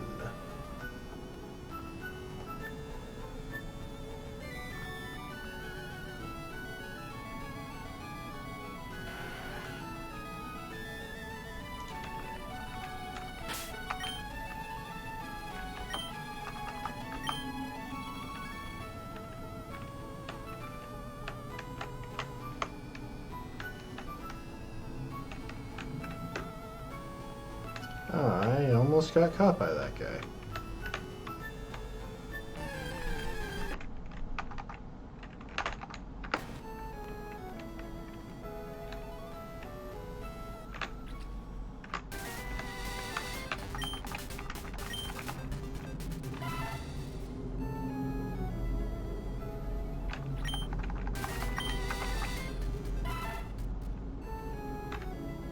If you're trying to get over the water without getting too many encounters, island hopping is actually a really effective strategy.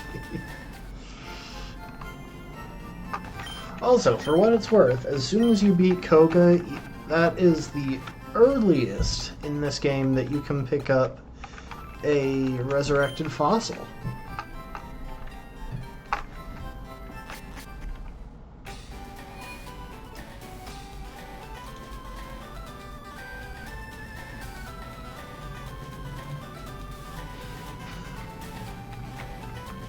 What do you want to bet we encounter a Slowbro before we encounter a Staryu?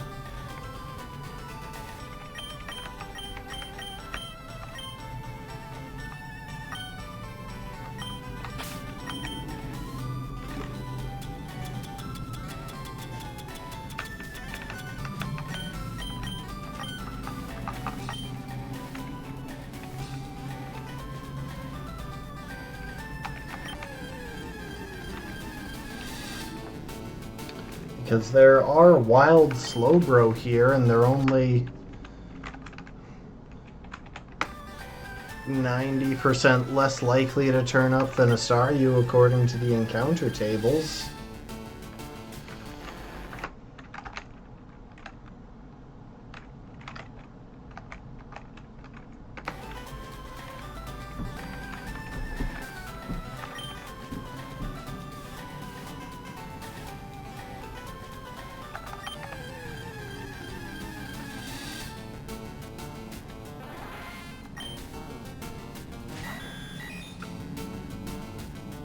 Yes! Let's go!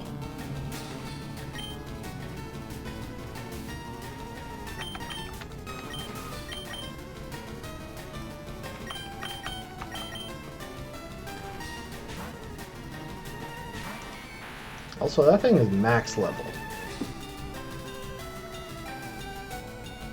That is the highest level we could have encountered it at here.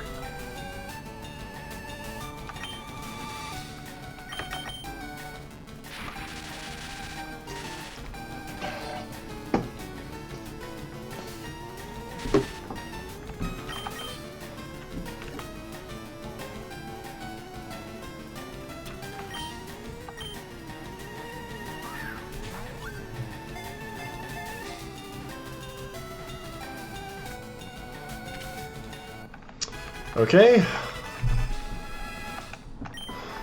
Staryu obtained.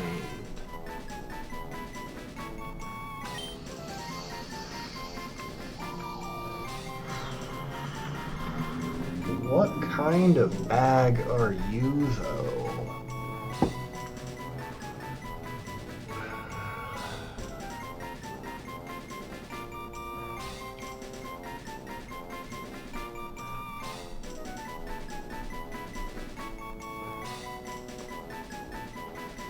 I will give you a name of great honor.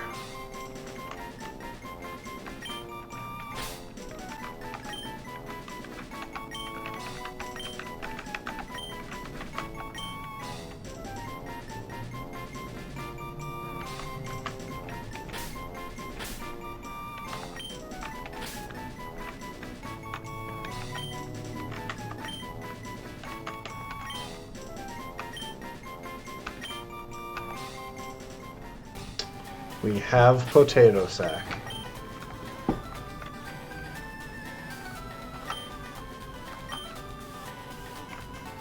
Anything good in the Pokemart here?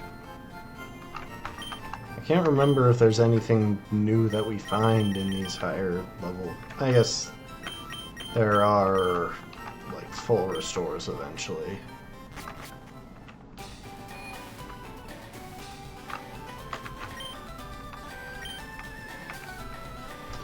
Okay, with that in mind,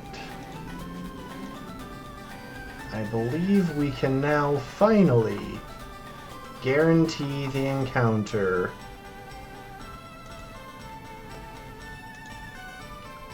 with Execute. Because in Area 2... Wait, I actually have to double check how Repel works. Is it less than or less than or equal to?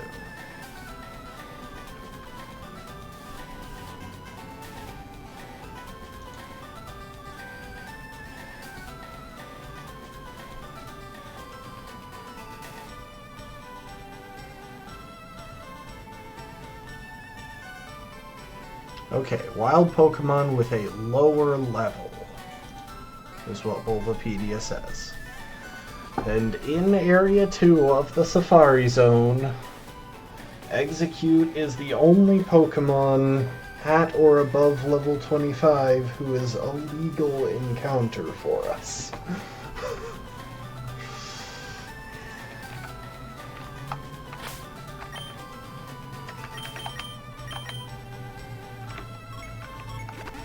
Although I do think we need to go and buy a Repel. So, no. Can we get Repel here? Hang on.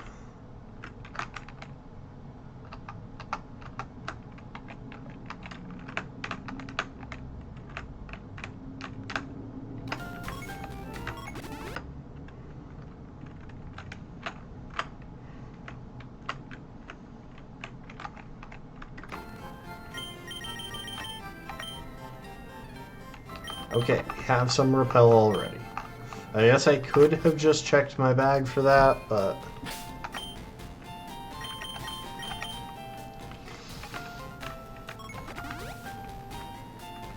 all this to get a chance, not a guarantee, but a chance to get an Execute.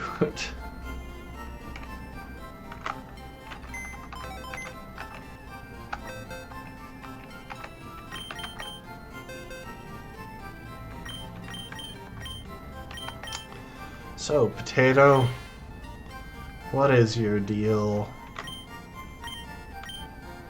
Calm Nature. No idea what that one does.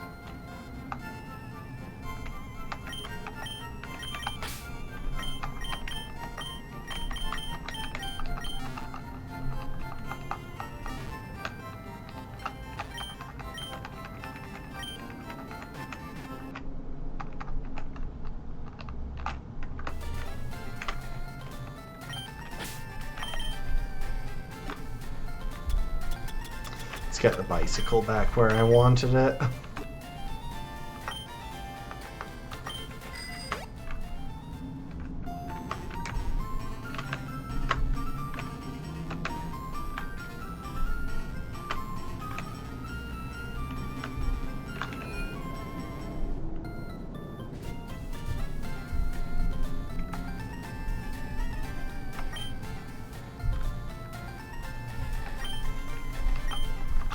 I just remembered something that'll save me some time here. So the only concern is running out of repels before I run out of steps, but there is a very easy way to make sure that doesn't happen. if I just don't take steps to get encounters. If I, like, wiggle back and forth on one spot, I can trigger the encounter chance without doing that. However, there's an even better option since I taught Seed Bag Sweet Scent.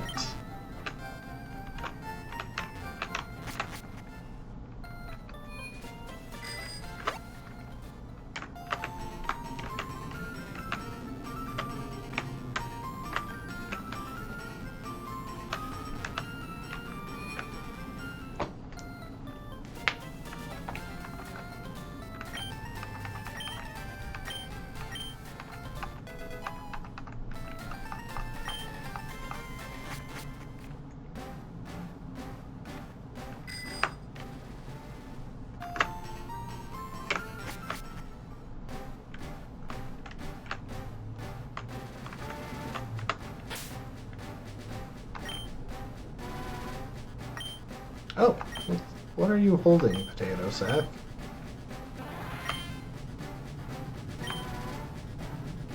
Stardust. Thanks.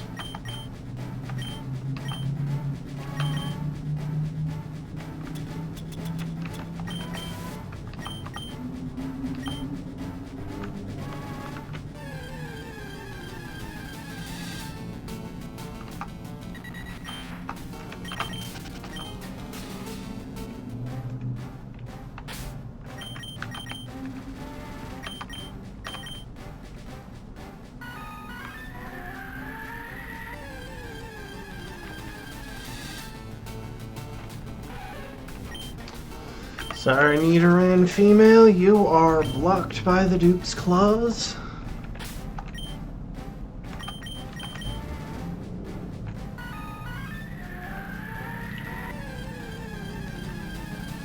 Wait, how did Nidoran female show up at level 24 if it's blocked by the Dupes Clause?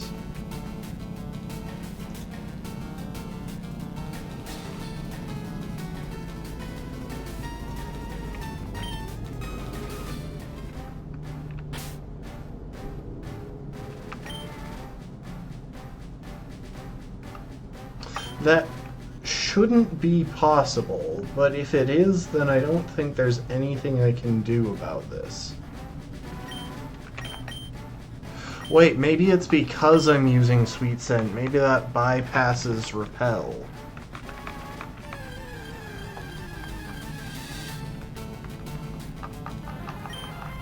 I'm actually really glad I noticed that.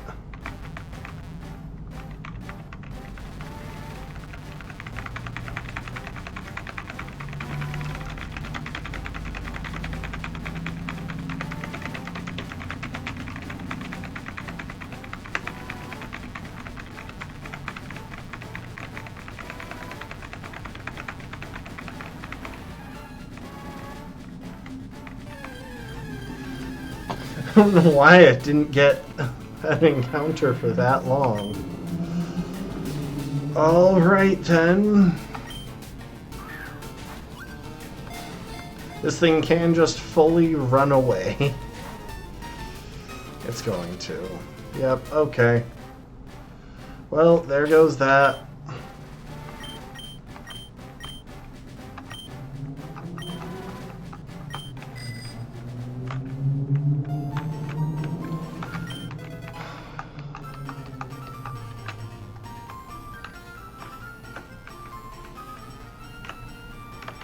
No execute.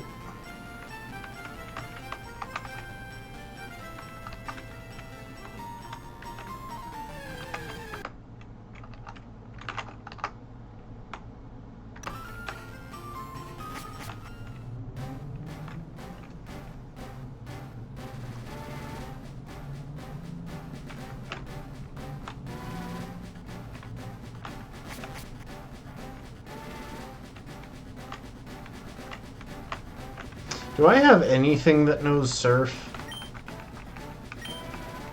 Okay.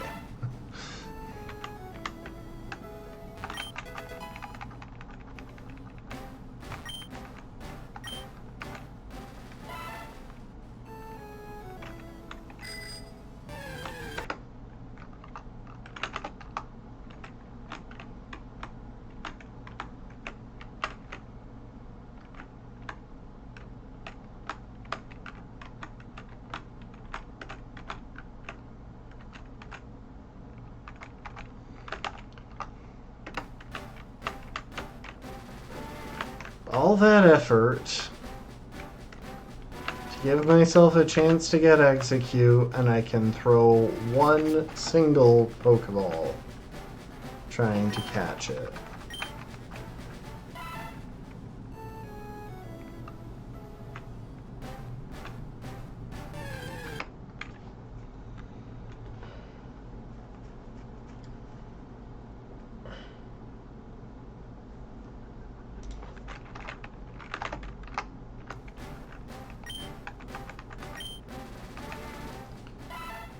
Okay, we do want to track down that Quick Claw, because it's one of very few held items that are actually usable. Oh. I'm gonna have to release that. Ah, there's the Quick Claw.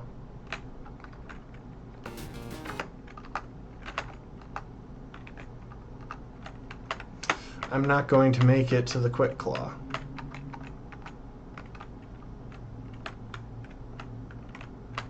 Screw it.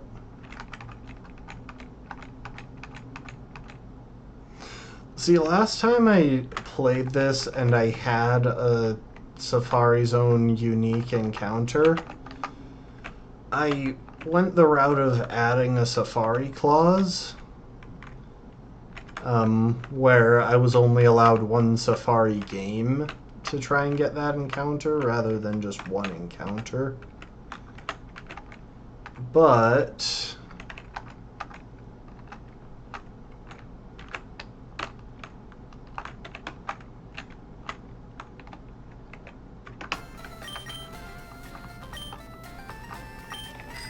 in that run, I had 7 encounters across the entire run. So I really wanted to be able to use all the encounters. And it was Toxicroak. I mean, how could I not give myself a little extra wiggle room? Truthfully, I would love to pick up, I would love to score an Execute. I don't think I've ever used one in a run. Unfortunately, I don't think I can justify that. So Berry Forest is on which island?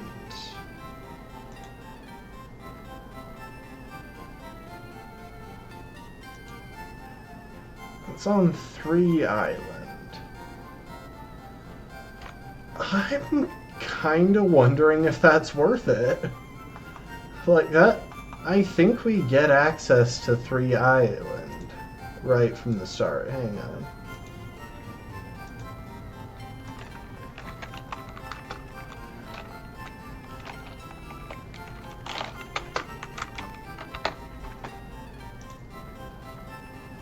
Okay, plot.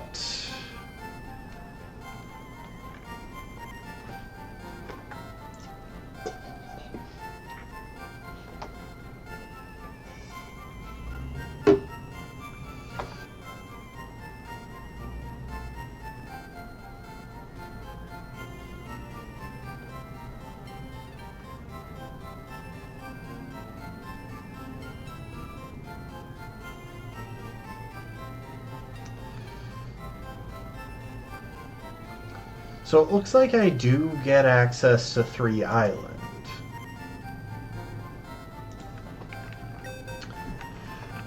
This might be the only hardcore Nuzlocke of Fire Red and LeafGreen that ever bothers going to the Sevi Islands.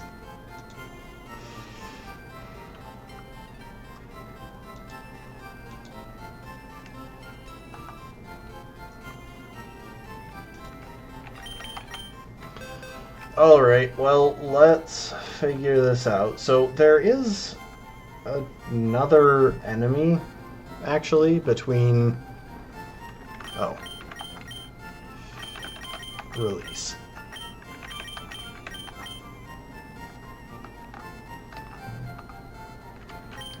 There is another trainer that I think we can encounter between this scenario and between where we are and the Giovanni fight.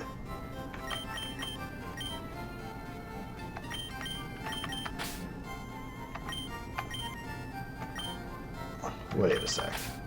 What Pokemon Center am I at? Did I go back to Saffron? Or am I still in... Okay, I'm gonna fly first.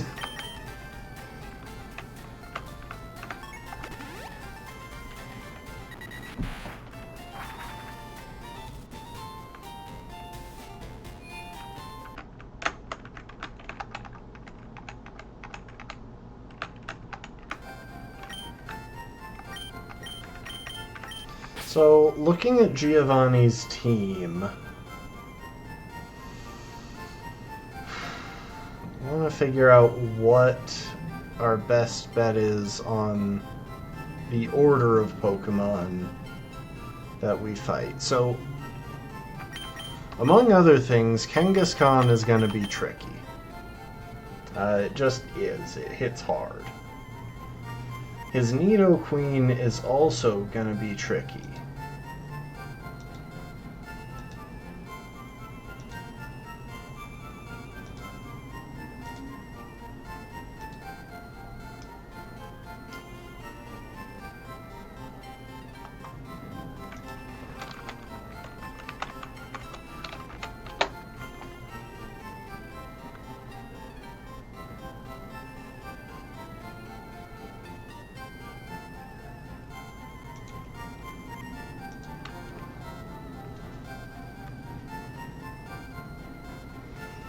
Now that said, they don't have great movesets right off the bat, so...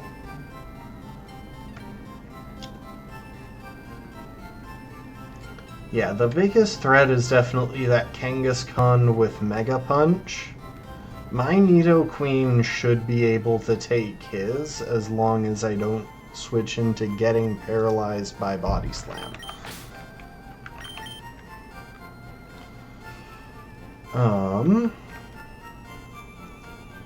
But for that Kangaskhan, I feel like punching is our best bet. Said, you know, every monk ever.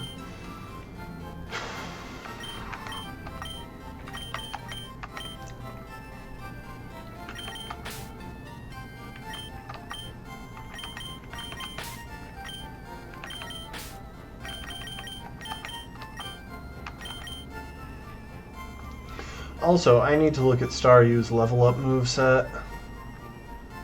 Figure out how far I go before evolution. Honestly, I almost think I can just go for it.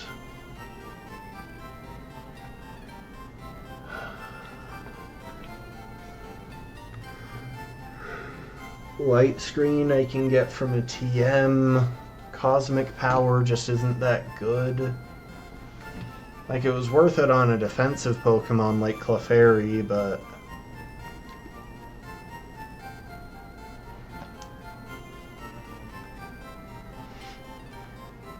Weirdly enough, this thing does not get Calm Mind. I think even when it evolves, which is kind of wild considering it's a Psychic type. They gave that to all of them.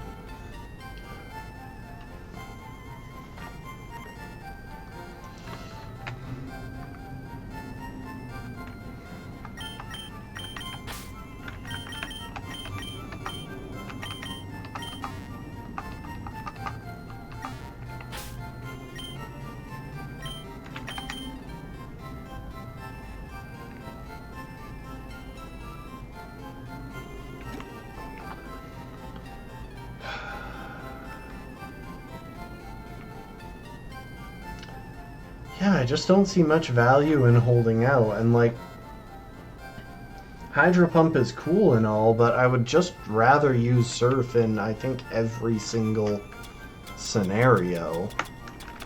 Let's see, if we break open the TM case real quick, so obviously we're going to teach it Surf.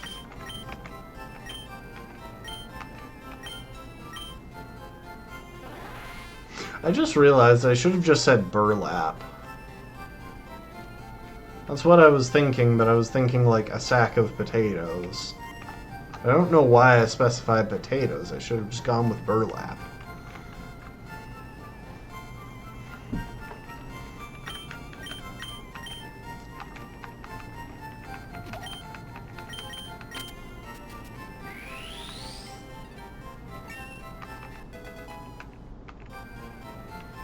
Okay, surf is a definite one. Ice beam was always going to land on potatoes on this thing.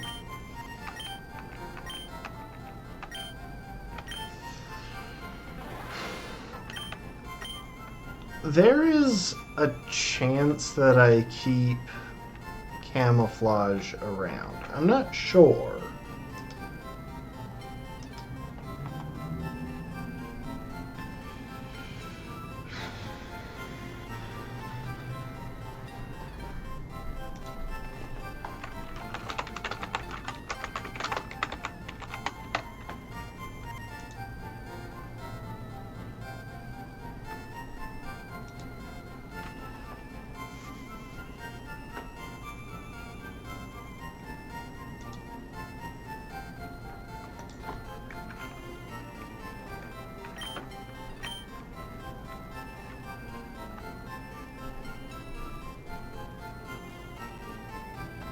I'll wait to put Ice Beam on until I have an actual reason to use Ice Beam.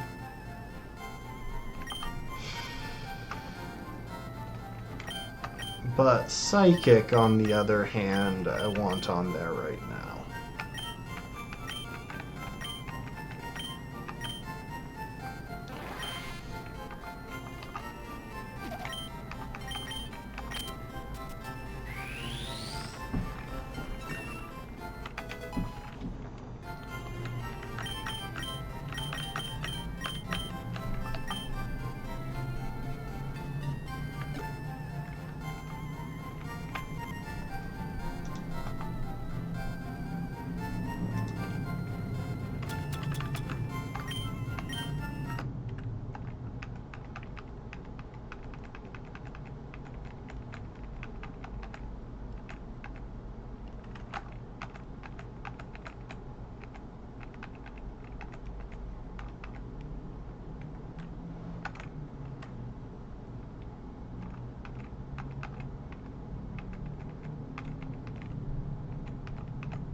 I don't even know why I'm bothering to get, like,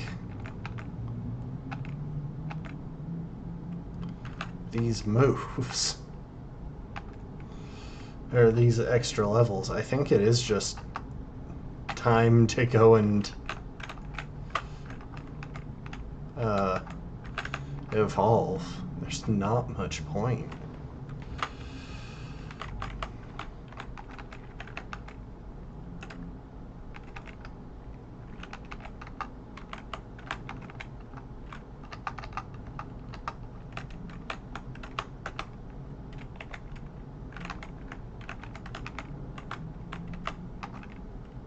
First we had to sell it on, get a water stone.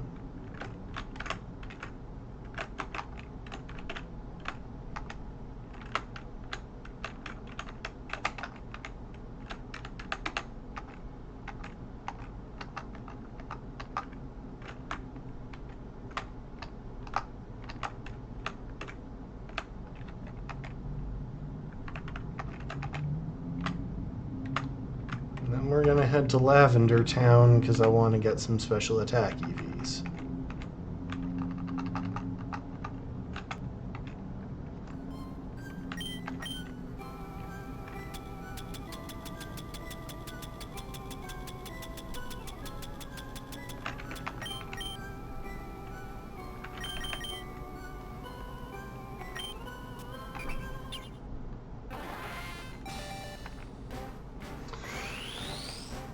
You ever think about the fact that a water stone is just ice? Because that is what ice is. It's a stone made out of water. It is water that has formed a crystalline structure.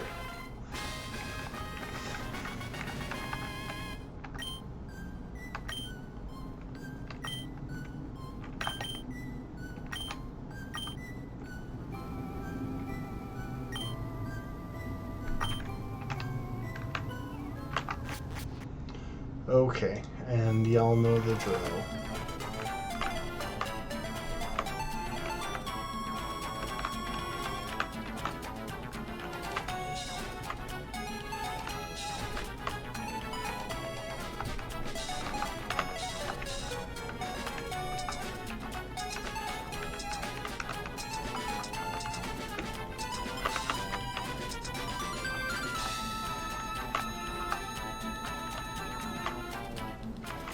You know, while we're here, I'm gonna double check and make sure that there aren't any other special attackers who could stand to gain a couple of levels. There are.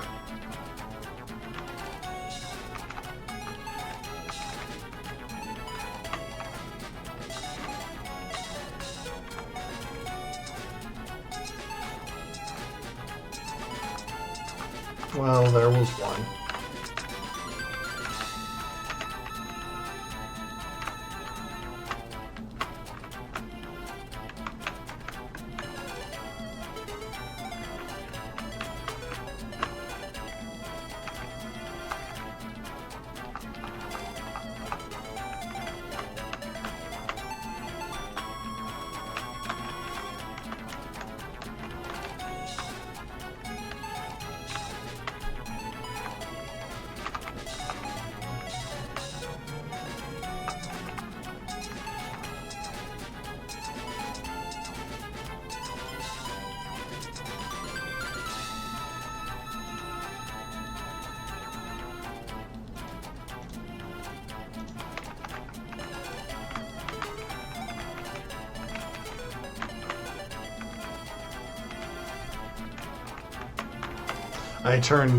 I unbounded the speed.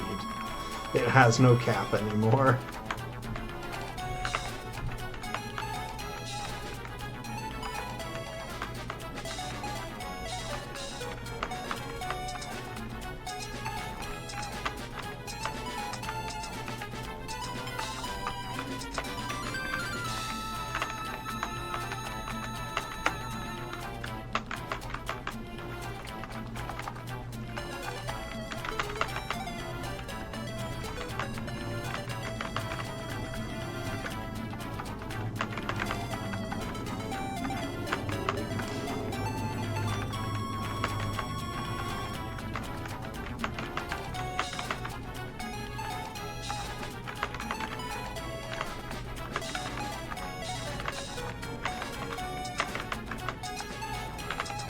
Oh, I didn't mean to run from that.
It's kind of fun playing at this speed, honestly. It turns the entire game into an ice puzzle. Practically.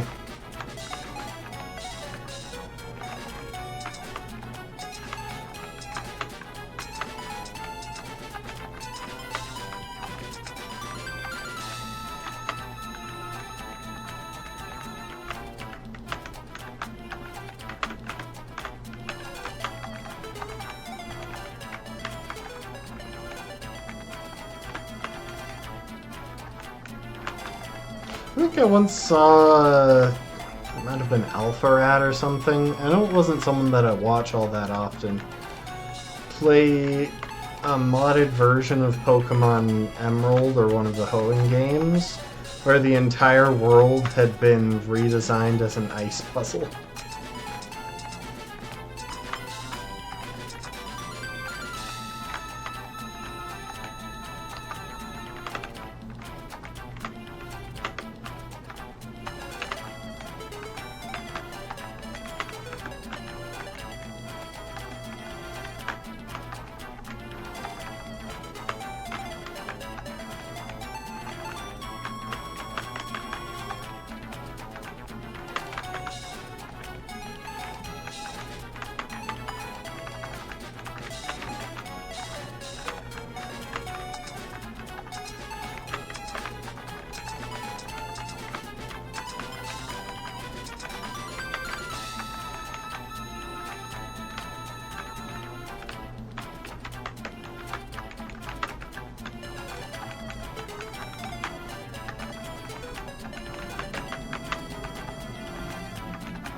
You know, considering how much of a staple ice puzzles are in Pokemon games, it's kind of shocking how long it's been since they had, like, a real ice puzzle. The Ice Gym test in Scarlet and Violet definitely doesn't count. Actually, I can't recall what exactly the Ice-type gym had you do in Sword and Shield. I don't think it was an ice physics thing, because it's the same test that they have you do for the Rock Gym. Well, the Ice Gym is only in Shield.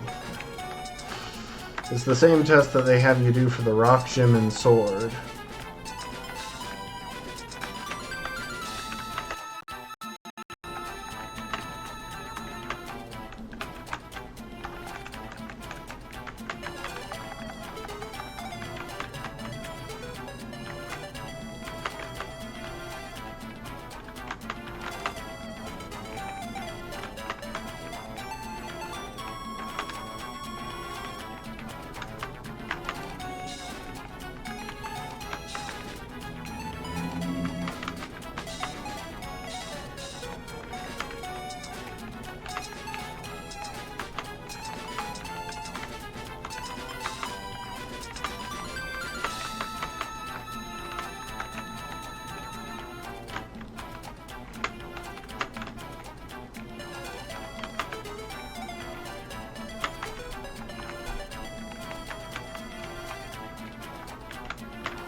Dang, 6 special attack in that one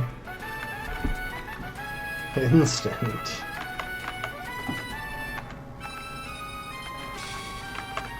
I'm gonna need to go out of my way to get some speed EVs on this thing too.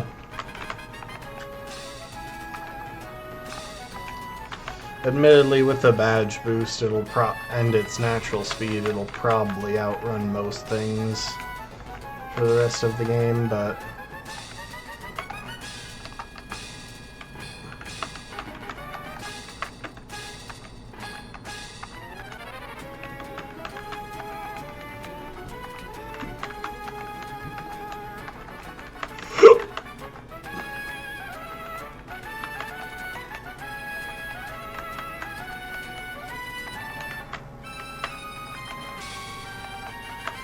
I can't actually remember which is higher for Starmie, speed or special attack. I feel like it's probably speed. I think it's like 115 speed, maybe 110 special attack.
Alright.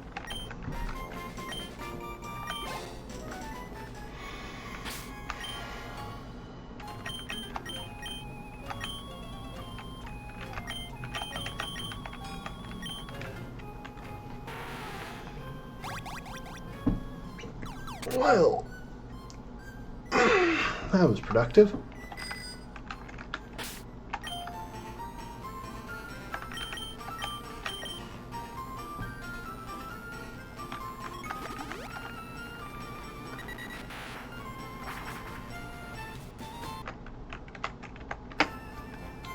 I almost forgot to readjust the speed up.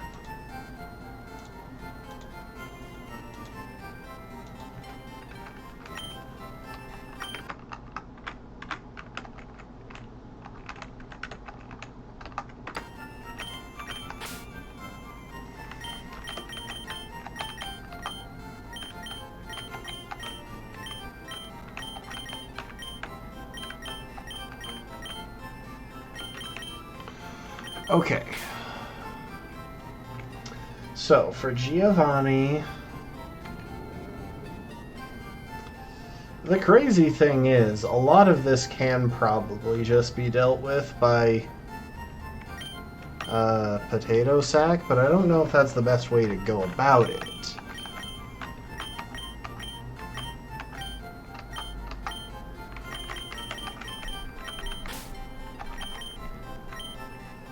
So we have coin purse for pivoting and making openings that our other team members can use. We have trash for the same reason and also potential sacrifices.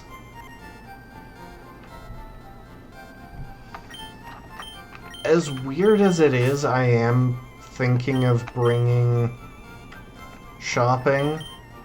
Just because if it comes down to it, it wouldn't be a terrible move to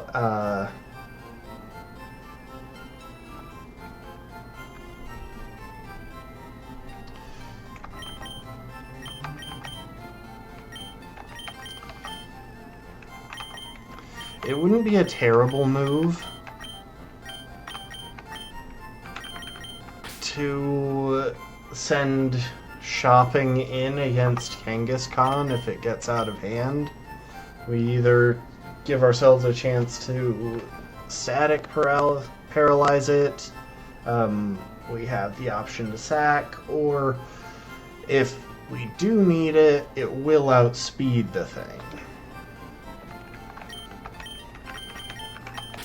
However, it has occurred to me that I should probably train up Punching Bag as well. So the question really is just, do we want Potato Sack there or someone else? What was it that Nidoqueen was going to be carrying? Double Kick, Tail Whip, Poison Sting, Body Slam. We probably do want Potato Sack in that case.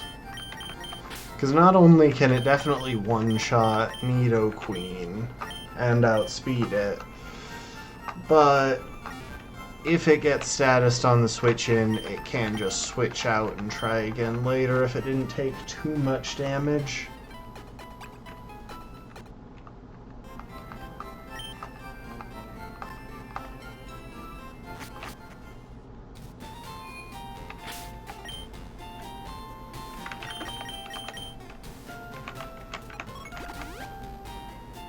This time I actually do want Rock Tunnel.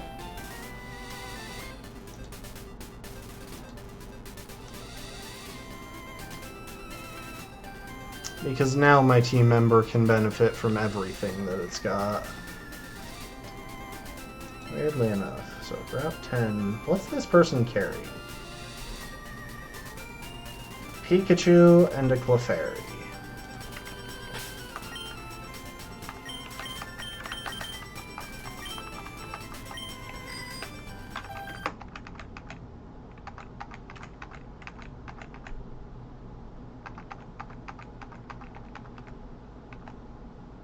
Yes, I will follow you, Clefairy.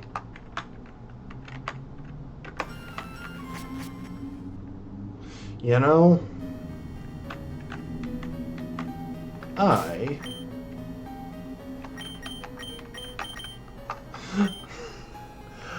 could have brought in Abra.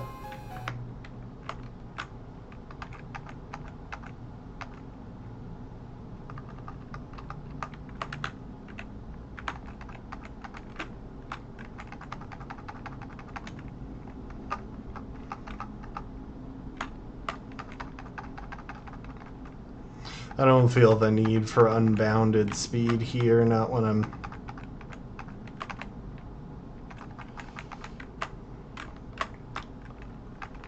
able to be on a bike for this part. Honestly, I probably shouldn't be going after the Zubats because I'm not really that concerned with getting speed EVs on punching. Let's see. How... they're only 30%, yeah. I can run away 30% of the time.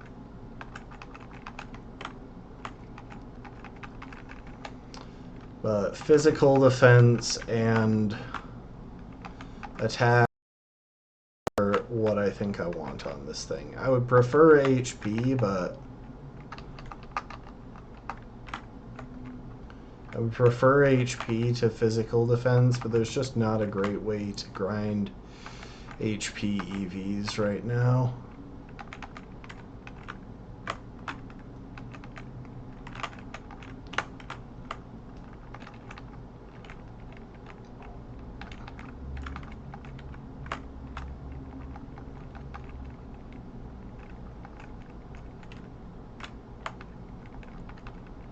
I swear, we're getting these Geodude way more than 35% of the time.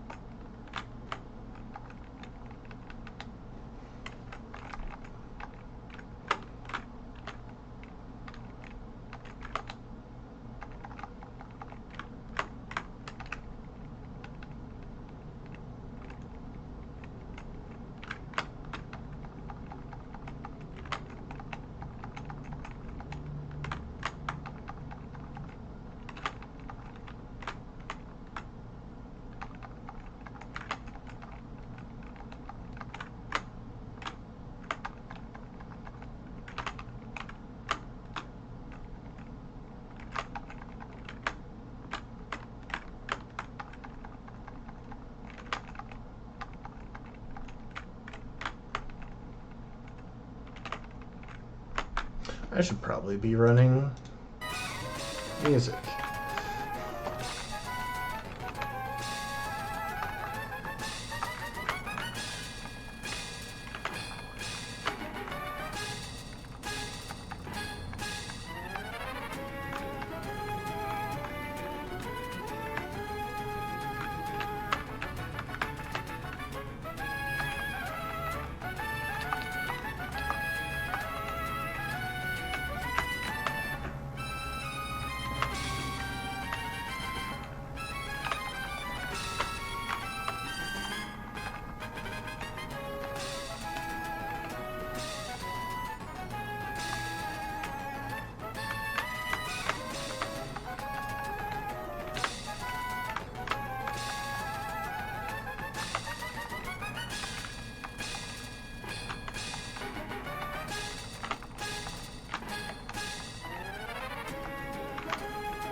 Oops. Did not mean to attack there.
This is the Victory Road theme from Ruby and Sapphire, by the way. It's so good.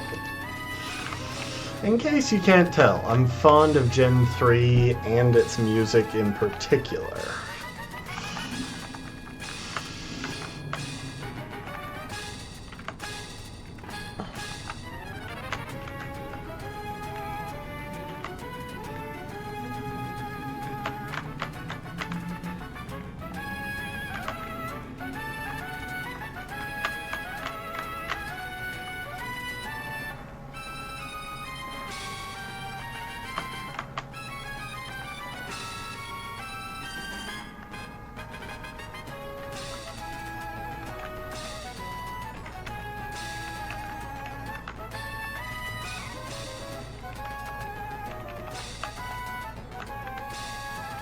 Alright, now we're back to Saffron.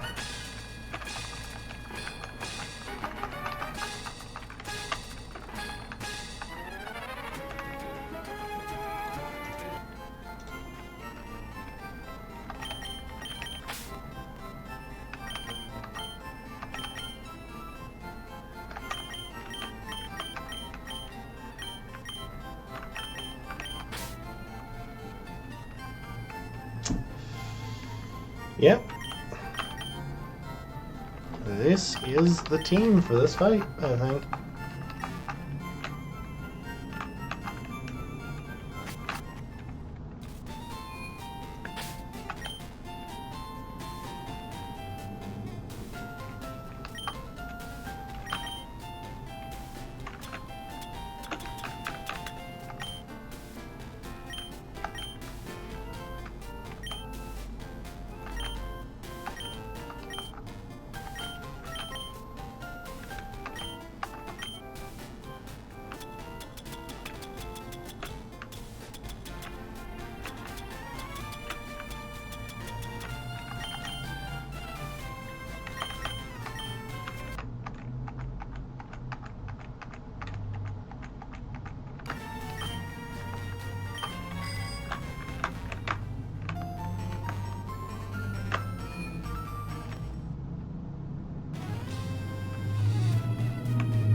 Run. Because this is meant to be like an entire dungeon,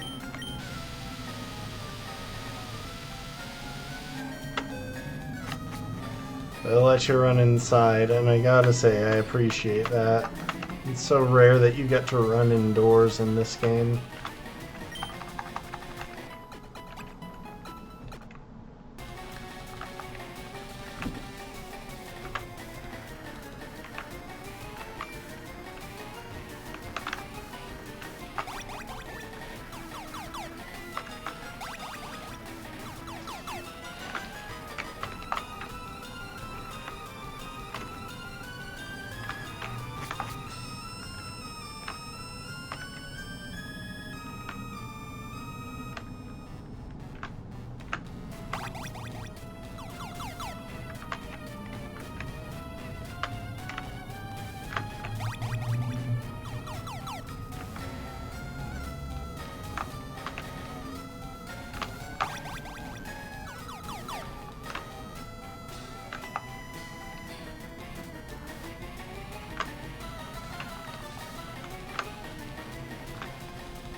So here... Nope. Did I go down too low? Was it higher up?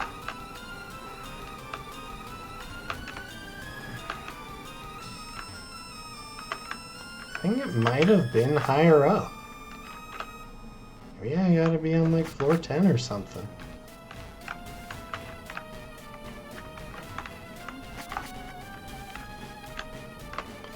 It was this, wasn't it? Ah, it was one of the ones from the 4th floor somewhere. This is right. I just need to remember where exactly I'm supposed to go.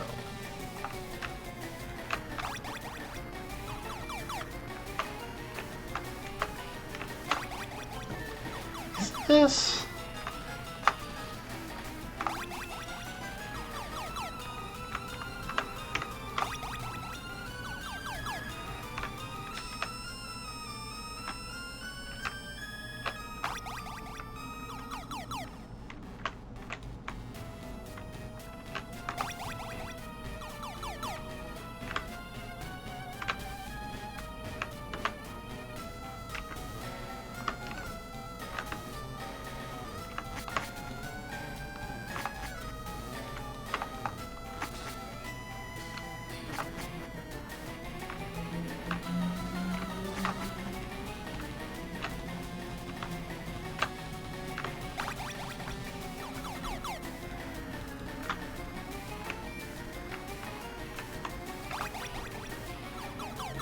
There we go. So it's on the 3rd floor.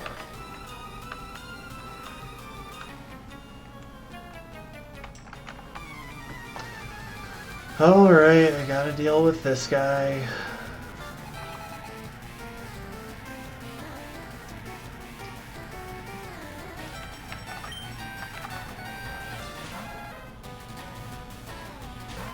Wait. Who the crap are you?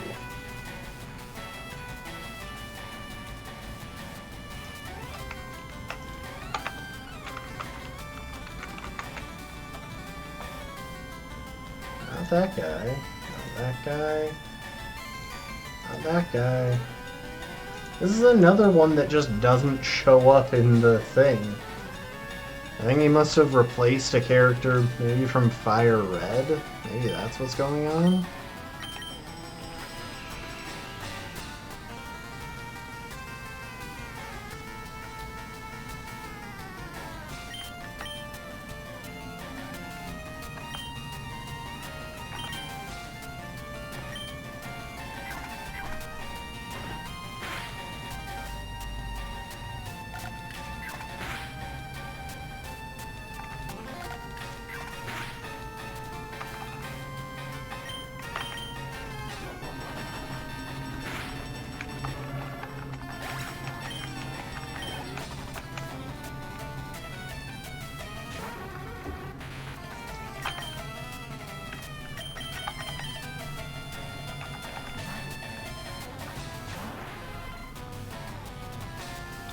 Finally have a Pokemon that I can switch into random psychic types with status moves without feeling massively concerned, because I actually resist their moves on switching, and I have recovery and I can heal status switching out.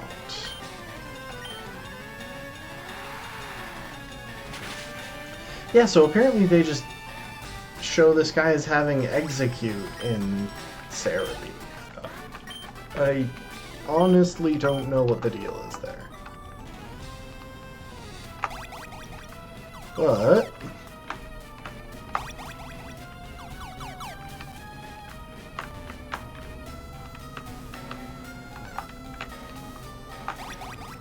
now that I know this path, aha.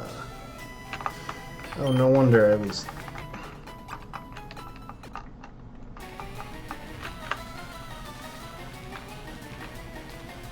I gotta remember that this is close to the...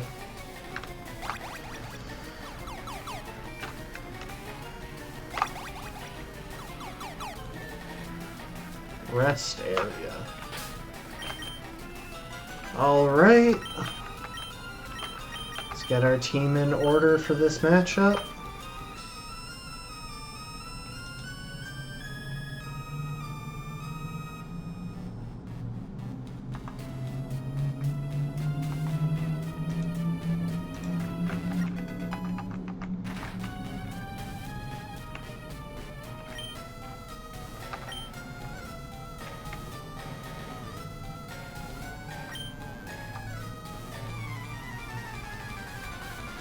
Hey, Giovanni.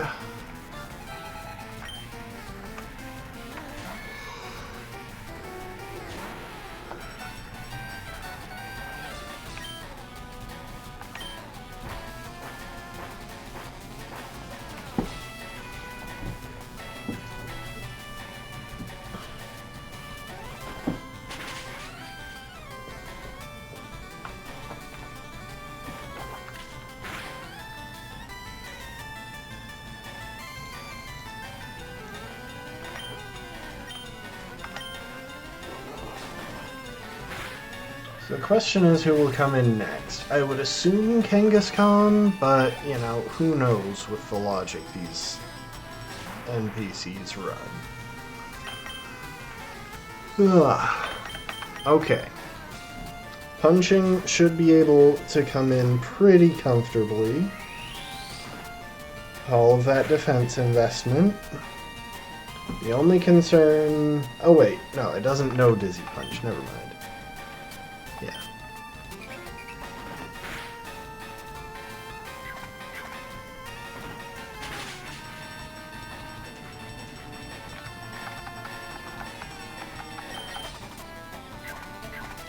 Oh wow, are they speed tied? I don't think it knew any negative... Yeah, they were speed tied.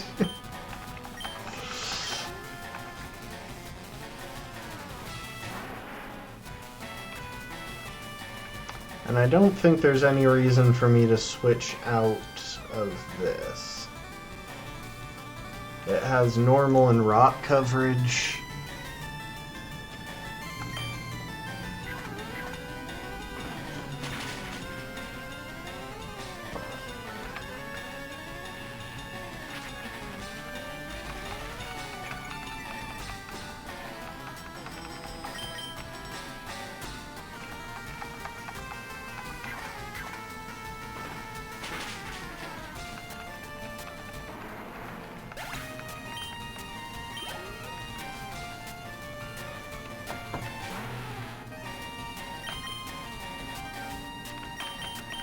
Okay.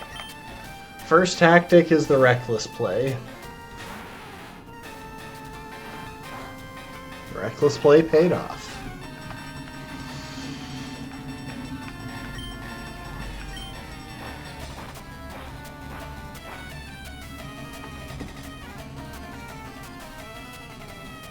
How in the world are you choosing your moves?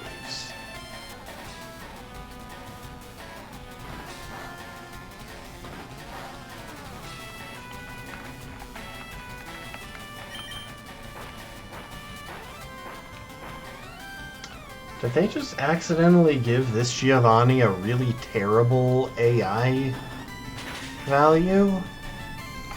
Is that it?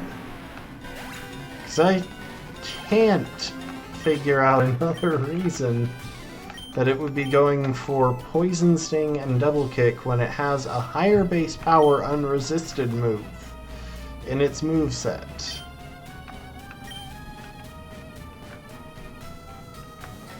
Hello.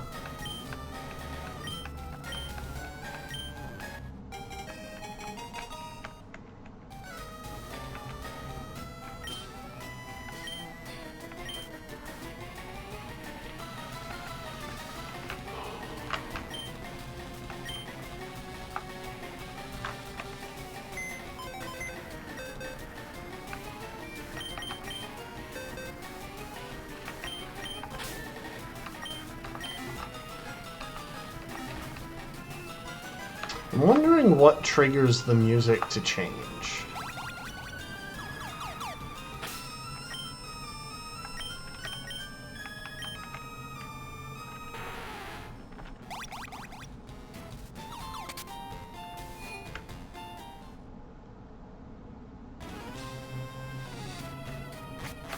Okay, apparently that's just the Silphco theme. I don't know how they get anything done. That must be stressing their workers out like crazy.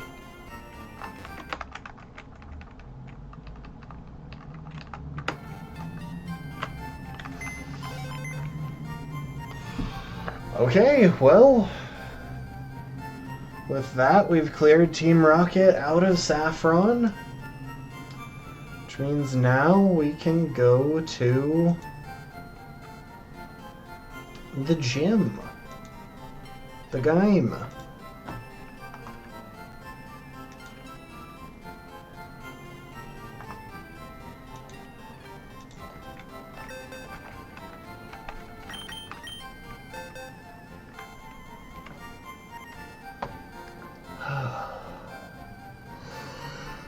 Alright, I am gonna cheat real quick.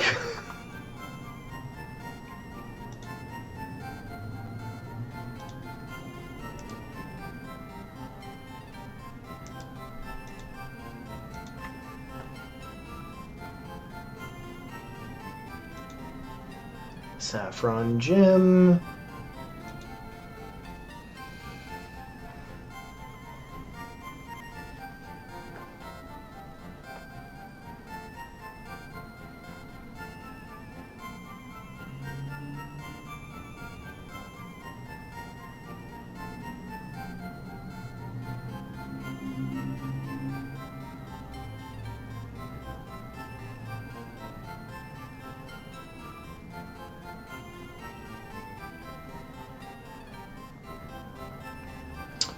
Okay. Let's see now. Who is actually a good choice against Sabrina? Not you, Schoolbag. You've put in a lot of good work. We're gonna let you take a break now.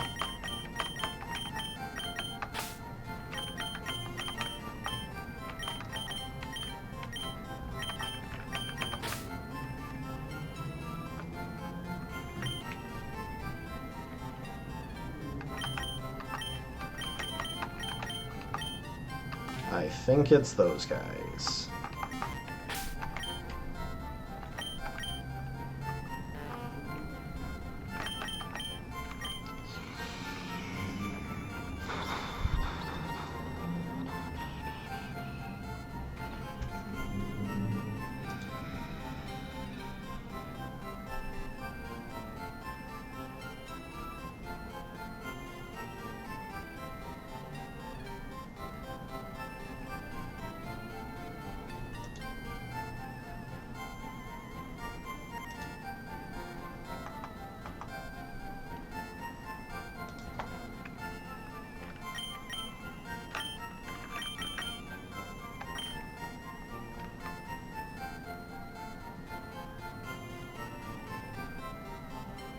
Oh!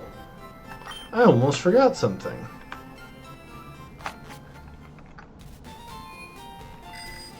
There is an argument to be made that since it's nearly midnight, I should call it for the day. There's definitely one thing I want to do before that. And that is go and pick up a move that I have wanted tutored for a while now.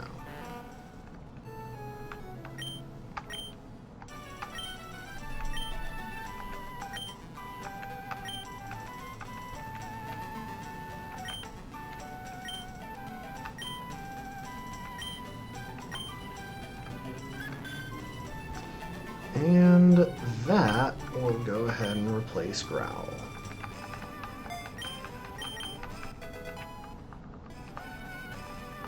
And now Coin Purse has a recovery move. In all reality, I probably should have just gotten it up to level 37 or whatever to learn Moonlight. Or was it level 42? Hang on.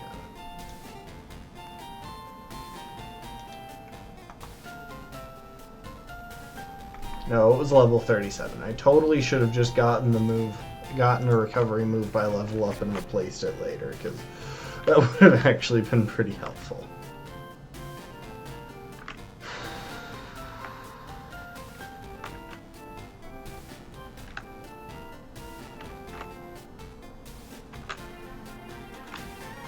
Also, funny thing here.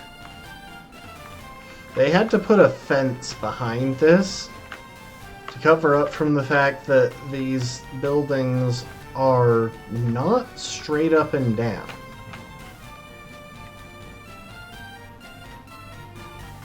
Like, the base is bigger. So the base goes from here to here.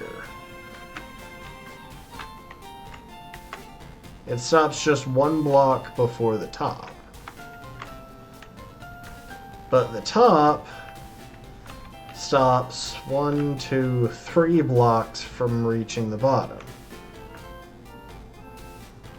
So that's 1, 2, 3, 4, 5. That's a 5-block base and a 3-block roof. And I think they did that because they didn't want to come up with a way to let you see behind there. They just didn't want to design those areas. But that illusion becomes hard to stretch when you're dealing with a skyscraper. I mean, don't get me wrong, they still very much do stretch it. The skyscraper is wider on the base than it is high.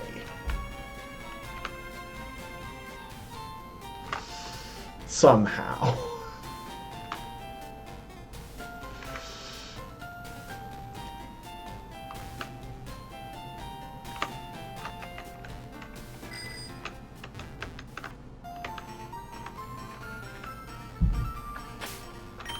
Alright, it is getting to be about midnight. I should call it there. We should be able to dive straight into the Saffron Gym after this. I don't know if I'll stream on Monday. I do think I need to meal prep, but I might still be able to fit a stream in. My plans are pretty simple for that day, so... hard call to make. We will just have to see what happens, I suppose. Oh yeah, I've been streaming for 6 hours. This is a perfectly reasonable time to call it. Alright folks, well, with that being the case, I do appreciate y'all. Hope you enjoyed, and I hope to see you next time. Later folks, bye, bye, bye, bye, bye, bye, bye, bye, bye, have a good sleep, bye.